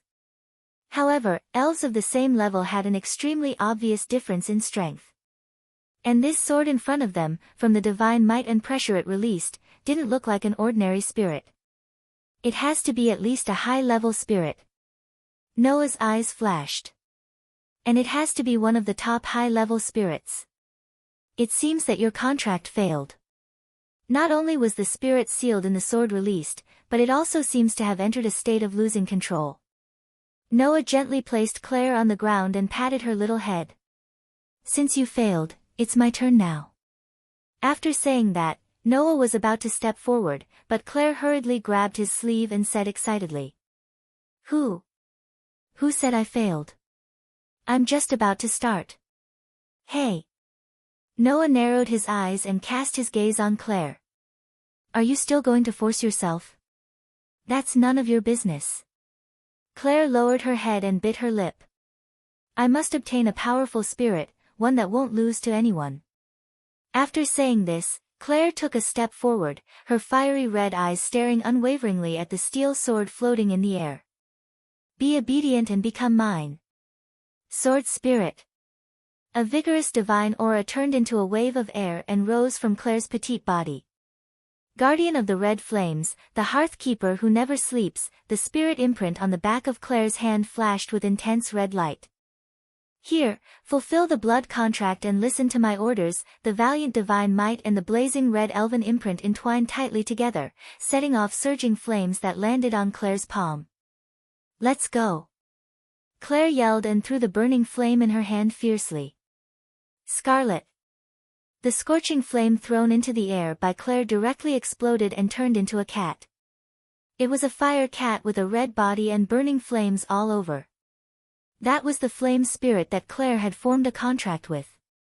Noah was a little surprised when he sensed the divine might and temperature leaking out of the air. It's also a high-level spirit. Open your eyes and look carefully, male spirit. Claire's pretty face brimmed with a confident smile. I, Claire Lucio, am not as weak as you think. The moment he finished speaking, the fire elemental cat named Scarlet showed its true form in midair. It roared fiercely and pounced on the steel sword in midair with a scorching flame. When Scarlet rushed into the air, the steel sword suspended in the air suddenly shook and turned into a gorgeous sword light that shot out. The steel sword was extremely fast, so fast that one could barely see a sword light flash through the air. However, just as the steel sword was about to touch Scarlet's body, Scarlet let out a ferocious roar. The scorching flame surrounding the surface of his body suddenly expanded and gathered on a small claw. Immediately, Scarlet's sharp claws tore through the air, bringing with them an astonishingly high temperature as they collided with the steel sword that was shooting towards him. Clang! Following the sound of steel colliding with steel, a burst of sparks poured down from the air like raindrops. Then, the sharp steel sword spun and flew out of the scorching flames as if it had been knocked away. Success! Claire let out a cry of joy. However, Noah subconsciously felt that something was wrong and hurriedly called out. No! That's not the sword spirit's full strength. Before he could finish speaking, the sharp steel sword suddenly paused and suddenly erupted with a terrifying divine aura. It flashed out like lightning. Puchi! In the next second, the steel sword pierced through the fire cat spirit's body. Chapter 946. Puchi! When the sharp steel sword flashed out like lightning and directly penetrated the body of the fire cat sprite named Scarlet, the fire cat sprite let out a mournful cry and fell from the sky. Scarlet! Claire also let out a mournful cry and desperately ran in the direction of the fire cat sprite that had fallen. However, at this moment, the sharp steel sword that had penetrated the fire cat sprite's body turned and pointed its tip at Claire's back as she ran in the direction of Scarlet. Whoosh! The next moment, the sharp steel sword that had turned into an arrow once again cut through the space and descended from the sky, rapidly shooting towards Claire's back. However, the sharp steel sword that was mercilessly shooting in the direction of Claire did not notice. At the same time, Noah's figure suddenly appeared in midair. His dark and deep eyes flashed with a brilliant light, and he suddenly flicked his hand. Paw! With a crisp sound, Noah tightly grasped the hilt of the sharp steel sword in his hand. Buzz buzz buzz buzz. The sharp steel sword suddenly vibrated crazily. On it, a powerful divine power transformed into a substantial impact that repeatedly shook Noah's hand that was tightly grasping the sword hilt. However, not only did Noah not let go, but he also raised the sharp steel sword in his hand and pointed it upwards. He gripped the hilt so tightly that blue veins popped out.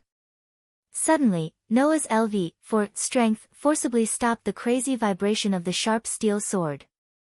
Buzz!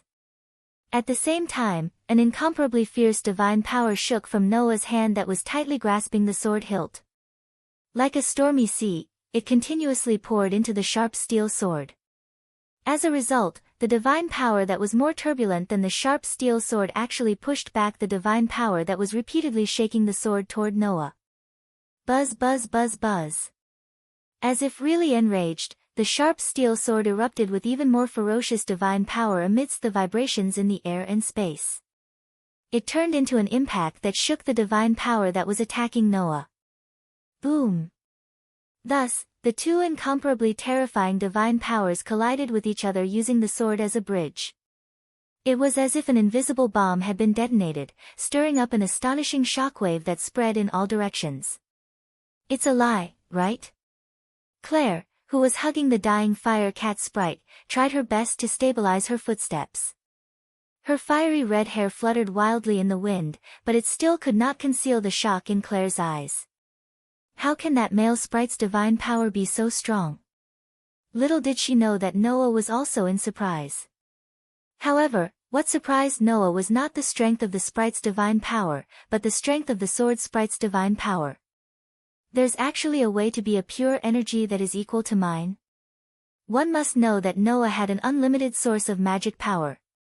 And when the source of magic power was transformed into a source of divine power or a source of divine power, the magic power within would not be depleted in the slightest. In other words, the amount of divine power in Noah's source of magic power would be the same when it was transformed into a source of divine power or a source of divine power. In other words, Noah's divine power could also be said to be unlimited. Of course, while divine power was unlimited, Noah himself was limited. If he used more magic power, or divine power than his body could handle in one go, then Noah's body would definitely be damaged. Simply put, the water in the reservoir was unlimited, but the water pipes that could extract water from the reservoir were limited. In terms of power output, the amount of divine power that Noah could use in one go was not truly unlimited. However, even so, the amount of divine power that Noah was using now was more than 100 times, or even 1,000 times more than that of an ordinary sprite. Under such circumstances, the sword sprite's divine power was actually able to compete with Noah's divine power, which really surprised Noah. But that's it. At the center of the shockwaves caused by the collision of divine power, Noah held the sharp steel that was constantly vibrating and his eyes focused. Even if the capacity of the water pipes is the same, the amount of water stored in the reservoir is different. Your divine power will be exhausted sooner or later, but my divine power is almost endless. After all, the amount of divine power that Noah could use in one go was not even a billionth of the total amount of divine power in the source of divine power. If he continued to use this amount of power, the sword sprite's divine power would be exhausted sooner or later. If Noah wanted to exhaust his divine power, it might be an exaggeration to say that he would exhaust it until the end of time, but it was definitely enough to exhaust it until he was old. In fact, the divine power that was continuously vibrating from the sharp steel sword was indeed gradually weakening.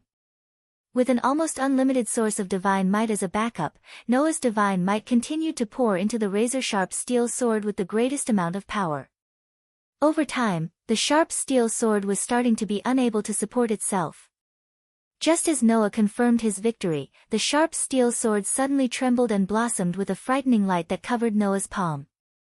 Kacha! In the next moment, a voice that sounded like ice was condensed rang out faintly. However, what condensed wasn't ice, but Noah's hand. Moreover, what condensed in Noah's hand wasn't ice, but heavy steel. Kacha, kacha, kacha. Noah's hand that was tightly gripping the sword hilt was constantly covered by the heavy steel amidst the congealing sounds. His entire hand became heavy. Not good. Claire cried out in alarm. That sword sprite is starting to use elven magic. This tempering phenomenon was one of the elven magic spells that the sword sprite with the steel attribute could use. Knowing that it couldn't compete with Noah in terms of divine power and that it couldn't break free from Noah's LV, for strength, ability, the sharp steel sword could only choose to use elven magic to attack Noah. In response, Noah only sneered. The tempering phenomenon that was spreading on Noah's arms suddenly stopped. Bang! Not long after, the steel that was climbing on Noah's arm shattered, turning into steel pieces that fell to the ground. Seeing this scene, Claire was stunned. Even the sword sprite that was constantly vibrating stopped for a moment and stopped vibrating. Sorry, magic doesn't work on me. Noah said indifferently. Not only can my body reflect all magic, but it is also immune to all kinds of negative powers. Whether you are tempering, petrifying, weakening, poisoning, or even cursing, it doesn't work on me. When these words came out of Noah's mouth, the sharp steel sword that was desperately vibrating suddenly stopped and became motionless. Noah was startled, and then his eyes lit up. Good chance. After saying this, Noah closed his eyes and poured the greatest amount of divine power into the steel sword in his hand. Arrogant sprite sealed in the ancient holy sword, you should serve me as your master and form a contract, then I will be your scabbard. The incomprehensible elven spell turned into the most pleasing words, echoing in the vast ancestral hall. I command you, form a contract with me. At this moment, the sharp steel sword's whole body was flowing with dazzling light. However, this light wasn't as dazzling as before, but was rather gorgeous and gentle. The sharp steel sword trembled slightly, but no longer struggled. It slowly accepted the divine power flowing from Noah's body, and its own divine power intertwined with Noah's divine power, fusing together. After an unknown amount of time, on the back of Noah's left hand that was holding the sword, there seemed to be several swords crisscrossing, forming an extremely complicated pattern. That was naturally the elven mark. The most direct proof of forming a contract with the sprite. The moment the elven mark appeared, the sharp steel sword in Noah's hand slowly turned into a shadow. When everything calmed down, whether it was the steel sword, the light, or the wind, they all dissipated in the air, disappearing without a trace. The whole place returned to silence. Claire, who had witnessed this scene with her own eyes, hugged Scarlet tightly and murmured, "That's right. It's really done." Noah, on the other hand, was still holding his sword tightly. He looked at the elven mark on the back of his left hand, and his eyes flickered. Only Noah knew. In the final moment, it wasn't that the sword sprite was conquered, but that it chose to accept the contract.